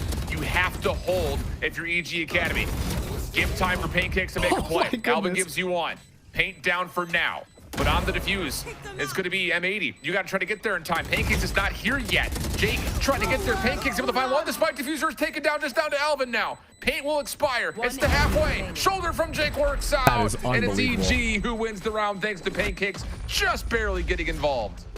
That is craziness kind of coming through there. One of the big things that personally I have a problem with how M80 like to play a lot of things is that it really feels like they need to group up before they move in. And that ticks off precious time on the clock, right? Like, it takes them so long to be able to get themselves set up and ready to move in here. But this time around, it's just the wraparound from Pancakes up top that M80 had no idea about. While it feels like M80 are starting to clean that up a little bit more, in the sense that they're like more ready to attack. They know what's going on. It's looking a lot more coordinated. They just simply did not account for Pancakes to be kind of that knife in the back, and it all just falls apart. Yeah, and it really does come down to the difference of hundredths of a second on the timing of all that, because the spike was so close to being diffused on the hold. But EG do just enough to stall out for Pancakes to get there. You get the spike diffuser taken off. And now the eco starts to flip back in favor of EG to very convincing natures. And that was a lot of ultimate that were spent right there for M80. All they hold on to are the paths. So, hindrance in the arsenal. And the defensive conversions will come through immediately. Bonnie doesn't like the look of it, though, and will back away, leaving Alvin kind of by himself for now. Smoke will fade, but Alvin's able to connect for the first. Excellent first headshot there as Bonnie finds the second, and yeah, M80 doing a good job of holding things down while Stunna finds one. Alvin gives you one more. Paint right there with it. And how about that's how M80 get their second round? A little bit of a stand tall moment for Alvin. Everyone else able to flood just in time. And I think maybe most importantly, no hold off at mid this time. You can see the stack up even at this point of the minimap. Nobody from EG even bothering with mid. They're thinking they can bully out the defense. Not the case. Big stuff from M80 to get around back. And M80, that was purely just off of that interceptor play. All of the utility that gets tossed in onto that B site that EG really like to initiate off of, and once again, looking really clean when they like to play off their utility, just gets completely neutralized. Whether or not it's the knife, whether or not it's the dash in, whether or not it's the flash flying through, that allows just enough of a stall for M80 to find it. This is bold from Bonnie and will be punished. Oh, wow, no. Paige just flashed everybody, but... Oh, and himself too. Yeah. So this will be EG with a free A site.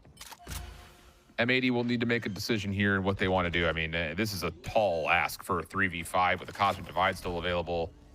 And kind of as mentioned from rounds prior, you need to find an opener and then something quickly behind that. Nova Pulse out. Alvin does give you one. What a swing from GMD. Pancake's not able to find the trade. So now you're playing purely off of a deep post plant. Derek connects onto another. Fragment out, flash behind it, and keep your eye on Jake. Trying to get there. There's the gravity vortex, pulls off the diffuse. And now you break the wall. Nice swing from Zerona with that contact coming through, but off the reload, GMD is sticking for the diffuse, and you're not able to find him off of it. Alvin saves the day for 3, and a 3v5 comes through for M80. A bold retake works out perfectly, now just down 3. A bold retake indeed, especially when your recon dart flies off the edge, unfortunately, for where Derek wanted to place that one. It's all good though, because comes in absolutely fragging. And this is one of the things that I want M80 to pay a little bit more attention to. Obviously, Alvin, once again, being the highlight player on M80, but really important is to watch for those flanks. Pretty consistently now, M80 have fallen victim to the EG wraparound before. Obviously, the Pancakes being the big highlight there. But that time, watching for Jake made sure that it was not going to happen, and they're able to stick through that defuse. So good small adaptation and awareness being generated from M80's side. That was insane. Legitimately insane. Okay. Alvin. Different corner this time, has stars to play off of around this jump, and Alvin is starting to heat up. Another nice little vanilla raw check that works out for a first blood onto Zerona. Important to note that, because that's your flash to try to get into these sites. And with Bonnie holding an op on the other side of the map, as long as he doesn't get picked, this should be a round that M80 are going to feel really good about. But here comes the walk down, and yeah, Bonnie is able to connect onto Stunna. Trying to look for more, could still potentially dash away and wants more. But do you expect him to be this close? Really good saturate, but can't quite make good on it. Forcing the shorty behind it, and then you retract backwards. Meanwhile, Alvin finds a straight kill into Pancake's other side of the map. So M80, big number situation here. 30 seconds left. Yeah, great number situation for them. And with 30 seconds just left on the clock, I think the call is being made right now to potentially go for that save. The economy not necessarily stacked together. And Derek says, hey, economy's not looking good. Well, it's going to look a whole lot worse. Jake, at least able to even that one out. But Cosmic Divide already online. And now this is all just for bonus points at this point here, Shift. Yeah. Yes, it is. What a nice little turnaround this is from M80, though. I mean, there's something to be told about winning a Thrifty, sure. But the fact that you can carry that into another heroic 3v5 to now your first actual convincing defensive round. So the narrative starts to shift just a touch here. EG will be dealing with some financial difficulties as well, and now they're talking about it. Yeah, so that's kind of what I was kind of softening up to. All right, can we start to talk about that conversation? Because it really is trending towards M80, obviously, in the last 3 rounds, but it's just in how they found the wins that, you know, you need to start talking about it for EG Academy. And I think that there's a good conversation that has to be made right now about the impact of Vito here specifically. Obviously, Alvin, yes. Fragger, fantastic. Woohoo. Alvin can shoot gun, very good. Find lots of heads, fantastic. But it's the interceptor that causes EG to have so much pause in trying to deal with it. It's almost like the interceptor occupies just enough mental space for them to really slow down and kind of scratch their heads on when they want to move in. Because as you've seen, they want to initiate off of what Zerona can kind of find them when they move in there. It feels like they're very reliant on that initial flash to fly in there. But if we don't know where the interceptor is, this could be really bad. So now we have to use a lot of our utility to try and clear it out. And then by the time that kind of happens, then Alvin's going to take a step up and find you, you know, with a flash in hand ready to go in. And so it's almost more like putting together a puzzle piece on how to deal with the Vito rather than Alvin kind of playing Vito to the best of its capacity. It's like the presence alone makes it that much more difficult. Well, I think on top of that, there's also just the fact that trying to take the interceptor out is difficult based on, it's just sitting on the backside of a wall that you have to push aggressively through to even get a look at. So you're right. It just stops the execute from having any source of force outside of maybe sheer numbers where, like you mentioned, Alvin is dealing with it just by his individual ability. Paint trying to slow down this Cosmic Divide push through with a fragment. Good reveal behind that as well. So Paint can hold. Not even to bother with the waylay initially. And has a chance to re-clear this with the pop flash. That's exactly what's going to happen. First blood good. Reveal on the backside of it. GMD thinking about moving through. And is able to find 1, make it 2, make it almost all 3. Still not able to retrieve a weapon, though. But is a bit stuck, or is he? Okay. 1v2 now. Doing a thing.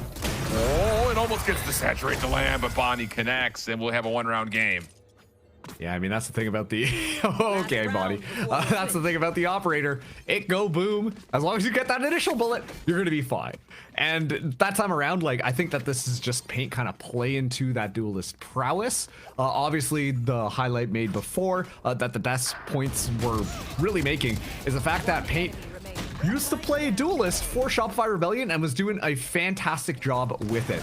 Generally speaking, playing the Yoru, very comfortable off of those individual flash plays and move in. And it just took just enough information away from EG to allow GMD to kind of set up there. Bonnie, with the operator here, trying to do an ego check against Pain Tapes, will find that kill to shut that chamber down. An excellent way to start off this last round and a half. Yeah, that's just one of those things that if M80 can find success with Alvin hitting shots, but now you've got Bonnie really connecting with the operator, this is just such a problem for EG. Trying to exit 7-5, but down on numbers. Zerona's going to hit the null command. Paint does not have his yet, but the Hunter's Fury and the Evolution are available. You have to imagine some sort of a Hunter's Fury clear to allow the Evolution to step forward for free would be on the way. Will that actually happen? That's the different question. And here's the Aldrone to start. Any resolve there? No, it's Jake finds 2. Hunter's Fury behind this is a little bit too late. You can just sidestep this now. No pressure forward for the M80 retake. They do connect onto 1. Zerona in some trouble. It gets into the nebula, avoids the flash. Mitch playing by himself on site. But the timing for Zerona could possibly win this round outright. Oh my goodness, Mitch somehow still takes down 1. Cosmic Divide ready for GMD. Jake and Zerona trying to play the 1v2. Nova pulls out. Oh, and you've got to find, hopefully, Gravity Vortex to pull him off of it. Shorty, that'll work. Oh Derek for 1 in response, but there's no way. Jake will finish off the round. It's a 7-5 half. Great stuff there. I like the idea at the very end. GMD kind of using the Cosmic Divide just really to kind of section that one off. But I had the question about, like, you know, how close up are you going to make that one happen? Because there's not a lot of room, and especially if someone pushes through with a shotgun, not a lot of good reaction time. Mitch somehow able to find that kill makes it that much more difficult for the squad to kind of win. But it came down to a little bit of a brawl onto that B site. And now EG end off that half 7-5, which is kind of, you know, exactly what they wanted. I will say, M80, or sorry, EG a little bit better on their attacking side, so you would have liked to see them pick up just a couple more rounds, whereas when it comes to M80, it's more favored onto their attacking side, although they tend to be a little bit more even split, so this really still could go either way here, Shift. It really could. This pistol, obviously very important for that fact, but I will say, M80, that's a really good response. But EG, yeah. There's this feels like there's something in the air with Pancakes right now. Connects onto the Headhunter. Jake dancing, but not able to find anybody. So Alvin responds quickly, and Pancakes is out of there. Now the defense has to rotate, and it's going to be a 4v4 post plan on the terms of M80 with some good site presence, honestly. Yeah, actually, buying up the Bandit here for Alvin. That's a confidence play and a half, but like you said, good positioning. Bonnie is going to be the real big piece. If he can get away with a couple, that's going to be huge. Wow, Bonnie. Huge from Bonnie. And I was going to say, for maybe not done yet, but that 3, that will dictate the outcome of this pistol. Unreal. Not only to find the heads, but how fast the trigger was pulled on top of it. Goodness. It's like he had a stim beacon in front of him.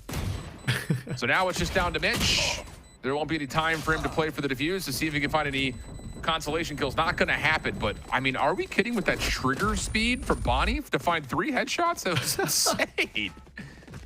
I was gonna say, like, the retake there, kind of crossing their T's but forgetting to dot their I's, because obviously the flash was fantastic. It completely full blinds Bonnie, which means that would have been the time for them to push in, except they're all kind of just walking in like, oh yeah, the flash should have by itself cleared that position completely. As a result of that, Bonnie just walks away with murder. Is able to get 3 to close out that round. So an excellent little position, kind of getting set up by M80, and a little bit of a misplay coming through from Evil Geniuses. Now though, it's off the edge. Woohoo! Looking to maybe get a little bit, but 3 members already down, and yeah, Bonnie finds that kill. Be right back. Later. Bonnie gets the kill anyways. Yeah, not much you can say there. Yeah, Bonnie getting credit for it, though, is pretty solid. Love that. Okay, so now we reset everything into the 7-7 count very quick, and now we look into what this bonus will look like for M80. Of course, it'll be a true bonus after that comes out. And yeah, okay, Bonnie does get a little tag there at the end, so good credit for early convergent path charge. But Guardians, from the offensive side, not the worst case scenario, considering that you can kind of set things up on your terms in terms of what you want to peak, and you figure that's going to be in a lot of battles at mid. At least that's the early idea, and that will be the case. Now, once again, this map specifically, very long-range battles are what you kind of anticipate. So the Guardian buy to me makes a lot of sense here. As a Pate clearing things out, trying to get that middle presence here, but it's just a poke and prod at EG's defense. Spike still all the way back here. Get your people into tricky positions, maybe find 1 or 2 pickouts here, but EG, they full rotate their entire roster over to try and defend mid just in case.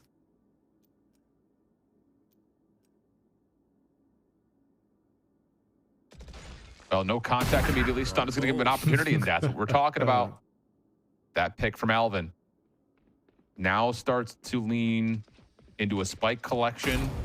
And do we choose to follow this up with any extra force at mid? No, not the case. Alvin will just sit here to play the pivot man.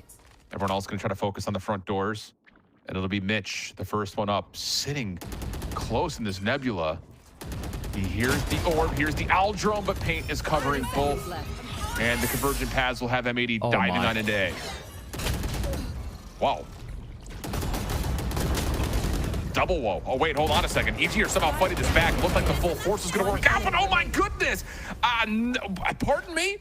I mean, we were swapping perspectives so quickly, it looked like M80 were going to crumble that defensive setup, but not the case. It's the early shutdown. Maybe not enough follow-up onto Bonnie's dive forward, and just like that, EG Academy steal away around. I think M80 kind of baited themselves into that one. The convergent paths and flash looked amazing. And then they just full W key it like, heck yeah, guys, it's time to go in there and find our kill. But then Pancakes just kind of slowly walking forwards there from the back, like trying to give a little bit of support onto the site. As a result, dodges both of those. And then it's just free pickings, enough time to make sure the convergent path expires. And so then it's just free range for EG to just dominate them. Little bit of weird stuff happening there as GMD takes that initial duel. Well, here we go again. Early scuffle. We'll have Bonnie and Derek, the last one's up. Bonnie takes a lot of damage out of that shock dart, but Mitch doesn't expect the follow-up. So, hold your horses. 2v2. Bonnie is low to be sure, but this is still very winnable for M80 in what has been a chaos round. And like EG, you can tell they're like, we don't know what's going on anymore, but M80 are sitting there like, we don't know what's going on anymore. It's just kind of like a patience game while playing off of Derek's contact at this point. And sure, you just have to wait a little bit longer to make sure that the recon bolt can kind of come back together, but just play this one together. Bonnie, 9 bullets in the gun. EG thinking the exact same thing. Let's play this together as they push out into A. And so this should allow M80 plenty of time to get the spike down, as long as that's their main goal and not hunting.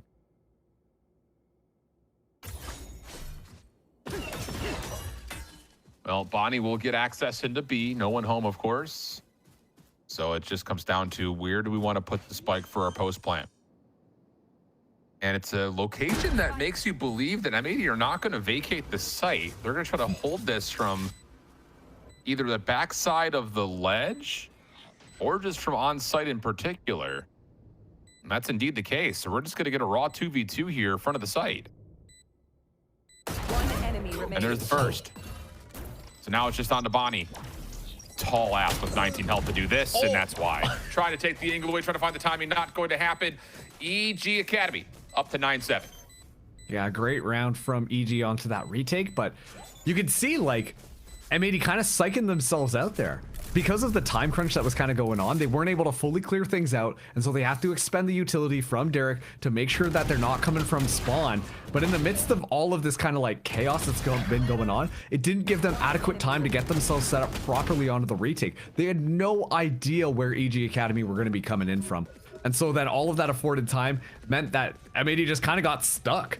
And so they were forced to kind of take the 1v2 in both of those scenarios, and it really allowed EG to kind of close the door on anything that could have happened that Derek and Bonnie were going to try and put together. So a great round from them. EG now up to 9. It's going to be more pressure onto mid. That tends to be the name of the game, but it's Pancakes all the way down there with an outlaw in hand.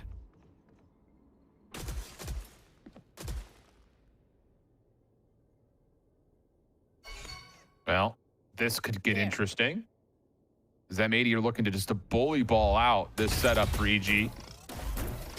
Utility being exchanged on both sides. Stunna not loving the look of it, dashes out. Mitch though on the corner. No, and a little bit of a bait forward. Has Mitch now trying to hold his ground as long as humanly possible, and that smoke will deter the remainder of this fight. Keep an eye on the minimap though. You've got Jake taking away a lot of space for the rotate, and you've got Pancakes rotating in, just making sure no one hits through mid. So this is going to have to be a commit onto A for M80.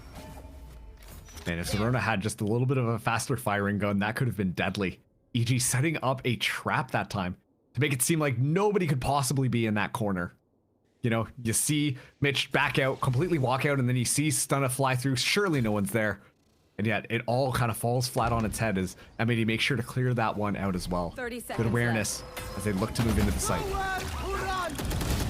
Well, Bonnie not able to find much besides the first. Pancakes responds, and yeah, that's just one of those things you just have to hit this, and it's not a fun choke point to go through. I have the spike. So Derek will be by himself in the 1v3. Has the space to plant and give himself a chance until JK finally converts on that long flank. So 10-7 now the count. EG in a really strong position with the economy crippled for M80. Yeah, and that time around, like you can see, it's just there's nothing really left over, and so they just are forced to kind of walk straight through the smoke here. And sure, the Hunter's Fury does a good job at least getting a little bit of space, but it simply isn't enough really to deter the members of EG who are just waiting for them to flood in through. There wasn't that like proper attacking support that you would have expected, you know, with that waylay combo potentially flying through and using the saturate, comboed by Paint's flash. A lot of those pieces just didn't come through on that initiation, which resulted into them going through and EG honestly just kind of holding their ground and spraying through the smokes. And so this is a good time for M80 to kind of cool off their head as their map pick is very quickly slipping away from their grasp.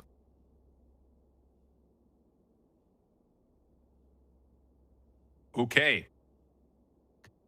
What do you even try to set up here? And I will say, like, as we start to look into the deeper parts of this offensive half for M80, you don't want to be stuck in a position to where you don't have flexibility to set up different looks and modifications for each attack. The last thing you want to be is this play has to work. Like, because you would love to be able to set up some conditioning, especially when you're on full purchase, but that door may have already closed. I think especially considering that the Tour de Force is ready, the Hunter's Fury is ready, you're going to have a Null command that you have to fight up against. You're not likely to win this upcoming round due to the economy. I don't know, it just kind of feels like after winning the pistol and the anti-eco, not finding either of those prior 2 rounds is very daunting in terms of setting up the rest of this half. That's a great reveal from Mitch. Shock Dart just to say, hey, I know you're here. And actually, I believe it does tag a couple of players from M80. Yeah, GMD, I believe was maybe tagged by that. Hard to say, but Mitch was still going to feel the pressure and just hang. Well, it was a twofer, I think. Got information on 2 people, but given all of that's going on, yeah, this is the right call from Evil Geniuses. Had to make their way through. They're going to be clearing things out here. Mitch spotting out a shoulder. The rest of M80 getting ready to push him through.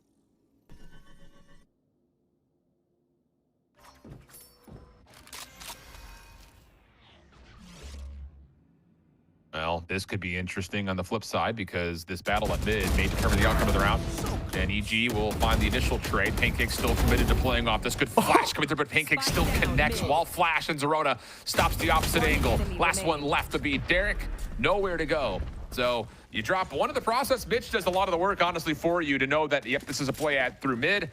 EG, get the rotation over. Pancakes gets one through being Flash. And now you're in do or die territory for M80. This next setup has to work.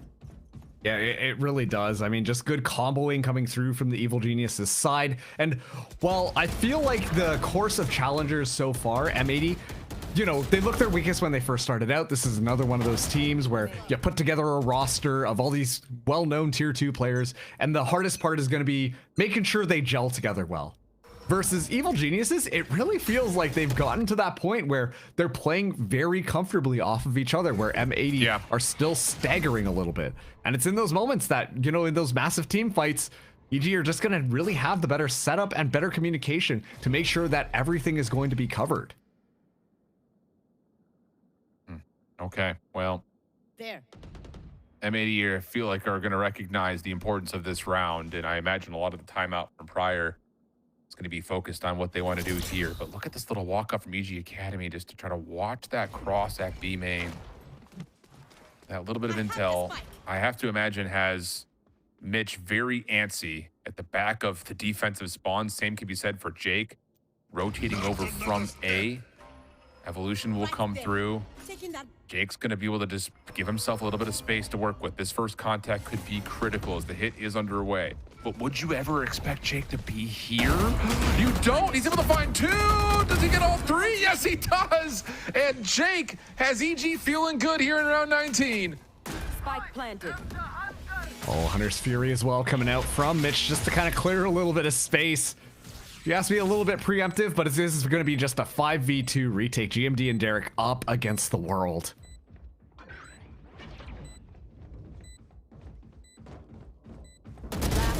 Nope. Derek, wait. Surely not. Not with this little play from Pancakes and no. It's My just heart. one of those moments, dude, same. Literally same. I'm sitting here like, I guess if there were a player you want to be alive in this moment, it's Derek, but it's map point for EG on M80's pick. Now, I will say M80 will have ultimates to play with, but the eco is not comfortable, and the forced purchase will have them a little hindered. Oh, man. It's just so good. And Jake being one of those players who's been around for tier 2 for quite some time after making a brief debut on tier 1 and then just kind of coming down to tier 2 and really has made a name for himself. I mean, some of the teams have not been super successful, but Jake has just been such a strong component to every single team he's been a part of. And especially now under kind of the structure that EG provides this tier 2 team, I'm imagining you're going to be seeing a lot more of the team being able to accommodate that kind of play and being able to step up to the plate to make sure that it's supported. Well, here's an opener. EG just trying to hit the gas pedal and hit him with an uppercut. And they've got a lot to play with in terms of affordability, so why not try a curveball here?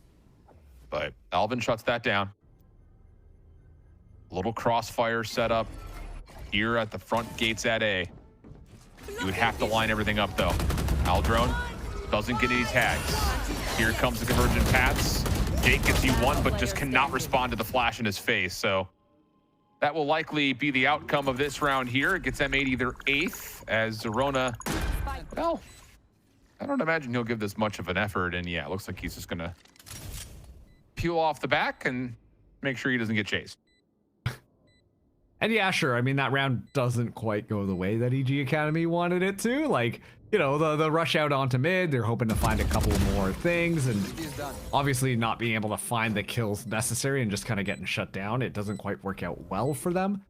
But then you look at their ultimates and you're like, oh my. Real. That is a lot of ultimates to use here in a penultimate round. Obviously, the buy will be good for them this time around. So, you know, they got more than enough weaponry to kind of come into this one. And sure, Paint does have the null command available, which could stall things out a little bit longer. GMD as well has that cosmic divide, but there's still a lot of tools right now for EG to use to try and make sure that this is going to be over. Already, it's going to be a duel in mid yet again.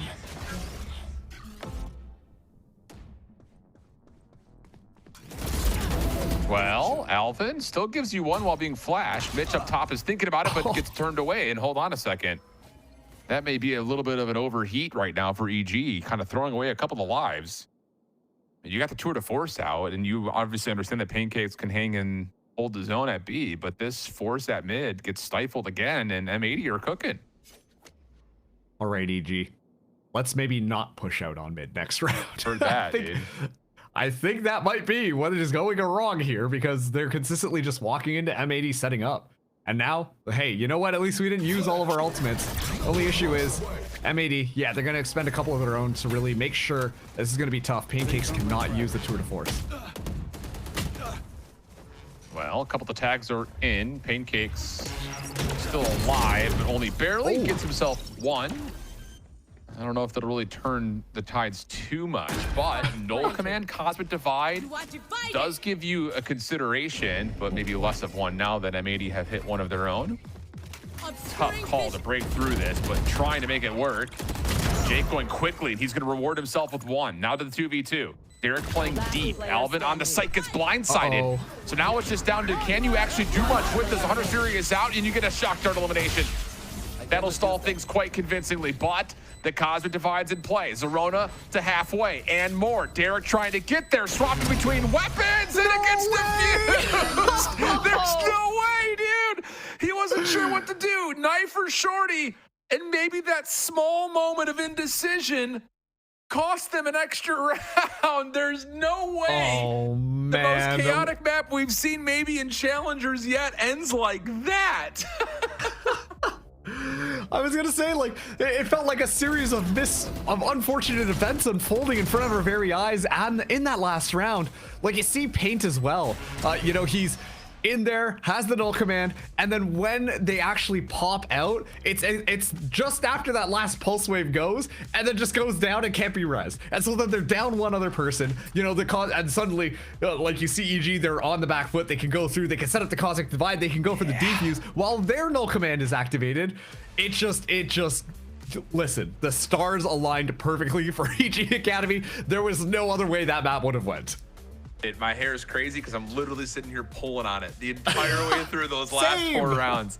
Unbelievable stuff. But EG, most importantly, come away with M80's map selection, which who knows if that is daunting, because over the last day and a half, we've seen that be the case to start off a lot of our series. So response needed from M80. We're going to go to break. We'll come back to desks to see if they have any of their own hair left, because I might not.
Last player standing.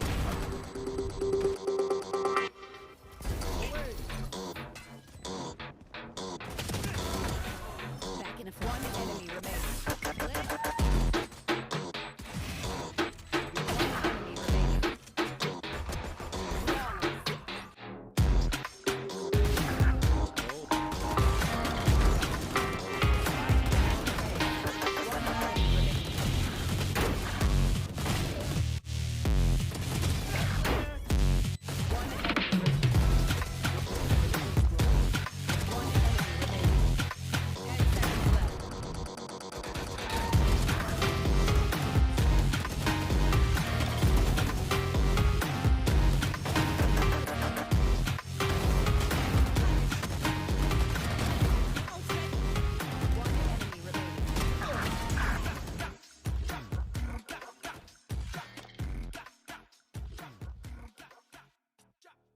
Bound's gonna be big and bodies. Well, if they need it. Only a scuffle, so pit.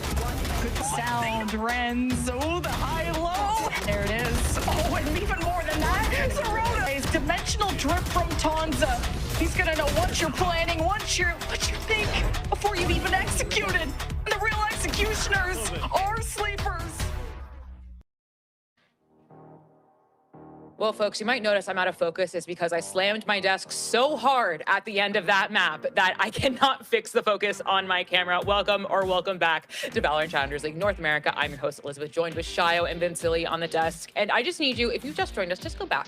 Just go back a little bit, because I need you to see that last round, because that, I mean, that just entire map, Vans, we had certified, like a certified M80 slow start, then they come back, and then it's back and forth, and it kind of just, it seemed scrappy almost, that map.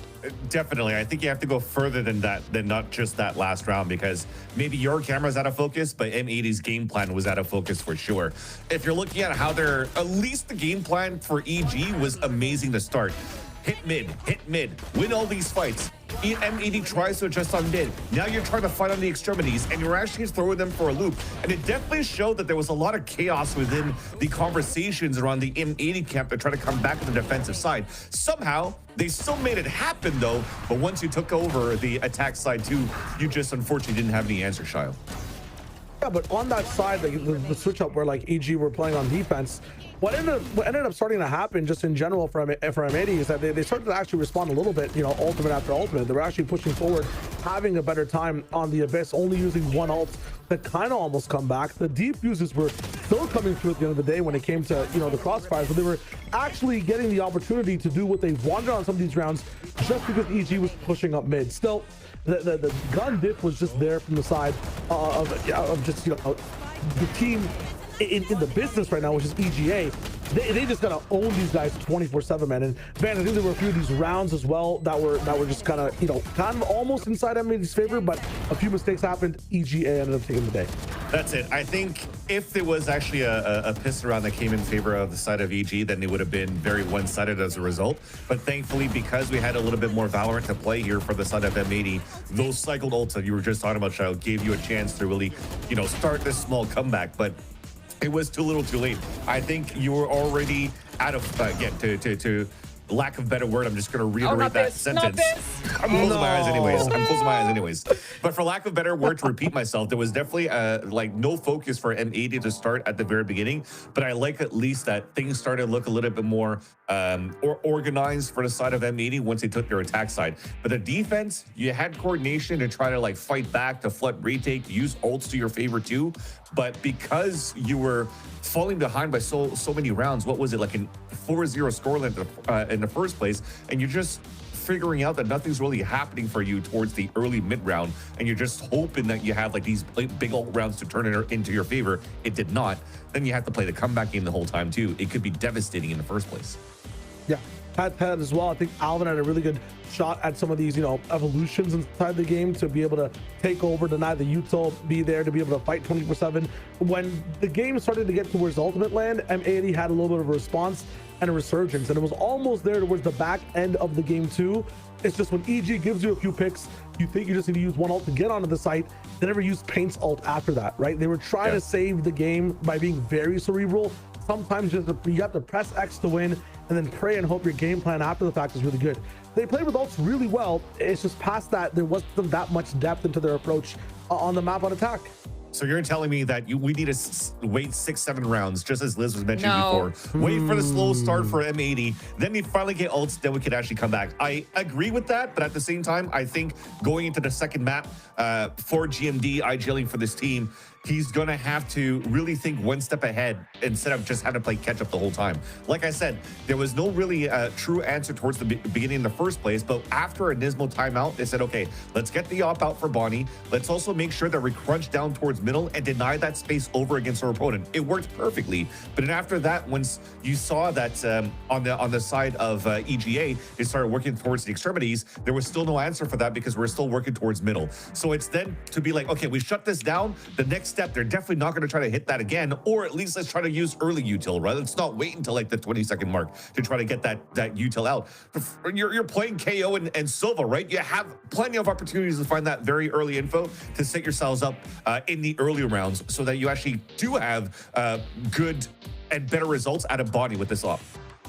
Well, folks, I'm still out of focus because how can I focus after that 6-7 joke? That was literally my face the entire time.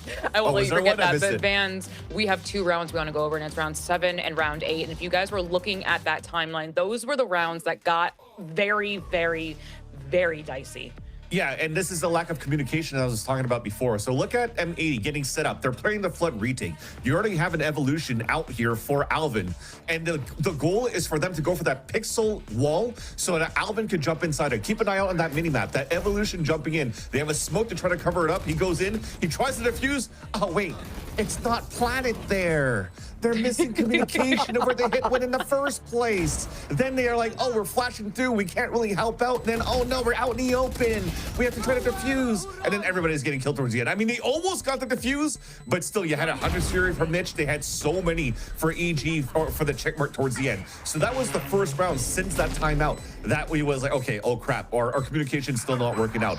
That second round that we'll soon see is they're trying to be a little bit more proactive around that map on that B side, too, because because they're realizing that they're losing a lot of these fights on the extremities again. So once you start seeing a little bit of noise being shown from EGA side towards that top ramp of that B site, they're like, okay, well, let's just go for a trap play. We're just gonna blindly ult with our Waylay ult and try to get the pick. Look at the setup that you see right now. Getting ready for it now. Here's that flash. And then, oh no, there's a smoke that's thrown on defense too. So then nobody could actually go through. They can't punish that. And Jake just stays alive for the longest time. Even though he gets picked off, this is still an anti-eco trap play that was attempted by M80 that didn't really work out in their favor in the first place. And then now they're, once again, I mean, it's still a round that they won, but you need more value coming out of those big ult rounds that you're trying to play here for M80. Yeah, they had some good util usage as well, you know, drone distractions so that Alva can peek, get a pick. And then the game started to go back into their favor towards the, you know, back half of the next half of that map, where EG started to just randomly work down mid. Even though the site holds were really good, they'd give up 2 picks. M80 could still not win with that man advantage, right? Yeah. Like just the firepower from EGA coming into these retakes was nuts. So they had multiple opportunities. They had the ultimates to be able to use. But at the end of the day, unfortunately, I mean, if that shorty shot hits Liz, it could be a completely different day, right? And, yeah, it would be 39 instead. Yeah, literally. And that's Alvin in this, or not even Alvin, I think it was Payne in that situation. Man, it was Derek. Yeah, I mean, it's just it's rough from that spot, but you have to start looking ahead.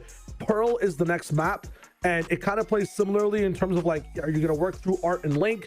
Are you going to go for just hard execs on either the sites? We've already seen that EG Academy are really good at stopping these hard execs. It's a little bit harder to anchor on B side, but A should be fine for them on Pearl. They start on defense, or I guess M80 starts on defense this time, and that's going to change up a few things. We saw for their defense on Abyss that Alvin's really good at playing off a lot of the util. When it comes to comps as well, things should be slightly different too, and they'll be a little bit more proactive. If they rely on ultimates though, Vance, 24/7, and they don't have like good core ideas on how to approach these rounds, go for art control, punish some of the stuff that, you know, the enemy team's doing, that'll be tough. It comes down to that head-to-head that we were just mentioning at top of show. It's the Zerona versus Paint. You have now a KO and M80, and this is fairly old school as the approach. I don't think I remember a KO really offhand outside of like Death from like Exit back in the day of like trying to take pillar control with his knife lineups from Spawn. And the reason why I think this is a tough matchup too is because Zerona could do as effectively these flashes from Paint on this Yoru, but the site is, or the map is very big that allows for you for some fast rotates with the Yoru that the KO cannot have. So you're hoping here that at least for the rest of their squad, they're able to anchor well enough to give a chance here for Paint to come back to assist the team and to hold a better defense. I think this is probably the reason why EG Academy took this map, because they know how they could actually provoke the defense from M80 and really work the map with their defaults. One thing I've seen globally that hasn't been actually touched on this veto pick is crosscut. Vance Tilly just mentioned the gate crash from Zerona isn't going to be able to get him around the map. Vito can answer that too with the teleports and do the exact same thing. KO is also a very good answer to Waylay to stop the dash in, to force her to refract or stay punishable in her state, which she actually uses that dash. So M80 has the answers. It just depends on the questions that EG throw at them. Well, folks, EG Academy are 1 map away from qualifying for playoffs, and M80 are 1 map away from having to fight for their VCL lives soon. I know who to send it to, though. It is Marks and Shift on the call. Joke's on you, Liz. You got no one else to send it to but us. No choice there, girlfriend. Let's get things going. I'm pumped for this one, man. I think just kind of watching EG Academy in map number 1, dealing with the veto, it seems like, yes, they had maybe a little bit of issue later in the first half. That's going to have to be a key staple for M80's defense in this opener. Can they get success off of the veto?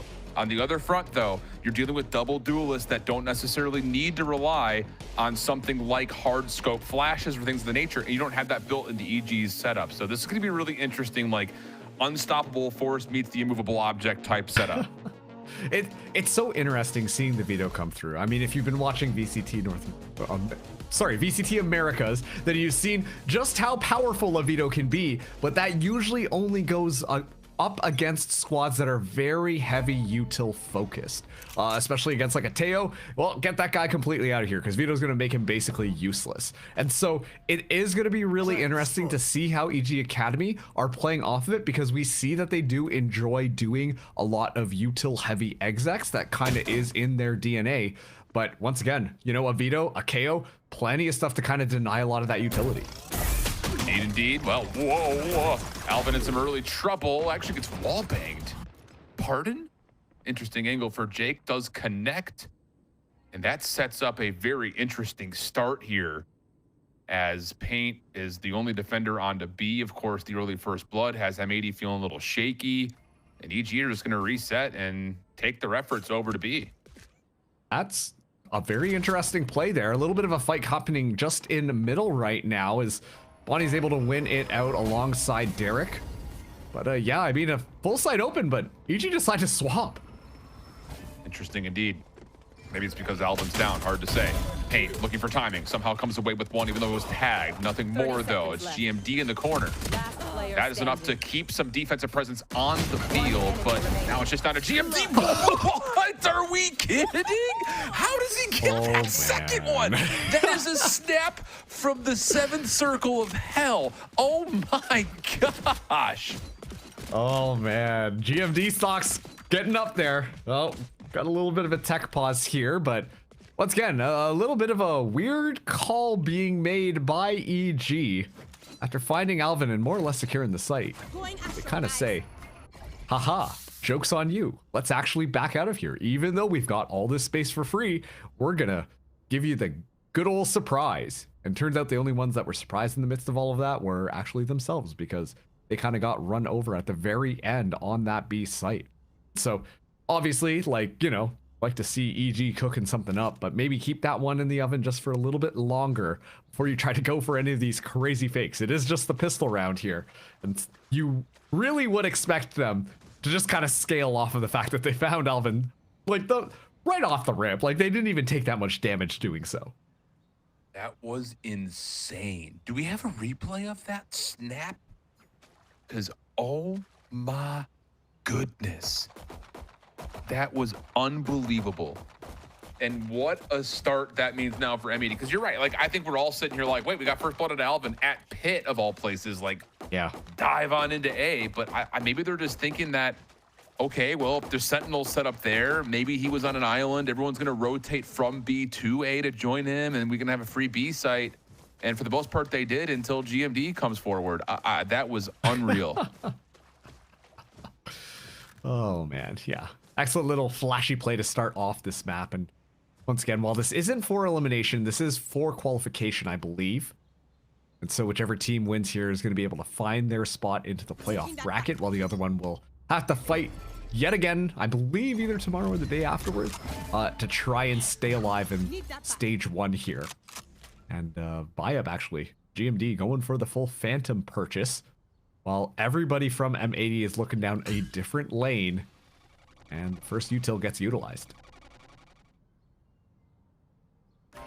Well, GMD kind of feel like he's going to want another opportunity to do more of that.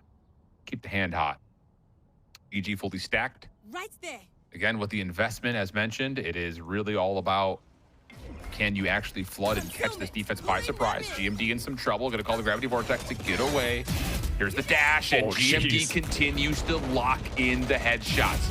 Paint on the cross, good. GMD, GMD. I mean, yeah, that'll work. Put it play, that will work. You see a lot of people struggling when the waylay flies over your head, and you got to swing your mouse around, look up at the stars for a second, and turns out the other option is actually just back off. You know, back off, and then just see the waylay land very passively in front of you, and then shoot her in the face. And you have a pretty good time. But GMD rightfully backing off the site, able to slip away and then just play that long range duel as you see the rest of EG try to flood in there. Of course, the better weaponry, definitely favoring M80 here. And importantly, they're able to carry that Phantom over. Zerona gonna try and get this an honest swing, but will be shot down. And yeah, once again, great stuff from M80 off of the back of GMD, kind of carrying their way through those last 2 rounds. Sick. So 6-1 for GMD. Cosmic Divide at the ready in round 3. That may say enough. Bonnie able to find that trade before nearly getting taken down by the second shot of the Outlaw. And M80 are cooking early. Bonus round should have a lot of potency considering the purchase in the last for EG Academy. They still can afford a couple of mirror weapon upgrades. So not out of the running in terms of going to like something like full classics, but into 2 rifles, an Outlaw. You just don't like EG's chances unless they can rip something away. And they're trying to find maybe a bully ball play through mid. Oh. And yeah, speaking of a bowling ball play, we get to see Stunna fly through, shotgun in hand, able to find that kill while Alvin continues to secure things down. But the middle presence right now from EG as Jake is able to find one, Paint trading it back, but Jake finds yet another. They're dissecting their way through, and suddenly this is very awkward for Bonnie and Alvin.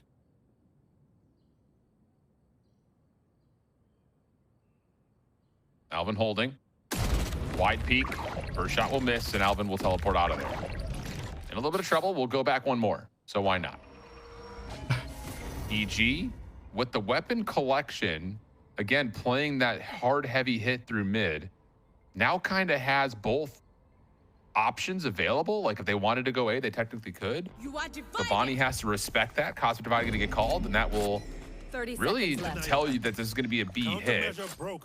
Interceptor will be destroyed. Alvin, oh, almost an opportunity there to find Jake, but can't find a way to pull the trigger. And now this retake becomes a little bit more difficult. Bonnie going to dive on in. Zerona's able to find one, and Bonnie will be traded. So that's a huge bounce back for EG considering the weapons they came in with. This isn't over.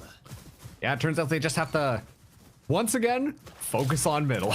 We saw how important it was in their Abyss gameplay, but this time around, I mean, just with the pistols, they're able to kind of take a lot more of those closer quarter combat fights. And you see how M80 like to split up their defense, splitting it up just like a single person looking in those directions, which allows those plentiful opportunities for EG to be able to spray them down, be able to find a kill, secure a rifle. Suddenly things get a lot more evened out. I like the protocol and the kind of set plays done by EG. It's aggressive right off the rip from M80. They gain the space, but no kills. And so a bit of util expended to keep EG at bay.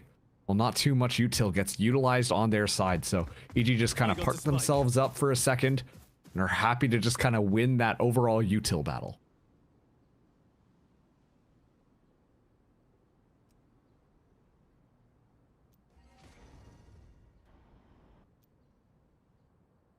Well, the patience going to be tested a little bit here as Alvin's in some trouble. Will again teleport back safely.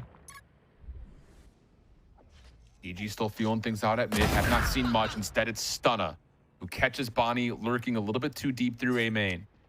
So now all of a sudden this M80 rotation from B, you have to think they need to find some value at locking down Art at mid, but that's a tough angle to clear. Derek's going to step up to try to hold this ground, but little does he know there's going to be 4 members in front of him. 30 seconds left. Oh. If that was a Vandal, he would have found the kills. All I'm saying right now. Yeah. Well, Alvin, Paint, still hanging. Problem is, this is Jake doing Jake things. Running gun. Paint does get a response, but in a 1v3 from here, he would need to snap onto a couple of heads. The Cosmic Divide, yeah, I was gonna say, doesn't really do too much, and that's just one of those, hey, 3, 2, 1, go. No chance for Paint, and we've got ourselves a 2-2 game. And once again, those flanks that were so pivotal to EG's game plan in the last map continue to be, honestly, just a really big annoyance coming through. That time around, Jake in an optimal position just to add just that little bit of pressure to draw Pain away just for a second to allow themselves to get set up on the actual outpost plan to allow that kind of pop-off moment to happen. Jake's still leading the pack right now, 7 kills to his name. Moving into this next one, EG, they secure those 2, so it's going to be M80 back onto a budget buy. Bonnie going to be buying that Bucky to be able to start off this round. But M80, they go for a little bit more pressure onto middle. Once again, EG, they're just kind of holding back. Like, they let M80 use a lot of this utility, and they really just don't give up any information whatsoever before they decide to play their own game. With full util in hand, they're able to just kind of muscle their way in onto one of these sites, and they know they'll be able to do it. especially with the weapon disadvantage that M80 is bringing into this round. Alvin looking for first contact. If he can connect and get out, that'd be sick. He sees the gun of one, but doesn't expect that the first peek was actually a little bit deeper, so caught in a moment of indecision of what to shoot at there. And you've all been there before. And now it's just down to, yeah, well, what do you do? I mean, this is a tall ask. You would have to get Bonnie to dive on in behind a flash and maybe find one through screens. Like, that's about all you can think of at this point. I want to see Bonnie go absolutely nuts with the Bucky. Here we go. Yeah, that's a no-fly zone. Not that deep, not on that angle with as many players that are still playing screens as there were. Flash maybe gives M80 a chance. Excuse me? Stunner just kind of randomly shoots and connects. And GMD, well, that'll be the end of him too. So 3 rounds of the bouts here for EG, looking comfortable in terms of what they're able to afford, but more importantly, the ultimate economy starts to become really, really interesting. You've got a couple of matchups here, but most importantly, I'm looking at Zerona, who's really close to Dimensional Drift. That is obviously one of those rounds, especially on a map like this, that feels like a guarantee entryway, if not a guaranteed plant. So there are questions about what M80 want to do here with full weapons, try to stall out what will likely be a pretty electric round from EG.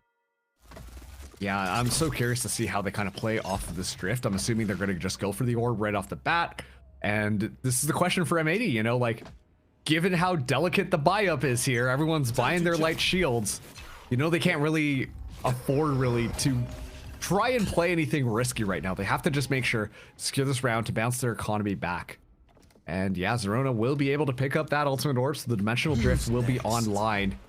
And they're just going to walk into the site and try and figure this out. I'm looking at Bonnie and I'm looking at Pain. I think those 2 ultimates are really good initiation tools for this retake.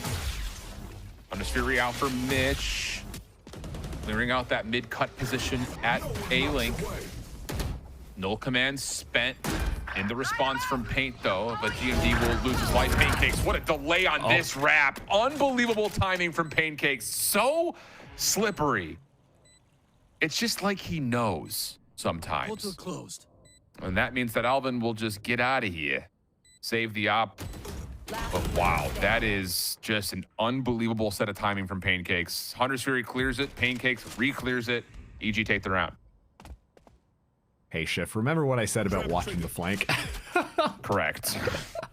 I mean, it's so tough though, right? Because like, you know, you're ready to move in, but that has constantly been a point of pressure that we've seen M80 play onto that retake, onto this A site, right? Like just in art, they have such a difficult time in trying to secure that. And then one flanker from mid has consistently found value, whether or not that's Jake, whether or not that's Pancakes. They just don't have anybody really watching their back. And as a result of that, they just simply collapse in kind of these moments of indecision. It's an excellent play from, you know, M80 setting themselves up. They've got the ultimates. Oh, here come the convergent paths. And it all goes for nothing simply because they didn't watch the flank. And so 2 very key ultimates get used for almost nothing.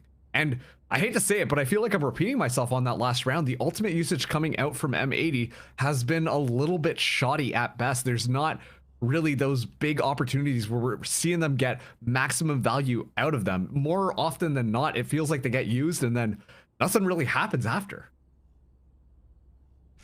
Well, 4 rounds in a row have M80 sweating now defensively. And the other thing I wanted to bring into our attention here, we talked about Alvin and his presence, especially with like the interceptor finding value in map 1 on Abyss. Here so far, though, what I would be worried about was the double duelist not really being dissuaded by the utility from the Vito. Yeah. And that, I think, has really come to battle. And mostly, I think, you know, to give it a little bit of credit, like EG have put a lot of good focus on mid, so Alvin feels a little bit like he's got to kind of move between 2 spaces at once. But right now, the value of the Sentinel is 0, like legitimately. It just has not slowed anything down. It hasn't stopped anything. Obviously, Alvin's sitting on no kills, which is like, that's whatever that happens. But it just doesn't feel like EG are being paused much at all when it comes to getting onto site. And maybe some of that is because M80 are opting to play forward like we're seeing and getting caught and just finding themselves in early 4v5s too. Yeah, like the interceptor really reigns supreme when you're able to time it perfectly on when the waylay wants to go in. But the issue is like, hey, first the flash is going to happen. You know, all of these kind of things have to get set up before Waylay actually goes and flies in onto the site. And during those times, then the interceptor, you know, it gets utilized. Well, now we can just wait before we move in. GMD going to be under some pressure here as the hit is underway from two sides kind of at once. Good flash coming through, but Paint can't make good on it. Stunna still holding on the convergent pass. We'll drop that in as soon as the Cosmic Divide is also spent. Alvin just inside the Nebula. Here comes the test, and the shorty works out for Jake. GMD's initial doesn't mean too much thanks to the presence of the weapons for EG Academy, and they're going to find their fifth. Oh, man. Night and day difference off the convergent paths. Like, you see the collapse happen. You see them be able to mobilize in onto the site. But those opportunities just simply don't happen for M80. A great round coming through from EG. And it's such a tough buy coming through from M80 at this point. It almost feels like with how the composition is built, based off of the neutralization of all utility, it's a guessing game between Alvin and Paint in trying to shut things down. And unfortunately, if you guess wrong, or you guess like a second too late, it's too late because EG are already in your face, moving far forwards. Alvin, though, in this little nook and cranny, see if he's able to escape there and gets tagged up, so very aware of this position. And again, Alvin just keeps getting displaced backwards, and now the entire kit relies on this interceptor on the close corner. You see it up top. It's a really good look at it. And for now, there's no commitment on this playthrough, B-Long. Just a little bit of a show of force here from EG. Spike is in hand. That's Jake who's carrying as the Astra. And again, it's just this EG's putting pressure on both sides of the map at the same time. Derek will be revealed. Flash will allow him to peek for free, and it does at least catch the Sovas here, of course. But there we go. That delayed play with the dash forward has Zerona just watching, and the interceptor means nothing. So another moment where M80 just falter quickly on B. And now the plant going to come through 4v5 onto this retake. Alvin still has the evolution, but I don't imagine this is going to be necessarily the round you let that one go, as it is going to be the lockdown just for a little bit more reassurance. Evolution could help out here, but I think it's just a little bit too late. That feels that way. Alvin, can he catch one before having to get out of here? No, instead he's going to be tagged. Stunna should find an easy one. No, but the evolution allows him to stay alive a little bit longer. Pain in the mix. Battles things back. The delay from Mitch could be an issue here, as Bonnie's able to find one. There's Mitch. Both tagged down to 1 HP, but Jake's got the crossfire set up, and it's just down to Paint. Fragment to the corner, trying to find Mitch at 1 HP. Here comes the check. Recon bolt out, but Jake able to sidestep the fragment, find the elimination, and EG keep things rolling. And I like what we got to see on that EG attack that time around. Like, you see the spike is all the way back there. Jake just gonna pick that one up. Astra can be wherever on the map to place down those stars. And then at the same time, Zerona kind of drops the teleport to start heading all the way back there, just in case they're able to find a little bit of footing on the other side of the map and things start to go wrong on B. EG are doing a fantastic job at controlling the map and making sure that they can play off of one another at a moment's notice. And that's kind of why this kind of works out really well for them. They're allowing a little bit of room for error and then can pop when they need to. Well, Stunna once again gives you an early first blood. M80 trying to take the fight early, changing up how this defense is set up, but it still gets pushed back. Numbers will still hold early with EG. And you know they don't have any ultimates to play off of. The Nightfall is the only real tool that M80 have to rely on, and that means they're likely going to be looking to play for a retake here. Yeah, and once again, like, you just see EG just patience, right? They're just so slow in attacking one of these sites, but then usually in those initial battles, they've already got a man up, and so when they decide to commit there, things are going to work out well. The Killjoy turret as well, spotting out that information, so they're aware that someone might be rotating through mid, which means that it's got to be the gas pedal now onto this B site. Bonnie to be the one person holding. Anyone can do it. It would be Bonnie, but this is still a tall order. Bonnie gets one and a second through the smoke.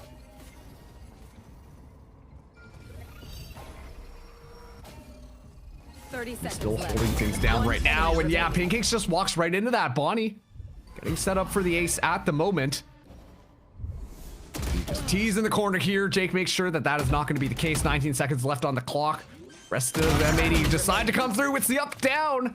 Jake at least able to get one, but GMD crouched down to 45 HP. Hangs out yet again and secures M80 yet another round. Still a little bit scrappy there, but M80 are able to squeeze their way out of another unfortunate situation. Kind of crazy plays for that early aggression there. Paint just a little bit unlucky. Once again, I think that the flashes have slowly started to get back into that quality that we've expected, especially with Nismo on that coach role. But Bonnie, once again, what I was saying it, Bonnie has to kind of step up to the plate to be the person who really saw that one out. Does just exactly that. And now it's going to be a faster hit onto this A site. EG get themselves nice and set up here. It's going to be all just that Yoru information first. The interceptor gets set up, ready to go just in case things go bad. Cosmic Divide online now, so this will be a very fast pop in onto the sites. Rona in a nice little corner. GMD backing off. Little play his life. Cosmic Divide still available. Stunna thinking about going in. The saturate is going to be good. Walking through, finds a double headshot. Finally, Derek though shuts that one down. Mitch with the plant. Okay, a lot of information gained from Derek. And now, Spike's still not down. Convergent pass online. They want to take this fight, and it's going to be working out well. M80 goes through with the mop, ready to sweep things up. Paint finding the final kill. And just like that, M80, they find yet another round in pretty dominant fashion here.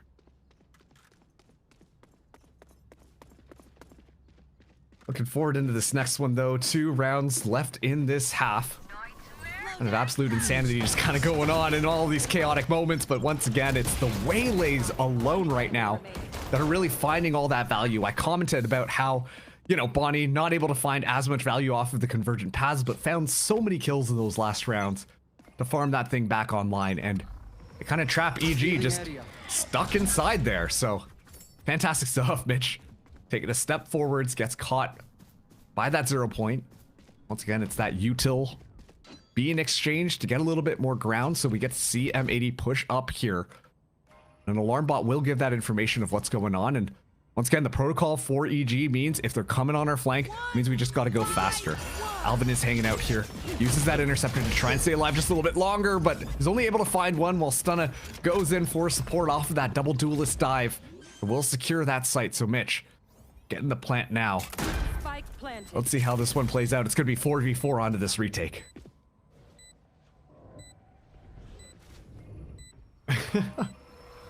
Take likely behind the Dolk man to come. M80 have full tower control. There's the Cosmic Divide. Mitch holding down low. First contact is good. Traded by Bonnie. Pancakes on the cross. Able to get another. And just delaying. Trying to see if there's any help on the way. And how about it? Jake's able to be the last one else remaining. Bonnie now to the 1v1. Able to swing out wide. And it's what has just happened. Bonnie finds the win. Jake can't pull the trigger on the last opportunity, and we've got ourselves a 6-5 going to the last. Oh man, that's a wide swing and a half from both those players there. They're just both holding down the A and D key, like, who's gonna stop first? Because then that means as soon as you stop, you're gonna be a little bit more accurate, and then you're gonna miss me. And unfortunately, it's just a little bit better on the side of M80 to kind of end things out there. It's so chaotic, but it really feels like M80 are starting to pull this one together, and really with Bonnie heating up as well, this is looking like it's a lot more winnable for M80. It was so one-sided, and now it almost is tied up as we now find ourselves on the last round of this half. And look at the weapons in the last round of this half. It's going to be a scrap fest.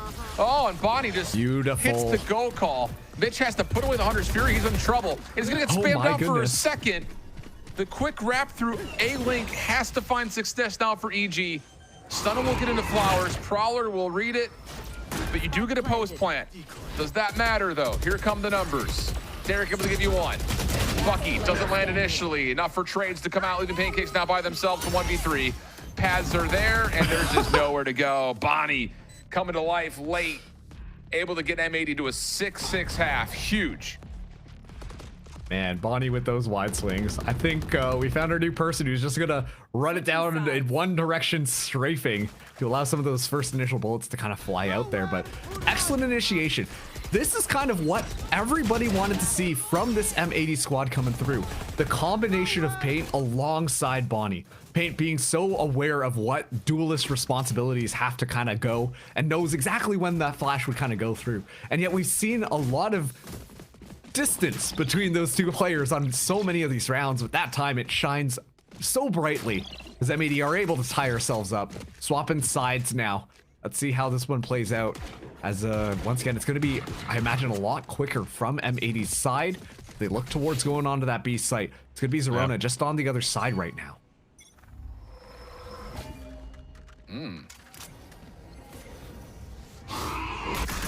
Our Prowler will scout Zerona's position. We'll need maybe a little bit of help getting out of here. Instead, just going to hold their ground. And yeah, Gate Crash will be there. Pancakes behind this Nebula with Nanos from in front of him. We'll see if the Shorty can do some damage with the alarm bot in play. And he will find one. That's not terrible, 1 for 1, especially considering it is onto Paint. But the defense will have to rotate over, and this should be a post-plant setup for M80, leaning towards, screens. 3 players going to stack up on the backside of the site. See how this one goes now as the rest of the members get ready. Still not a ton of utility, but they still have stun as combo to fly in. Yes, they do. Kumon gives you 1. Zerona counters. Bonnie, angle, works. But Zerona's 2. Now all of a sudden has Mitch a possibility to isolate the 1v1s. Derek on one side, he knows Bonnie's close on the other. There's the first swing, reflects back. Derek throwing shoulders, trying to bait out. The shot would be Mitch, but not taking the bait right here is M80. They say, hey, we got a spike to play off of, so we'll let you toggle that first. And as that happens, Bonnie finds the right timing to give M80 the pistol. Yeah, great stuff. And once again, like, this is the big thing, right? Because when you bring in a Killjoy into this composition, it's a lot more to deny information and play off of everything that you know. We talked about the issue of the Interceptor and how maybe it wasn't exactly finding the most value on the defensive side.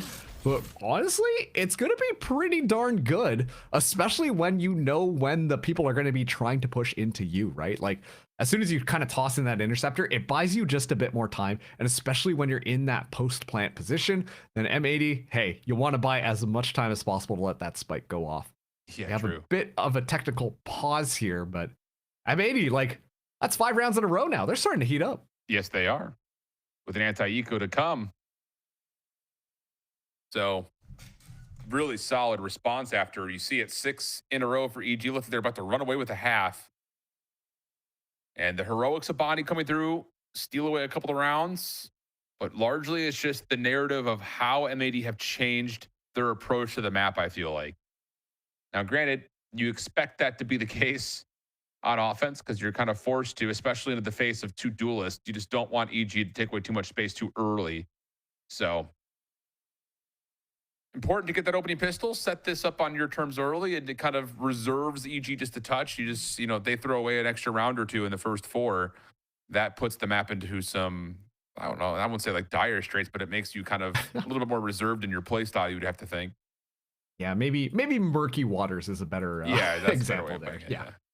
But one thing that I am a little bit concerned about is Evil Geniuses Academy. They're more comfortable on this map, specifically when it kind of comes to how they want to initiate that dive, right? Like, you can see the combo of utility, you can see how they want to kind of play things out.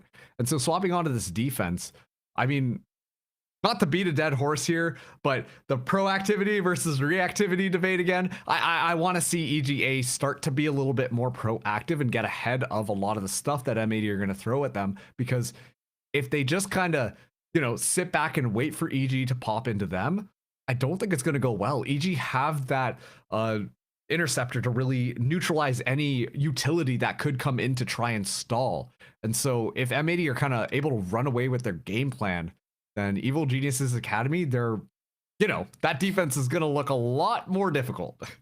Yeah, that's for sure. Okay, well, off the tech pause, let's see what we get. Like mentioned, M80, big advantage in the anti-eco, just classics available for EG, who are going to just heavy stack B.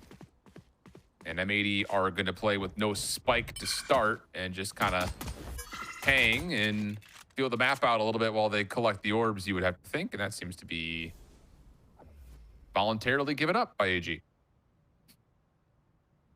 Yeah, I'm like looking at just the group up happening on B. I know it's cold outside, and you know you gotta stay together to preserve that body heat, but you can tell EG are just gonna be ready to pounce on anybody as soon as they move through, and I think M80 are aware of this, and that's why they're kind of playing it slow, playing the information game, just to not give up any free opportunities for all these players to fly through.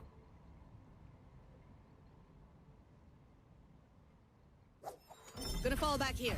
Well, the walk up at A main looks like it's going to be where the commitment comes into. Bonnie's going to make some noise at B, but then just dash on back, and EG saying, ah, darn it. Oh, geez. Pancake says, oh, really darn it. If he's able to get a good connection to GMD, can't find a kill, and the spike, although late, 30 seconds left. will make it over to A. And now they can take this advanced positioning, but EG just simply do not care. One enemy Yeah, and M80 just unexpected to be playing that deep over towards yellow, so. Pretty much as expected, the round comes through, only paint will drop, and M80 will have a 2-round edge with a bonus that will include a Marshal, a Guardian, and at least a Bulldog. We'll see if any other upgrades come into the pistol. Yeah, they will. Okay, Bulldogs and Guardians across the board.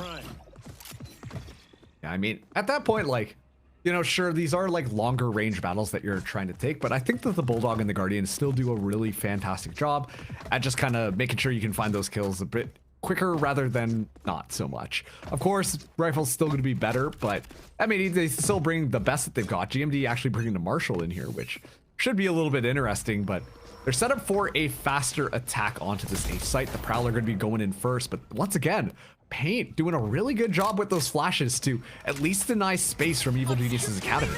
Yeah, true to the case. Okay, Gravity Vortex spent. Bonnie pushing, reveal is out, and Jake will fall. Stun a Prowler in his way. Trying to get out of there, but not going to happen. It's just trying to blindly fire through the smoke as a response. Will catch one, but the advantage is stiffly in favor of M80 on this bonus. And honestly, with Zerona so far out of the picture, you're going to have to create something quickly here off this recon.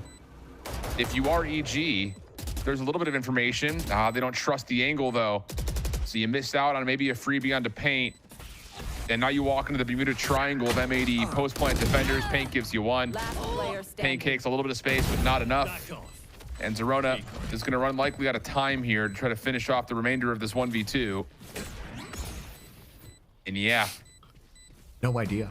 No clue where anyone is. And that will be the round. Oh, yeah, it is. Paint finding 4 as well to kind of close this out. Null Command now available for him. And honestly, I'm, once again, just really impressed by some of those flashes coming through. Paint doing a fantastic job of clearing the space and allowing the rest of M80 to fly in more or less unperturbed to make sure that they just take over the site completely. It's a bit of a beautiful play, and once again, not really the highlight that we've necessarily seen, but would love to from this M80 squad. For me, that's such a great example of such an easy, clean round coming out from them to be able to win things out smoothly. Ooh, a little bit of trouble for M80 on that approach at A main. They'll get backed off, but yeah, gate crash back. Again, Zerona and the rest of EG just playing with pistols here. Means that M80 should be pretty cleanly on their way to 10. Defense is going to rotate behind the play here, though, by pushing through A. And it looks like M80 are prepared for this potential routing. You want to call it that? Although maybe not this routing. Wait, if they can slam these two outside the attacking spawn, that's weapons and a realistic chance. And M80 have no idea. They think they're safe from behind here. Just comes down to, can EG get here in time to actually find the eliminations? Bitch will give you one. Derek also falls, and that's 2 weapons, and all of a sudden EG have numbers and a couple of rifles to work with. Keep in mind, Paint does have the null command, but it would be so painful to have to use it on this specific round. Given the numbers, might be worth it. Tough, though, because you're really worried about utility right now? I don't even know if you are. Stunner trying to dance. Oh, and the fragment land. Bonnie will connect onto one over through the mid-cut. So now it's just down to Jake and Pancakes. And the null command will be out. Pancakes trying to find this opening cross. Bonnie, scope up, able to find the first. The pistol refracts back, but there's nowhere to go. May not make a difference, though. Jake by himself with not a lot of time to work with. He's going to have to move very quickly and find a couple of impressive shots. Paint still holding, waiting. Heard a footstep, so knows he's not on for the defuse. And Jake is going to get caught here with no time remaining, and also will drop him anyway, lose at least paint in the process. Yeah, he's not going to get away from that. So at least something for repurchase, but M80 got big now, 10-8. Yeah, fantastic stuff there from 10-6. Yeah, 10-6, EG, a very smart idea, you know? Like, you can tell us exactly when the bullets kind of get shot out in mid, like, hey, that's just distraction. Now EG should be able to rotate out there and find a couple of key kills. But the main players that are coming online on the side of M80, Paint and Body, are going to be the big question marks that, honestly, at this point, EG don't really feel like they have the answers to. Once again, the flashes have just been subline coming in from Paint, but then Body as well is, you know, being extremely exploratory and still able to walk away with so much value. 4 rounds in a row now onto this attack. M80 don't really show any sign of slowing down. We're going to get a different look from EG this time, as it is an operator coming out from Zerona, as I imagine they're talking about what to potentially do to really stop this momentum from going crazy. Yeah, and let's be also honest, this is a must-win round here for EG, otherwise the map very well may just be over. And I think it's just really impressive, kind of looking at M80 bouncing back in this map. I mean, I think the scoreboard does tell a very convincing story. Like, again, Alvin has not really been a big part of this particular map in terms of how the veto applies to it, but also Bonnie's in dominant takeover mode. It just is so odd watching the weight of the scoreboard right now. Like, Jake on one side, Bonnie and Pain on the other, Zerona and GMD about even across the board, but it's just Bonnie's been in takeover mode, and the supporting staff to allow him to find this freedom has been insane. Alvin shut down. Zerona finds first blood, op versus op. Or will still be collected by Bonnie, who's got the paths to play with. So you just go away from where that op is and see maybe if you can just blitz onto maybe B. Going from the front door would be menacing with that setup. It's a little bit tough. Try and force your way in at this point, but M80 losing just Alvin at this point. Obviously, the evolution would have been nice. Stunna gets the information, has to smartly back off here. And the convergent paths could really be helpful for Bonnie. Oh, Bonnie just tries to dive in, won't be able to get the saturate on. Zerona flashed, has to give up his angle. But still has to recommit, finds the kill. GMD responds, trade is out, plus an extra follow-up, but Mitch in the corner with the Odin only gets one. Heck, kind of didn't trust that he could hold that angle. So now you've got a 2v2. Cosmic Divide at the ready for GMD. But you don't want to get stuck trying to pull it out, and that's why Jake, perfect timing as the post plant was trying to back away. And as Pate tries to reach out, nothing there.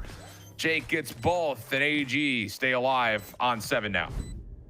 Yeah, great stuff from Jake, and also able to pick up the operator for Zerona. I mean, Zerona going for that duel is a little kind of crazy if you ask me, but it works out well because they find the first kill there and make sure that the defuse can kind of happen.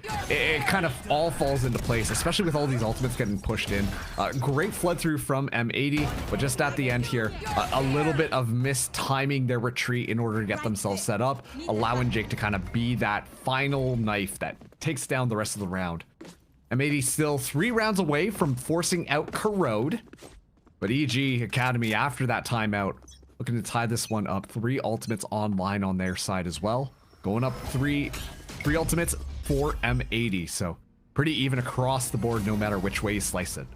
Yeah, another critical round here though. May not be game defining, but if EG can find a way to pull this one out, it would start to turn things back possibly into a more level game. Whereas if M80 find a way to get the win, the economy is going to move around quite a bit.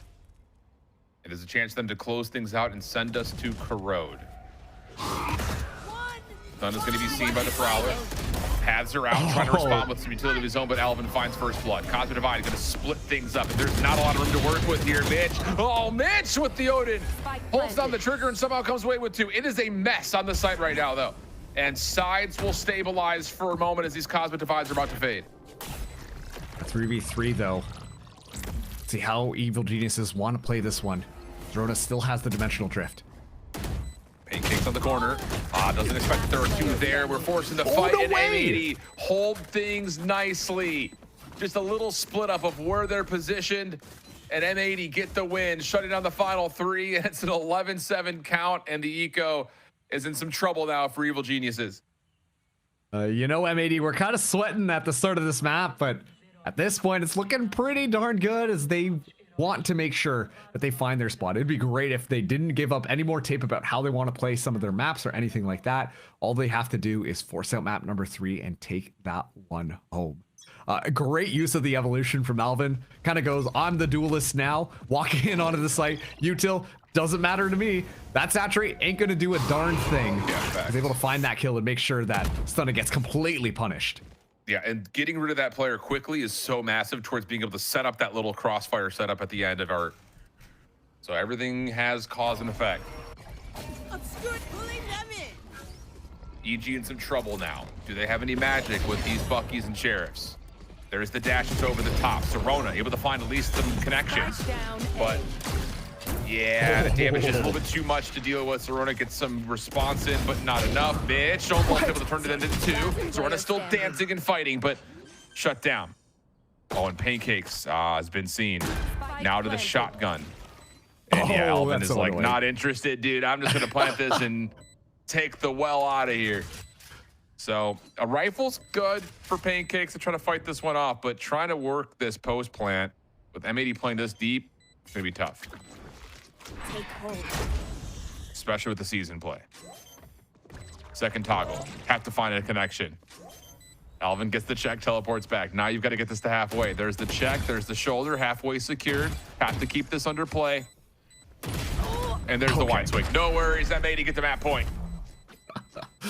It was kind of getting crazy there for Evil Geniuses for a second. Yeah. I mean, it looked like maybe they were going to be able to find a way back in just off of some pistols, which is honestly pretty sharp coming out from all of those fraggers. But, you know, Evil Geniuses, they've got 4 ultimates online and 5 rounds to catch up in order to try and make that overtime happen.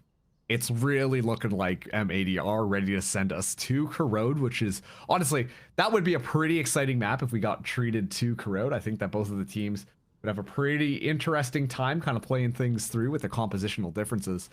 But I imagine EG, they still got a little bit of fight left in them. I would really hope that they would use their ultimates here. The only issue that I have from their side is if they use all of the ultimates at the same time. Then things might get a little bit too rambunctious. You got to work on that cycling, and especially given that Paint has the null command, well, that's kind of what could be the linchpin here, which would disable a lot of what they want to do. So it's going to be interesting to see them kind of playing far enough back just in case they get caught by the null command so that they can use their ultimates while trying to be aggressive to stop the flood in. That really is going to be the tough thing for EG to figure out. Here we go. We are off of the timeout and into do or not die, but do or map 3 territory for Evil Geniuses. I think you're absolutely right. It's, you know, to find 5 in a row, you have to be perfect in your efficiency, especially when it comes to the ultimates. But that all has to be in some sort of a reaction or at minimum a response to what M80 have thrown your way. Like, you can't just play reactionary Valorant at this point. Like, you're gonna have to get a little proactive and try to change the narrative of how this half has gone, because it's been all M80 pretty much all the time. So I mean, Mitch trying to field things out here at the mid connector, but you got to be cautious. You do not want to lose your intel gatherer, and Mitch will back off just a touch. Yeah, and once again, look at all the positions that M80 are playing. It's so far backwards and so safe. Serona, though, looking down with the operator here. Oh, doesn't find the shot. Well, command is out, though, for Paint. That's a hit through mid towards B. Defense going to back off. Mitch cannot really do anything as he's suppressed and held off by a fragment. Serona looking for someone to over-peek from the front. Not going to be the case. How do you retake now after EG? Lockdown will come first for Pancakes. Will there be a challenge here? Aldrone also going to get some info onto GMD. And that's something that, yeah, I was going to say for M80, you have to be a little bit cautious of. You don't want to get pinched up here. So the offensive post pump will reset over towards pillars now just a touch. There's the convergent pass that's going to hit a lot. And everything's being spent. Hunter's Fury not landing on anything, but Stun is holding the line. Gravity Vortex keeping the defuse away, but it's able to get the halfway. Bonnie and Derek give you 2. Zorda misses his shot. Can you stop the defuse? No, not quite. But still, the damage was significantly done. That's a lot of spend for EG just to get to round 21. I know you can't see me right now, but I got like my hand on my forehead just at how that round kind of went through. I mean, they spend so much of their ultimates in order to be able to win that one out. Stunna really just doing a great job with the convergent paths to make sure to be able to find a lot of kills just down long, but it's so expensive. And economically speaking, it's so expensive. Look at the buy that they're coming into this one. Judges. They're coming in with 2 judges on this round. I'm a little bit worried here, Shift. I mean, they might find some success, but we've been talking about how Pearl tends to be a very long-range map, and well, the judge, I guess, is good to close out the entry. EG, go exploring on mid. Yeah, you have to. With the double judge setup, you're resorting to the dimensional drift for retakeability. So at least you don't have to spend too much in terms of getting this position at mid. But yeah, there are some obstacles in your way. GMD have already given the post plant setup that M80 want, and here comes Zerona. Gonna clear off the backside through pillar. M80, Nightfall sent over towards the connector. It's not actually there, and EG will find a couple eliminations. Now it's on to Zerona, but no, red by M80. Pain finds the Elim. Pancake somehow gives you 1, has a rifle now to play with. Stunna on the other side. Here comes the shotgun. Close to personal, but Alvin has one of his own, and Paint will finish things off, finding Stunna. We're going 3, Corrode, to figure out who has the qualification in their hands. Okay, my bad. I was talking smack about the judge. Oh, shotguns, they're not going to be very useful here. And yet, of course, it's Alvin with a Bucky in hand who's able to close that one out. But what a shift in momentum coming through from both of these teams on this map. Evil Geniuses Academy started things out looking like they were just going to run away. They're clapping their hands. They're ready to go home. They're ready to call things a night. And then M80, it just kind of locks in for them. I mean, Bonnie obviously being such a highlight player, but genuinely, Paint really came alive. Yes. And when we saw this squad get put together in the first place, that was something that everybody was very excited to see, and I'm glad that we got treated to it on this map of Pearl. Big bounce back, especially considering, like you mentioned, it was a handful of rounds strung together for EG. Looked like they were about to take over and just run away with it. Not the case. M80 say not so fast. Let's go see Corrode. We'll jump to break first. That's back with you after the break, and then we got map 3. We're back.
Bound's gonna be big and bodies.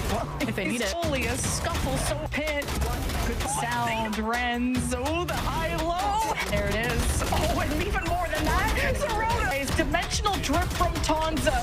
He's gonna know what you're planning, what you think before you've even executed. And the real executioners are sleepers.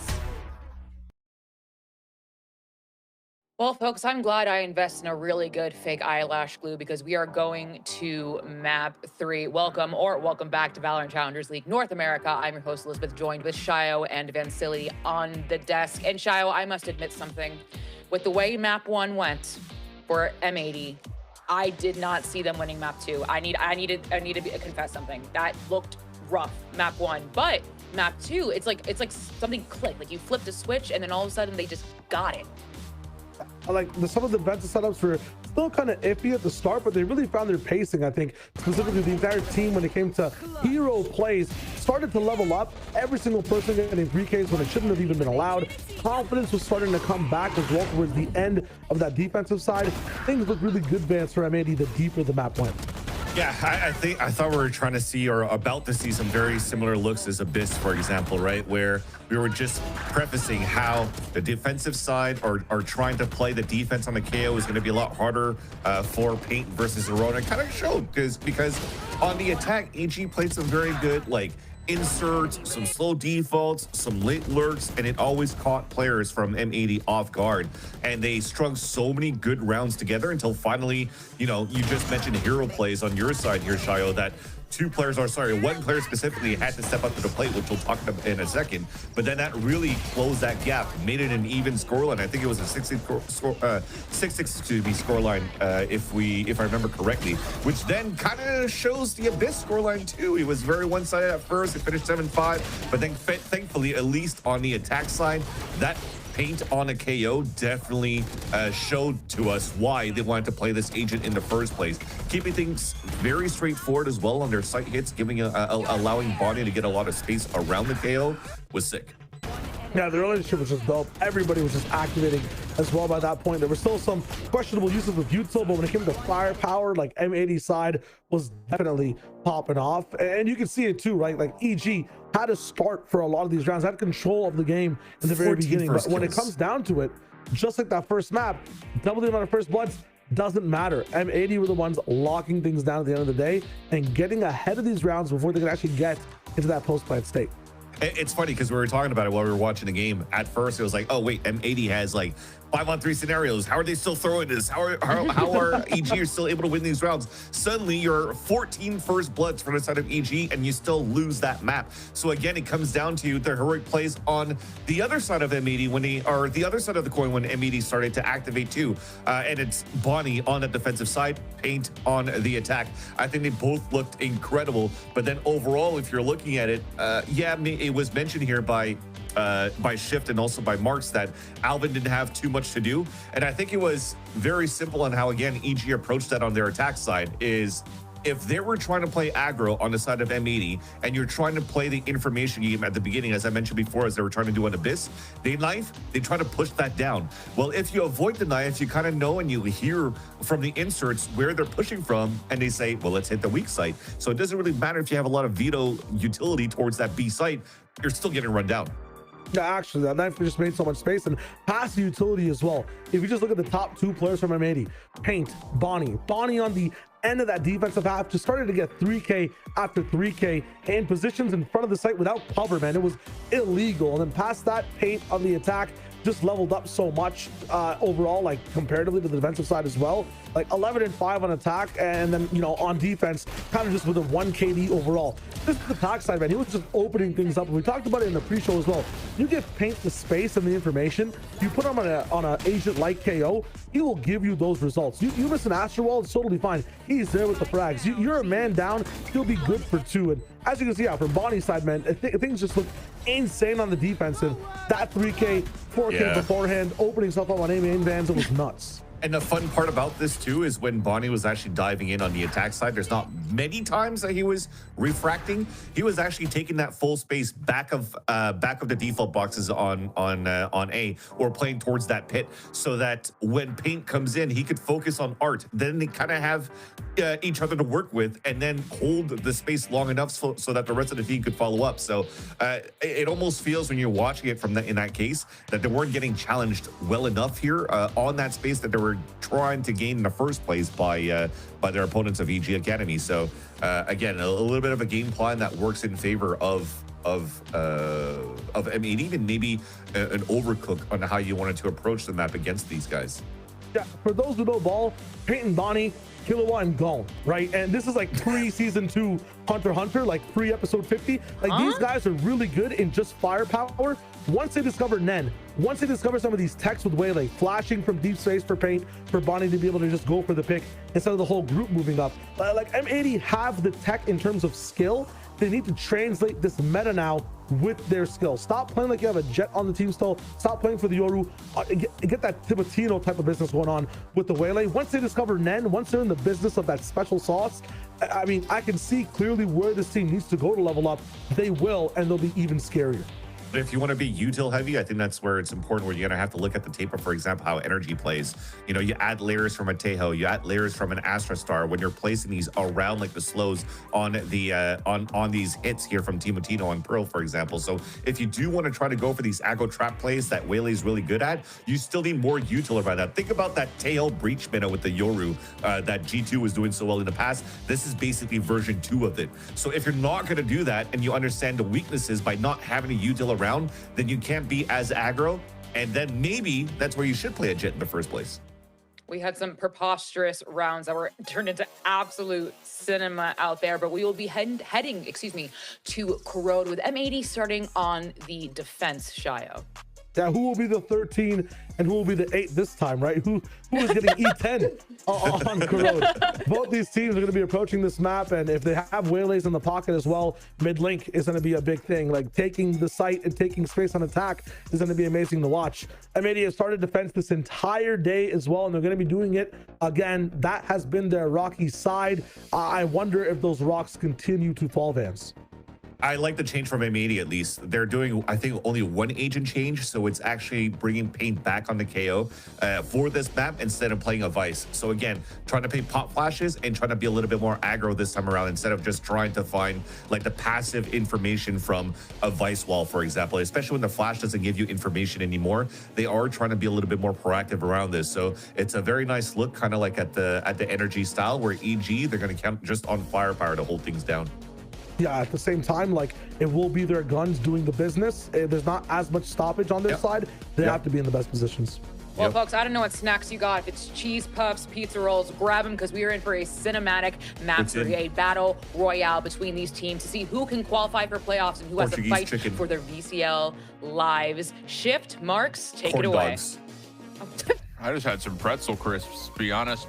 No, this will be a good one, man. I'll tell you what. This, you know, again, I think the breakdown of the compositions and the choice behind the agents is obviously a very valid one. I'm interested, I think, mostly to see what Alvin's able to do on the Omen. Like, going off the veto, not having a lot of performance, like just in general of like participating in map 2. I'm really interested to see how he can work with GMD and how they can manipulate these smokes to really control the map, especially this first half. Could start off hot.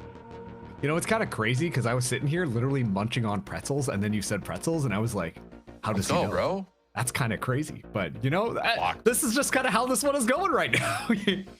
But, yeah, I love the highlight that you kind of did there, especially with the swapping around of that Omen, because GMD, classically, the Omen player in Tier 2. Taking a step back onto the Astra, I think has been doing a really good job at calling on Astra. It's going to be in the IGL right now for M80. And that allows Alvin to kind of step into that Omen role. But still a lot of question marks on how they want to play this because, you know, they're going for the double smokes, double initiators, but they don't really have any sort of sentinel on their squad. You know, on the other side, it's fast and furious based on how EG set up. Oh, and paint. Yeah, the timing with the Nebula embellishing this front choke point at B, not perfect. Paranoia out, Derek in some trouble. He's got no information whatsoever, but still comes away with one. That's not bad at all. Bonnie in some trouble will back away after the dash is in, and Zerona will have the freedom to plant. But look, M80 gonna go quickly. Paranoia of their own. Maybe a little bit of team fodder coming out, but it doesn't make a difference. Bonnie still gives you 2, GMD another, and Jake up top.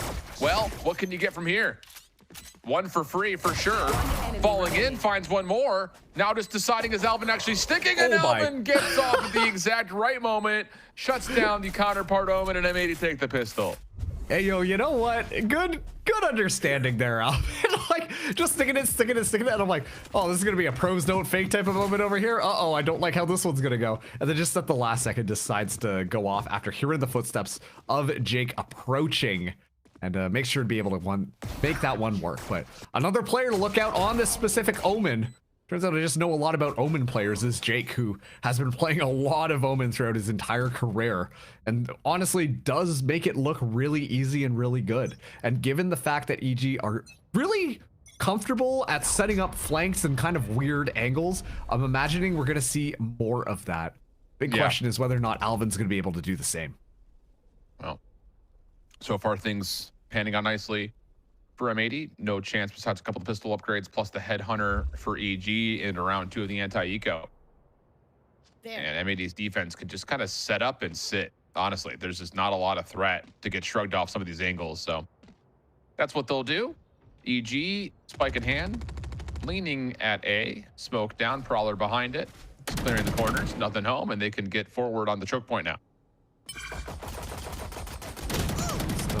Gonna be going for that orb here as GMD just gets a little bit of a spray down, trying to get some damage in, but is forced back after taking a couple of pistol bullets himself. And M80, they're nice and spread out right now. Does give opportunity though if EG are able to kind of find a lucky timing, be able to find that kill and potentially start to turn things around, but it's still not exactly the easiest proposition given the weapons. Well, Derek's reveal does tag at least up close too, mind you. So he's got eyes up. Ooh, smoke comes out right as Pancakes may have had a chance to connect onto something, but EG instead will just run this through mid, and Pancakes, wow, no way. Comes away with 2 somehow, and Derek can't find the spray down. So how about this? EG, methodical in their approach, come away with everything, leaving Bonnie and GMD in the 2v5. This is going to be tough now. They're moving into fully armed people, more or less. On that first contact here, but Bonnie finds it. Still so much to do. Smoke out for EG. GMD trying to find an angle. Double stack, little crossfire here. First one's free. Oh, and the double shot for Bonnie comes through, leaves it just down to 1. Mitch trying to work his way in. Oh, what a set of shots for Bonnie. And yeah, give him the defuse as well. 1 off the convergent path and a huge save for M80 on the retake. Oh, yeah, Bonnie, you're probably feeling good about that one after how that round went. But, you know, like M80, when we were talking about them at the very start of the series, one of the highlight players was Bonnie, who has just been like popping off in every single game. And the desk even highlighted the distraction neon play that, you know, Bonnie's been really darn good at. So far has only played Waylay and securing that space here. But when Bonnie's hitting shots like that, even at a distance with the sniper rifle, that's kind of sick coming from him. Let's see how they continue to push this one forward. It is going to be the rifle round buy up now for Evil Geniuses. A lot of utility just right off the bat here. But Alvin got a paranoia just in case they decide to let it go. As they hear the tap of the orb, and that's enough to commit for the paranoia and the outlaw push from Bonnie, who is just not missing. So, wow. A near anti-eco flip turns into a bonus. An M80 fine reward in that, now to a 5v3. All of B has been cleared behind this smoke. And you get a couple of weapons, so everything's trending early now for M80's defense, as long as GMD doesn't give away too much here today. Yeah, GMD might have an opportunity to catch somebody off guard, but really just have to play this one safe. Get spotted out here, but should be enough information to call the rest of the squad up. And that's going to be a 5v3 retake. There's going to be a lot of time off the clock here, though, because you still have to re-clear mid if you're M80. Now, they've got numbers, so they could do this quickly, but this is going to give away some sound cues.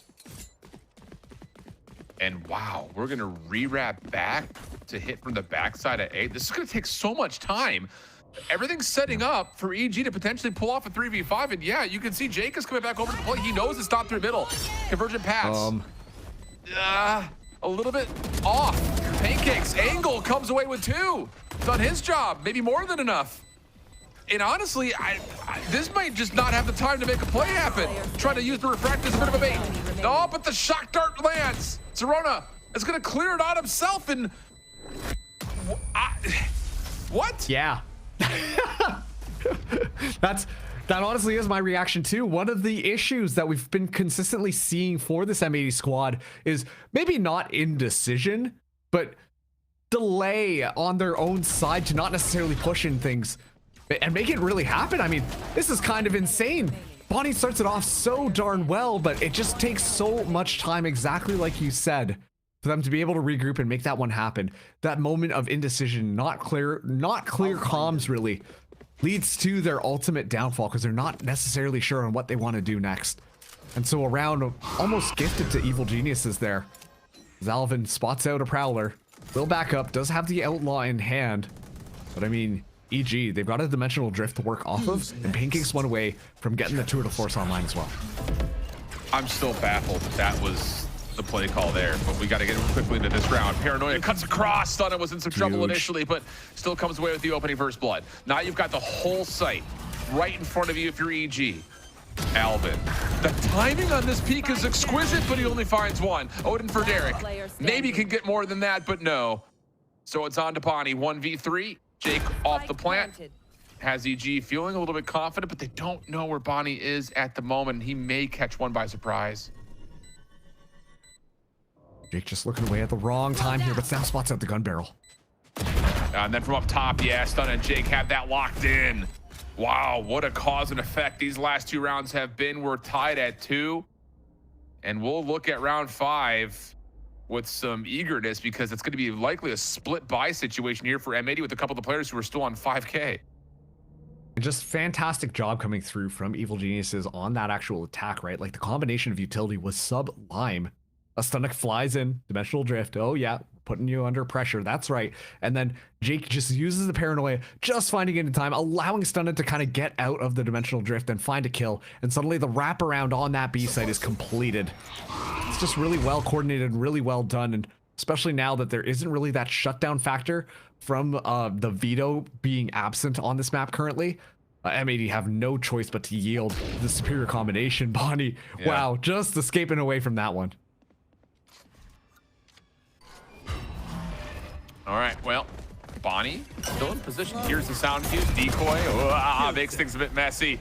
And Bonnie will ragdoll from the ceiling back down as first blood is tallied for EG, plus the post plant setup with some deep scaling around this A site makes the pistols that much more insignificant unless you can come away with a couple of quick one taps with these sheriffs.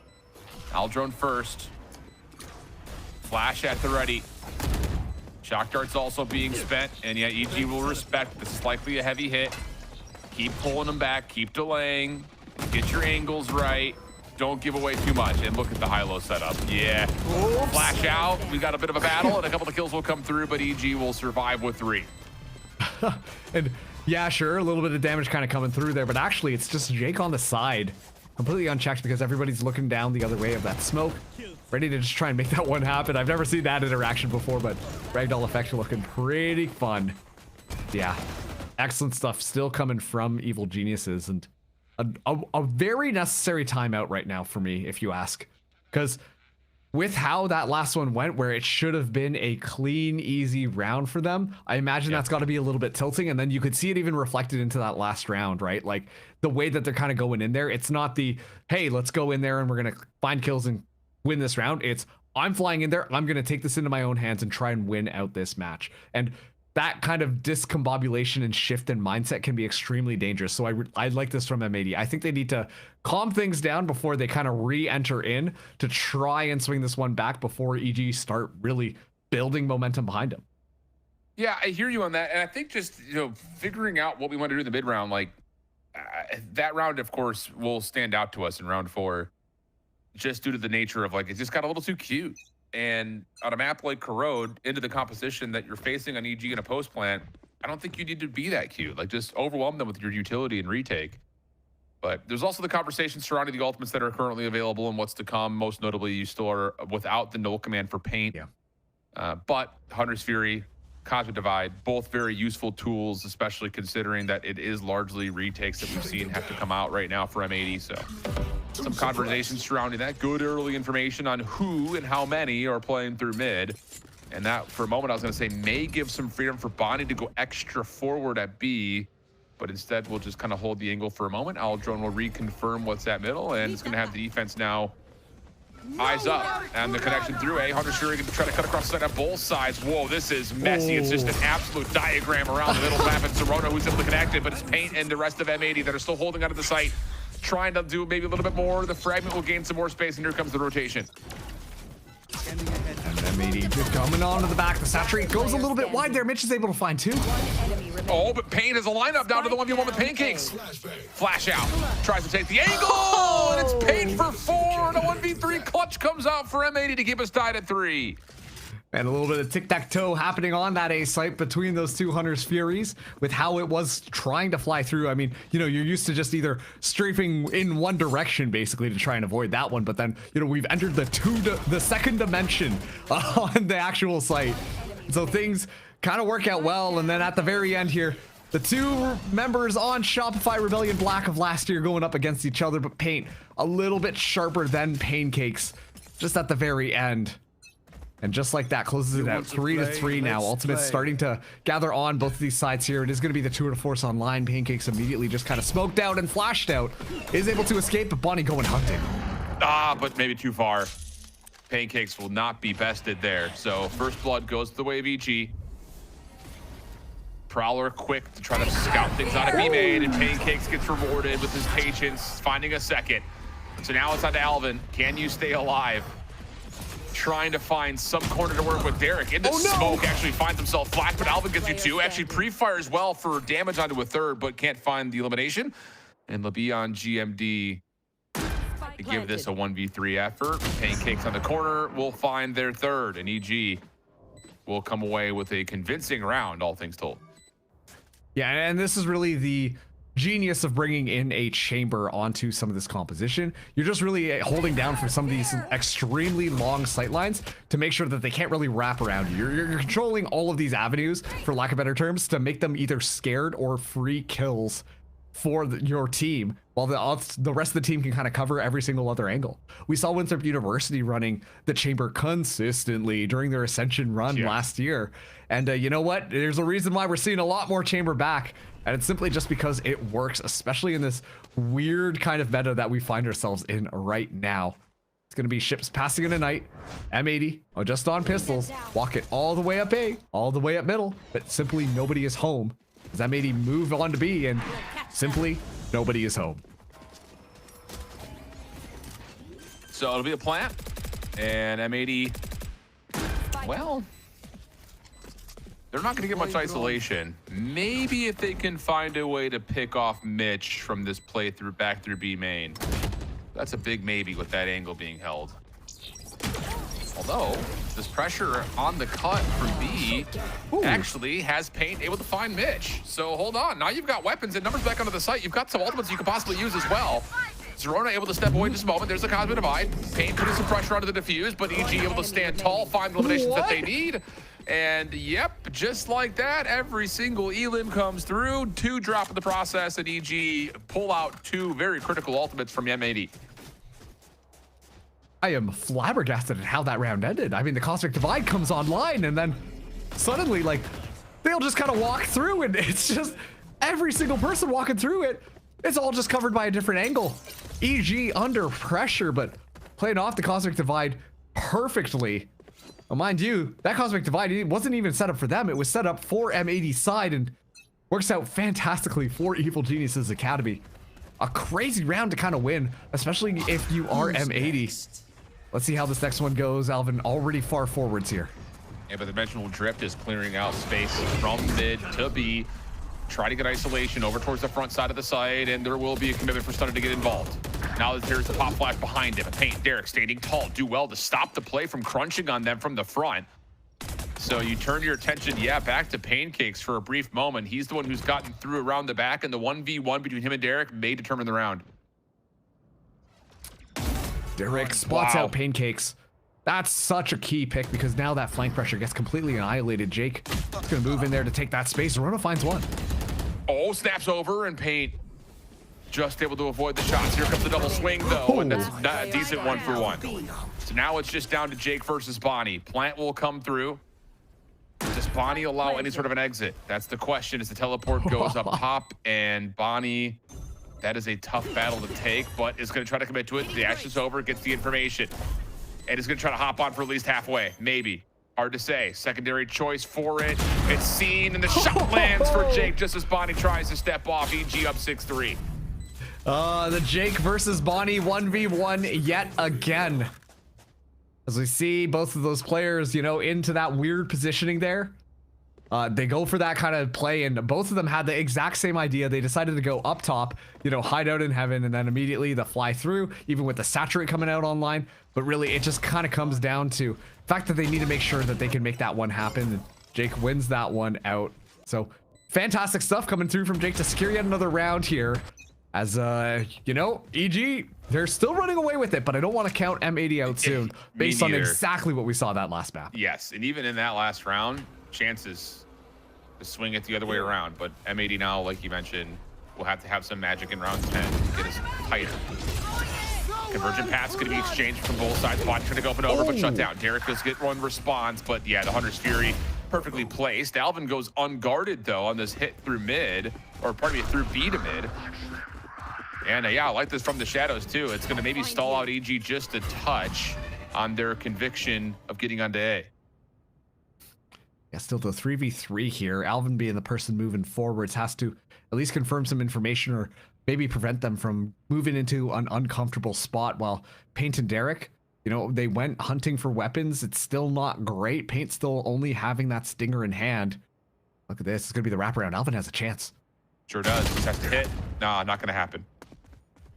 So that's the deep part of the A site taken. Eric? Does he feel like he's got some timing here? Tried for it, but not going to happen.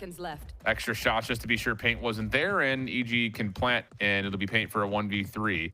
And he's going to have to find one with the Outlaw first, it looks like, because there's not a weapon in his way to upgrade this to a rifle. And as he tries for it, Zerona's right there to beat him. 7-3. Eco back in line, though, for M80. Yeah, a great stuff for Evil Geniuses Academy. It's a little bit weird that time around, a little bit strange of how this whole thing kind of played out, but the most important thing is towards the end there, they made sure to stick together, right? And especially too, like you look at the differences between M80, who we see Alvin just go for the from the shadows all the way back into their spawn. We see Paint as well splitting up. It's discombobulated, and so as a result of that, like EG just kind of grouping up and sticking together, make sure that they can find the kills necessary to win yet another round. Only got 2 left in this half.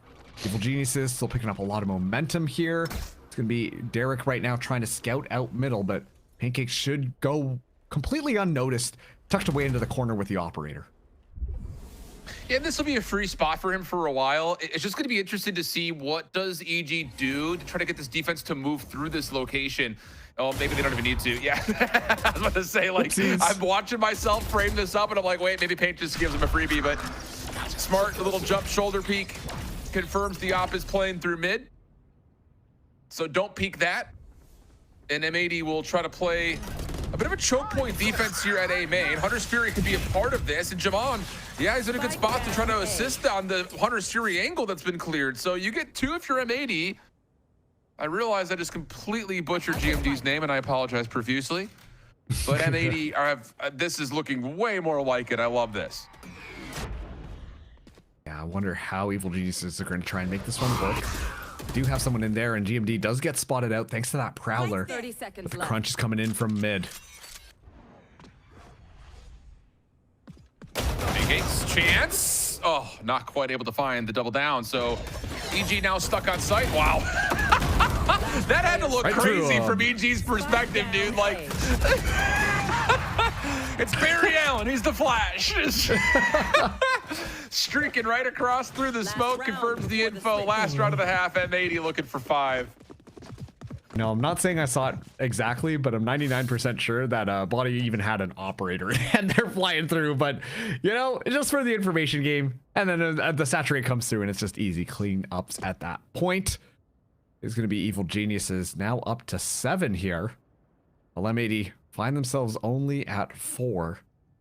We see, honestly, it is really nice to see Pancakes starting to heat up a little bit more in this specific map. I mean, the chamber, well, like I talked about, was really good at controlling these kind of like longer sight lines and how they really want to make sure that they control the space. We didn't necessarily see it be fully used in some of the previous maps, but this one specifically, I think that Pancakes has been doing a fantastic job of finding easy kills, or at least making that op presence known, and therefore it's a lot more difficult for M80 to try and react. But when we see M80 find those timings, when we see M80 decide to be the aggressors into where they think EG are going, especially because EG tends to be grouped up fairly frequently, then, man, it's like night and day. It's so difficult for EG to kind of get anything going online.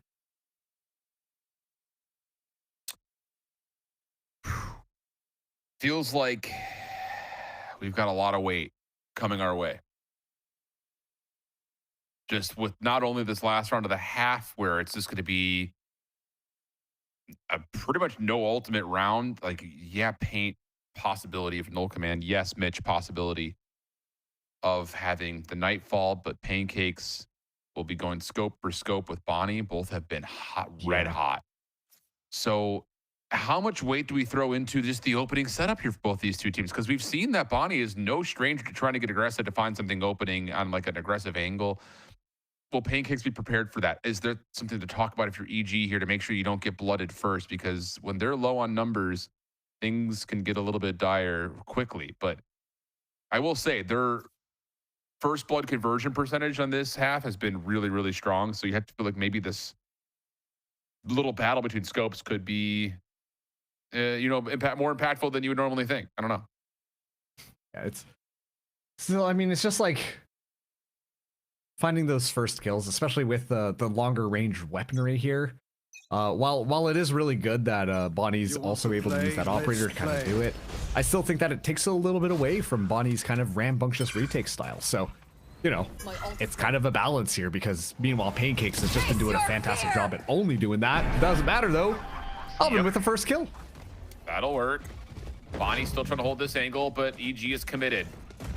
Especially considering how far forward Jake has been. Pancakes avoids the flash and finds himself too. Are you kidding? Over the top though. GMD has a chance to revive Paint.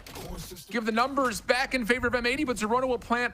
And it's just down to what Jake can do from this position. Preparation is there. A little pop flash comes out, and M80 off of a first one from Alvin, convert for a 5-7.5, and we'll swap the sides. Now, what happens when M80 play together? And it just looks so clean. Like they're just ready for it. They're ready to take those engagements and don't find themselves in these weird 1vx scenarios where it feels like EG are consistently kind of setting up. Pancakes really making that one almost seem like it was going to completely flip around, but the fact that we did see Paint kind of in that null command state means that the risk can still happen. Don't get me wrong, it still needs to be cleaned up a little bit from M80, because, you know, shouldn't... If you're triple swinging one person, they shouldn't be able to get away with it, because there were just enough gaps in how that one goes. But still, you can tell the ideas are there to try and make it work. And now, like you said, we've got the sides swapping around here. Excited to see how this one kind of plays out, given the fact that M80 tends to be just ever so slightly defensive, favored when it comes to this map. And so EG, you know, they've got themselves in a good position. It's a really good look at an opening recon dart, plus the knife to follow. Wow. But the damage is in for EG. Bonnie just trying to get forward to gain entry of the site, but it's denied. Alvin will respond with one. Makes this still plausible for 3v4, especially with GMD getting early through mid stairs. Pancakes hearing footsteps though. Eyes up, no problem there for one. Alvin low on health, would fall without even hitting a headshot. And GMD, hold on, his position goes unknown. And EG, we're looking to hit you with the final blow. They don't expect GMD's position whatsoever, and M80 take the pistol. Okay, well, hey, remember what I said at the end of the last round? You know, that it didn't really look good when they triple swung, and then they were kind of walking in one by one and allowing that to kind of happen. Well, it happened again. And, you know, I was sitting here just like, I can't believe how good Evil Geniuses did with their utility there. Like, the flood in got completely scuffed out. And then they just walk right into GMD, not checking that corner at all. So focused on trying to find those kills, and M80, they're right back into this. They've got a real opportunity here to try and even out the scoreline. That's just such more, man, the misinformation of Pancake saying, yeah, I hear 2 to my left. Never figured GMD had gotten past him. I'll find you. So now M80, advantage in the anti-eco. We've seen this nearly go awry before though, so you have to still stay cautious. And they're gonna take their time with the Owl drone at mid. Pancake's not gonna allow himself to be revealed. We'll back off and watch the angle from a little bit closer to the V site. So quiet at the moment. A very far push up through mid here, but the reinforcing of Evil Geniuses Academy onto that B side is a little bit concerning. Gonna be walking right into their trap. Well, Bonnie will hit, back up to safety. Zerona having some trouble locking down the shots, and M80 in that moment will convert. So, good stuff. Very clean, very polished. Looking like it could be a true bonus here for M80 in the next round, but have not committed for the plant behind this. Not really sure why, and Mitch will catch one more. So, whatever. Bonnie will get the plant. Oh, I mean, barely. You see them swap back. Hey, we got time. Hey, Paint, go plant the spike so then that way you can get closer to Null Command being online. That would be great. Paint's walking in, gets shot down with a classic. I mean, hey, at least that's an orb, so we'll take it, I guess. But not exactly how you expected that round really to kind of break down. M80 tie things up yet again. Like you said, the bonus very much intact here. Zerona, though, buying up an Odin this time. Let's see how this one is going to go, especially given the prowess that we've kind of seen with the Odin specifically on this map. Danger ahead for M80 if they walk into it, but it looks like they might have chosen correctly. Jake, the only person here hanging out on B. Yeah, and he knows that he needs to keep his life, so you just drop into dark cover, you back away, you hope Zerona spam can do something, but Bonnie does not care. He just doesn't. Yeah, you want to hit that left trigger, whatever, I don't care. So that is a massive first blood. Bonnie's going to collect the Odin on top of that. And if you're EG, you're like, well, shoot. This is a big 1v1 here. Pancakes finds it. That opens up possibilities on the flank as Mitch tries to join him. 4v4 here. Pancakes finding Bonnie is actually huge. The Odin is down. But, whoa. A running gun from Mitch. Turns that into 2 somehow. Derek, Stinger, Ghost, nothing. Oh my goodness me. Wow. I initially thought when EG dropped the Odin in that position and M80 can get deep on towards the mid cut at B, I'm thinking that's doable. This is winnable because you're going to get 2 defenders flooding through here into the face of the Odin, but somehow through the mess of that smoke, EG find the kills they need. They really do. It's crazy how Mitch just kind of comes alive there. I mean, by all accounts, that should have been a pretty easy kill.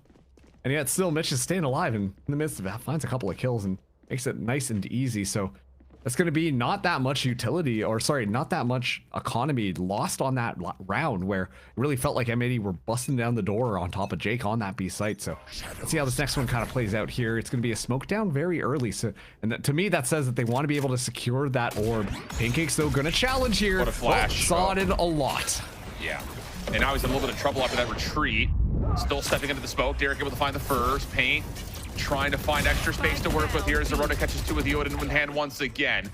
But I was gonna say it's a little sloppy from EG, but a long angle from Mitch again. Gets us to a 2v2. Spiked low planted. Bonnie trying to take away the angle. Finds the first. Leaving it to a 1v1 now with Jake. Paranoia's already in. And Bonnie's just thinking maybe he teleports up top or something of the nature, but Jake reserved finds the angle, finds the elimination, and EG will get to 9. Wow. How many 1v1s now have we seen between Bonnie and Jake? Like, it's kind of crazy how consistent both of these players are in their final styles. And down to the 1v1s, like, it really is just pure mind games going on between the two. That time around, though, Bonnie, you know, Paranoid, I think just decided, hey, there's a good chance that Jake is going to be trying to swing around here. Let me just move around and try and play that information just for that thing to expire. But instead, unfortunately, just gambles wrong and walks right into the crosshairs of Jake. Closing out that round, Evil Geniuses Academy, 9-7 here. Not that many ultimates online. A lot of people just one away, specifically Pancakes and Mitch. But on the other side, I imagine this is going to be pretty showy, pretty flashy coming through from M80 because they've got 3 ultimates online. And, you know, once again, if they can combo off of Bonnie's ult, which we've now seen them be able to do, could spell disaster for Evil Geniuses. Well, a little bit of trouble here. Oh my Or is goodness me. Dude, What is going on? How many times are we going to get moments like this? Like, Mitch gives you a couple, Jake gives you a couple, GMD says that looks like fun. It's just been one of those series. The lineups continue to give us some drama. And I feel for our ops team, because how could you possibly predict moments like that? I'll tell you how you predict it. If at any point Evil Geniuses are going to triple swing somebody, go to the player on M80's side. Because that is now, I think, 3 or 4 rounds that we've seen a triple swing happen where EG just completely collapse for some reason or another. And just like that, the round is over. Like, look at this, Evil Geniuses. They're just backing up. They're just going to save. No, oh, sorry, they did use 1 ultimate. Paint did use the null command here, but all good, all things considered. Derek, 1 away from getting the 100 Fury online. Now, I'm gonna be real, Shift. That round was a gift to M80. I mean, it's just, you sit and you just kind of rub your temples and say, if you're sitting in EG, it's just, I mean, like, what do you want to do, chat? Tell us, chat. What do you want? I think that's supposed to be French, but whatever. Now we reset, though, 8-9. Eco is a little all over the place, really on both sides. And that leads you to look at Pancakes in particular, because he's going to have the power weapon of the Tour de Force with Zerona still on the Odin, which has been kind of a 50-50 for so far. But the Ultimate Economy has a lot of opportunity in favor of M80, especially the conversion path has been so good. Pancakes trying to go quickly. Cosmic Divide already in play here for a quick burst, potentially onto A. And Pancakes will see the dash forward. Instead, takes attention out and at least gets one with the Headhunter, but we got a 4v4. Not quite. It's still trades going back and forth. Evil Geniuses, though, coming out on top. Suddenly, Derek, all alone. Spike in front. A lot of ultimates expended, and nothing to show for it.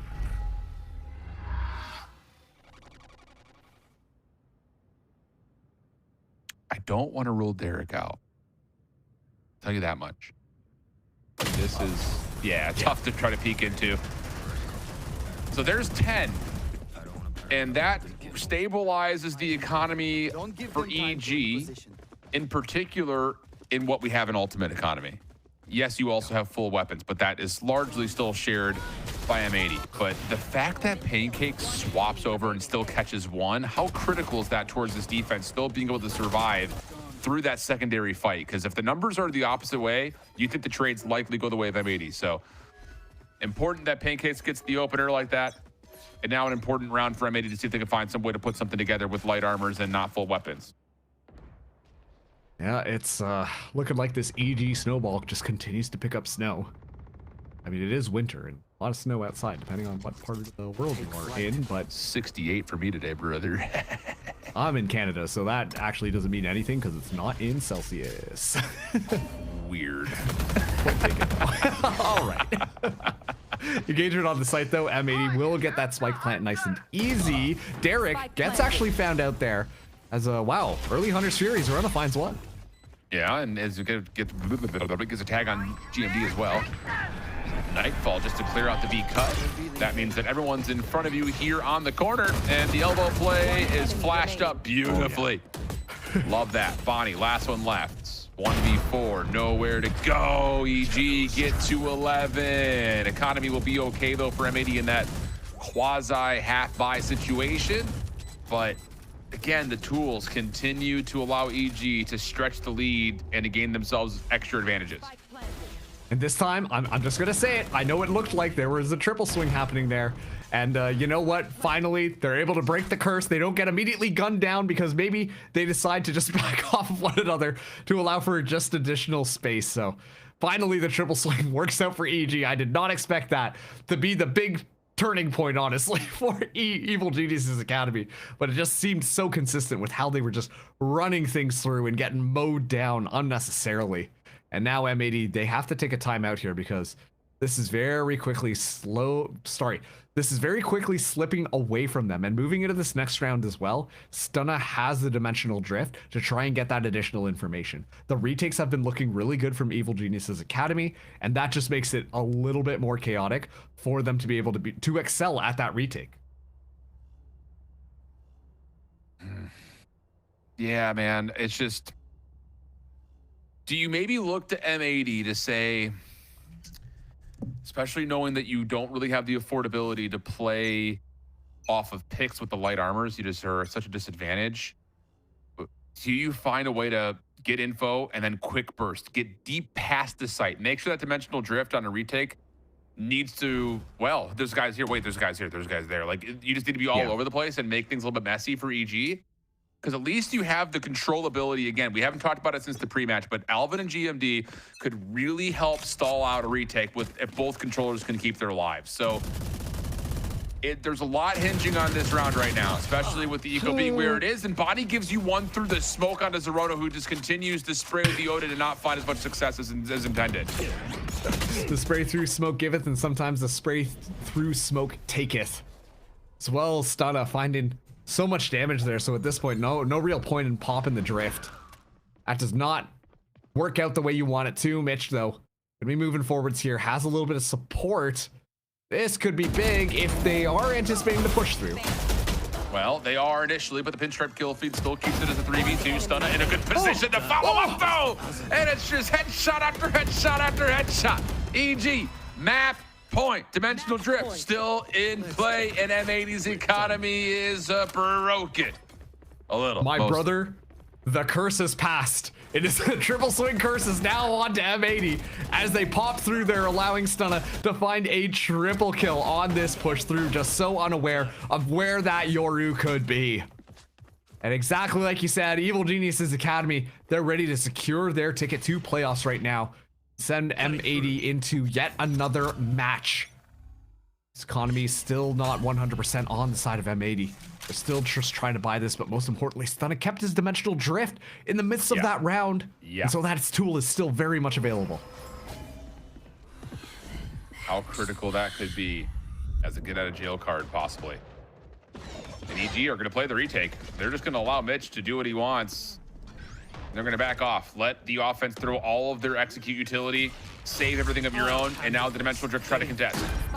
J-Crash will head back over towards the corner where Mitch will keep it safe. Jake waiting for the information for the paranoia. There it goes, right across the site. Stunna sees everything, and how about it for Stunna? Follow-up from Derek, though, is good. Will give himself a more traditional rifle to work with. Zerona, a big boy rifle on the corner. Doesn't even pull the trigger. And M80 are still holding this post plant at least a little bit. Trouble is, you're going to have to re-clear the site, and Pancakes, once again, the long lurk comes through.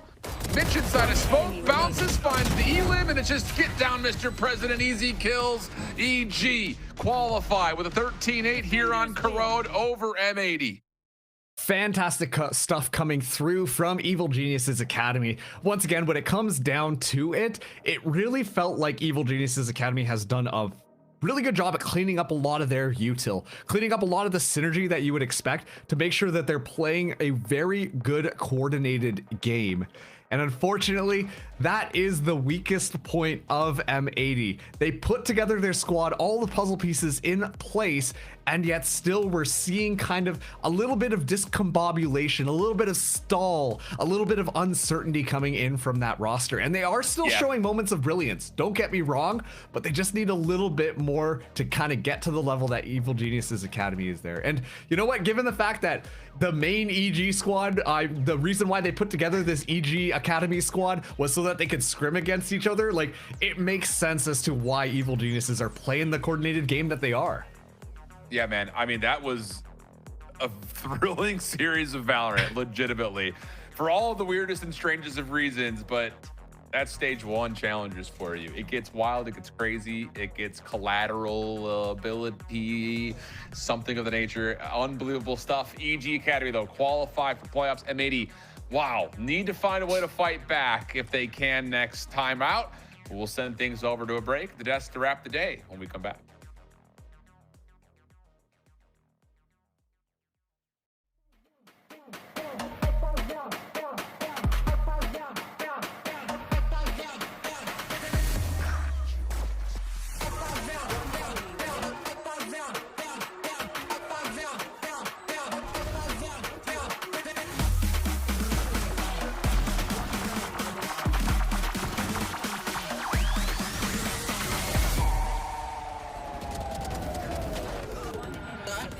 Fuga,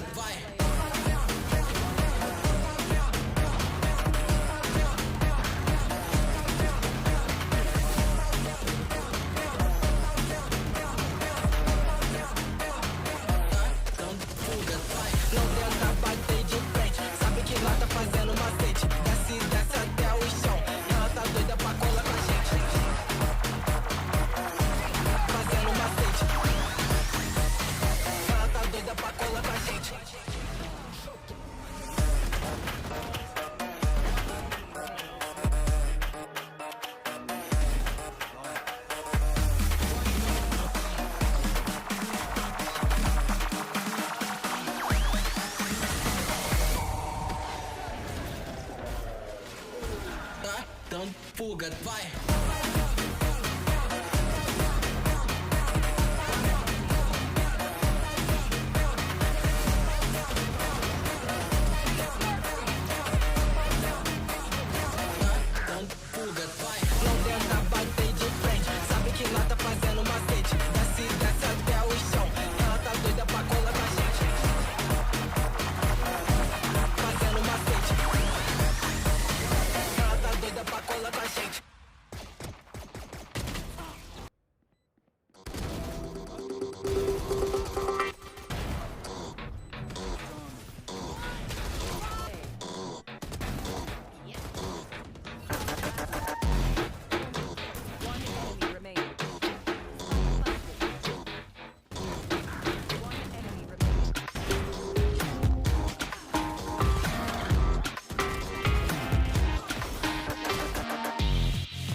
Bound's gonna be big and bodies. Well, if they need it. Only a scuffle, so pit. Good sound, Renz. Oh, the high-low. There it is. Oh, and even more than that, Zarota is dimensional drip from Tonza. He's gonna know what you're planning, what you think before you've even executed. And the real executioners are sleepers.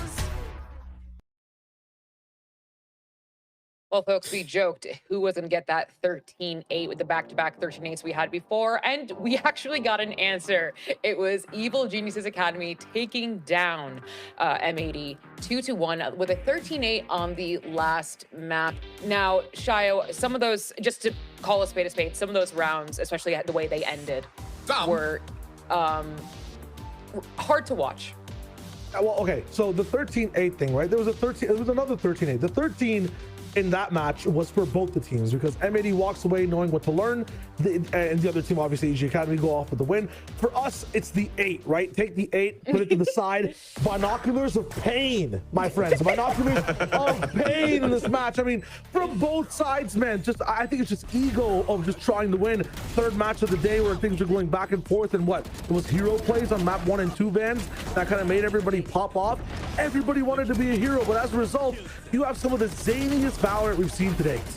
Yeah, I agree. It was pretty hectic. I think it's all the toll of playing a BO3, getting some sort of footing into your defensive side to start, and then seeing it slip, and then everybody's just trying to cross that finish line and get into playoffs as soon as possible, and then you see all these mistakes happen, but mainly on the side of M80. But it just comes to show that despite having like a good history of great players through different organizations, through challenges to the VCTs, it's still very difficult to still have that click yet. So I do agree with what Marks was saying before, that they still need time to click, and then eventually it'll work out, because you still have some good firepower coming out from a lot of these players.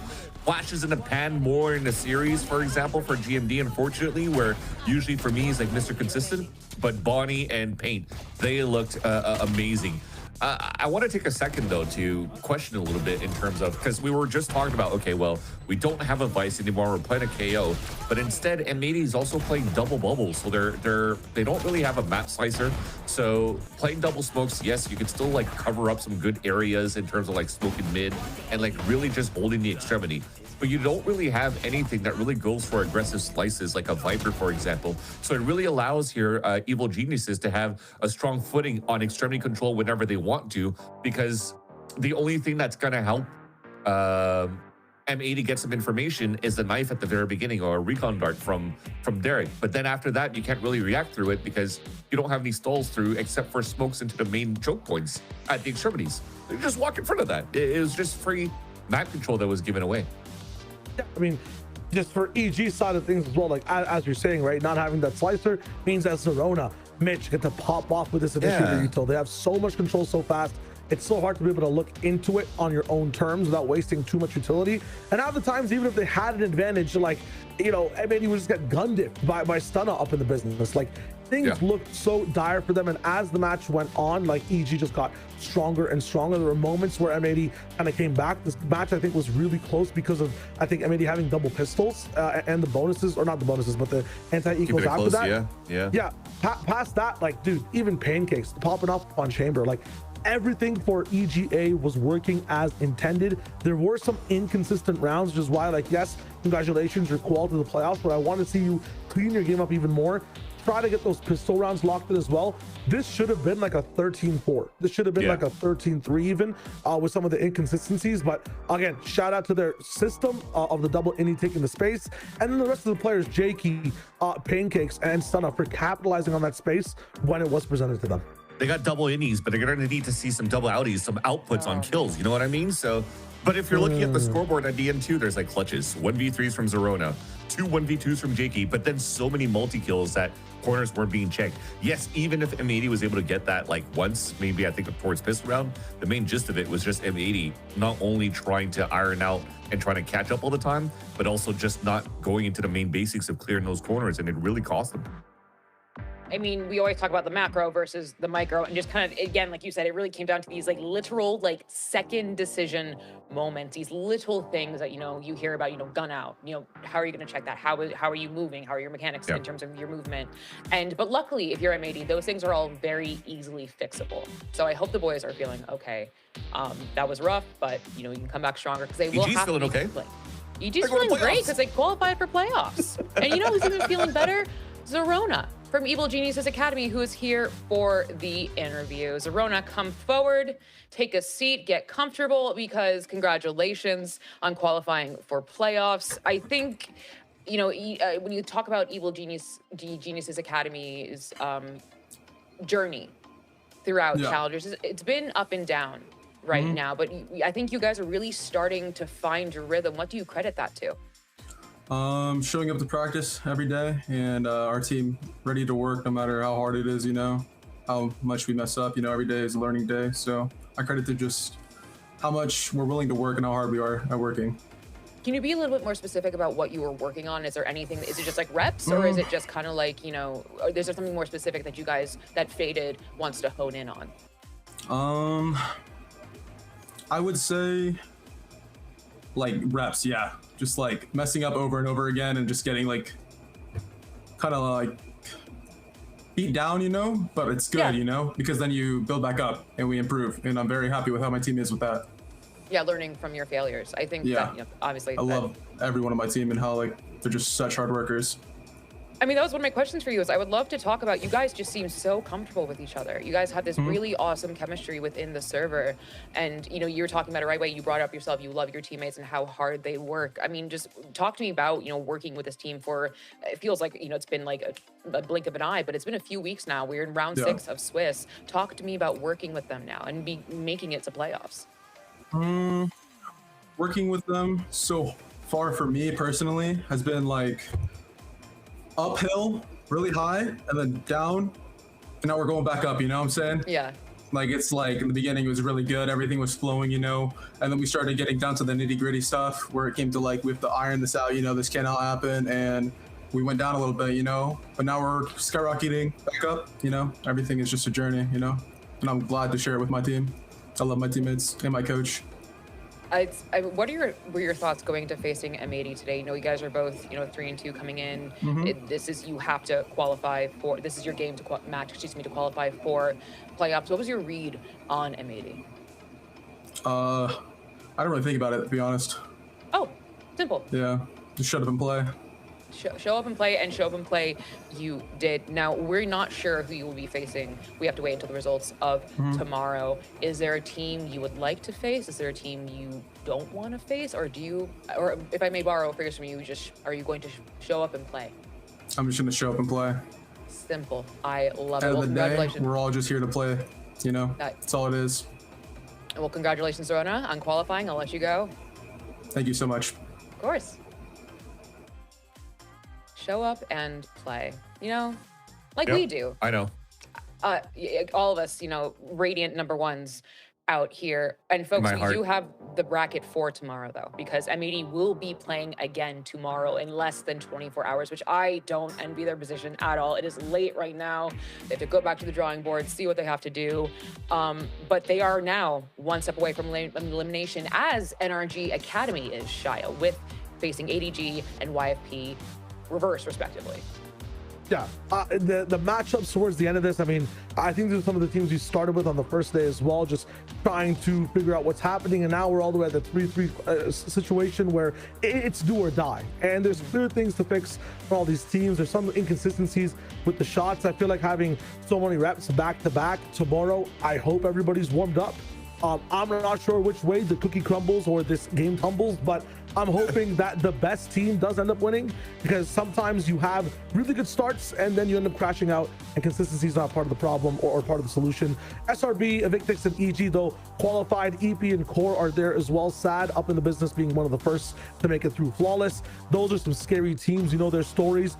Only have room for 2 more, though, so Vans will see what's up. It's crazy because even when you're looking at it, even if we only just witnessed NRG Academy and M80, those that have only been starting to watch or only started to watch challengers now, ADG is still a great roster, and so is YFP. You're thinking about a great collegiate team, or at least a core of collegiate team that has in the past Coach Joe, who's now like coaching 3 different divisions at once now, but Darkest Ferguson, Nabil from the Northwood University, crew from the past. I mean, they could output some heavy firepower, so it's not going to be a walk in the park for either M80 or NRG Academy. It really sucks that it comes down to this, because all of these names that, if you're looking through these rosters, even like ADG, for example, that has D-Dog, there's been so many players around this list that has had deep runs going into challengers in the past. So to see some of them not make it through tomorrow is definitely going to be heartbreaking. No, definitely. Like, you have names like Chloric up in the business, Sean Dex, the 2-way player. You've got Alvin Boy, who looks so good with the Vito coming in, Guimon, Van Favorite, Paint, Derek up in the business. You know, we talked about Traded. I had an interview with Shaw's as well. And then, you know, it just overall, those guys are locked in. But for some of the others down below, like not being able to see Ferbza playing up top, that's gonna be tough. Like, I want to see more from these players. I wish we could have every team up in the playoffs. That'd be like the ideal thing. I wish we had good Valorant. Yeah, I wish everybody could win. At the end of the day, once playoffs do start, I mean, we've seen some crazy and amazing ideas from VCL NA, and at the same time, some better usage of some of the new agents like Waylay, like, you know, Vito as well. I mean, the Waylay from Challengers is now being one of the best ones in Tier 1 in general, right? With Timatino up in the business, and Envy's part of that kickoff bracket looking so good. I want to see even more. I want to see even more. Starting here, we already took those Waylays. We took those waves from challengers. Now everybody else has to catch up because the rest of today was like, oh, we got a little bit of work. We need a little bit of work. The blueprint. And of course, I'm going to end a bit of a high note. You know, it is do or die tomorrow. We deal with that tomorrow. Congratulations to our qualified teams today. You worked for it. You earned it. You have made it to playoffs. So I hope you enjoy your time and get ready for the rest of your games. That's going to be it for us today. On behalf of production, the casters, the desk, and everyone in between and beyond, thank you so much for joining us. Have fun, be safe, make good decisions, and hydrate a little bit extra today. We'll see you tomorrow. Bye. Create some doubt, but Ange can still affect this site with the paranoia. It is thinking a little bit more over towards the A side of this B point, but might not need it. Sean only gets one. In the back of the site, Flora gives you another, but the kills are in. NRG Academy will not be able to contest the spike plant. They're going to go 2v2 and 3 take. Just good heads up. The trading of recon darts allows for an opportunity really for Evictix to run in onto site. And now this is going to be so difficult. Scotty has that Odin in hand. Again, nice and set up here as approval expires. So NRG Academy take their time.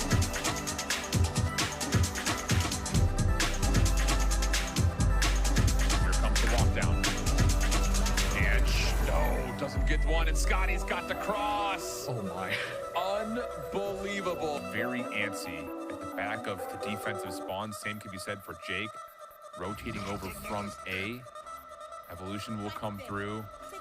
Jake's going to be able to just give himself a little bit of space to work with. This first contact could be critical. The hit is underway. But would you ever expect Jake to be here? You don't. He's able to find two. Does he get all three? Yes, he does. And Jake has EG feeling good here in round 19. There's Fury as well coming out from Mitch just to kind of clear a little bit of space. He has to be a little bit preemptive, but this is going to be just a 5v2 retake. GMD and Derek up against the world.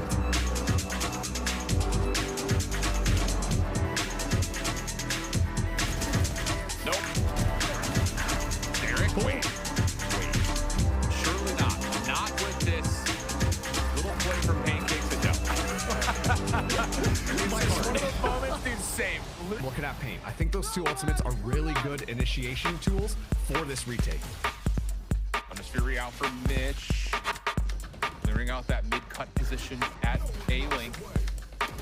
No commands spent in the response from Paint, though, but G&D will lose his life. Pancakes, what a delay on this wrap. Unbelievable timing from Pancakes. So slippery. It's just like he knows sometimes. And that means that Alvin will just get on right now, especially with the eco being where it is. And Bonnie gives you one through the smoke onto Zerona, who just continues to spray the Odin and not find as much success as intended.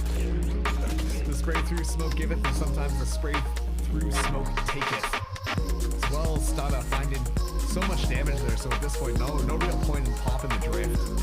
That does not work out the way you want it to. Mitch, though, will be moving forwards here, has a little bit of support. This could be big if they are anticipating the push through. Well, they are initially, but Pinstrick still keeps it as 3v2. Stunna in a good position to follow up, though! And it's just headshot after headshot after headshot. EG, map, points, dimensional drift still in play, and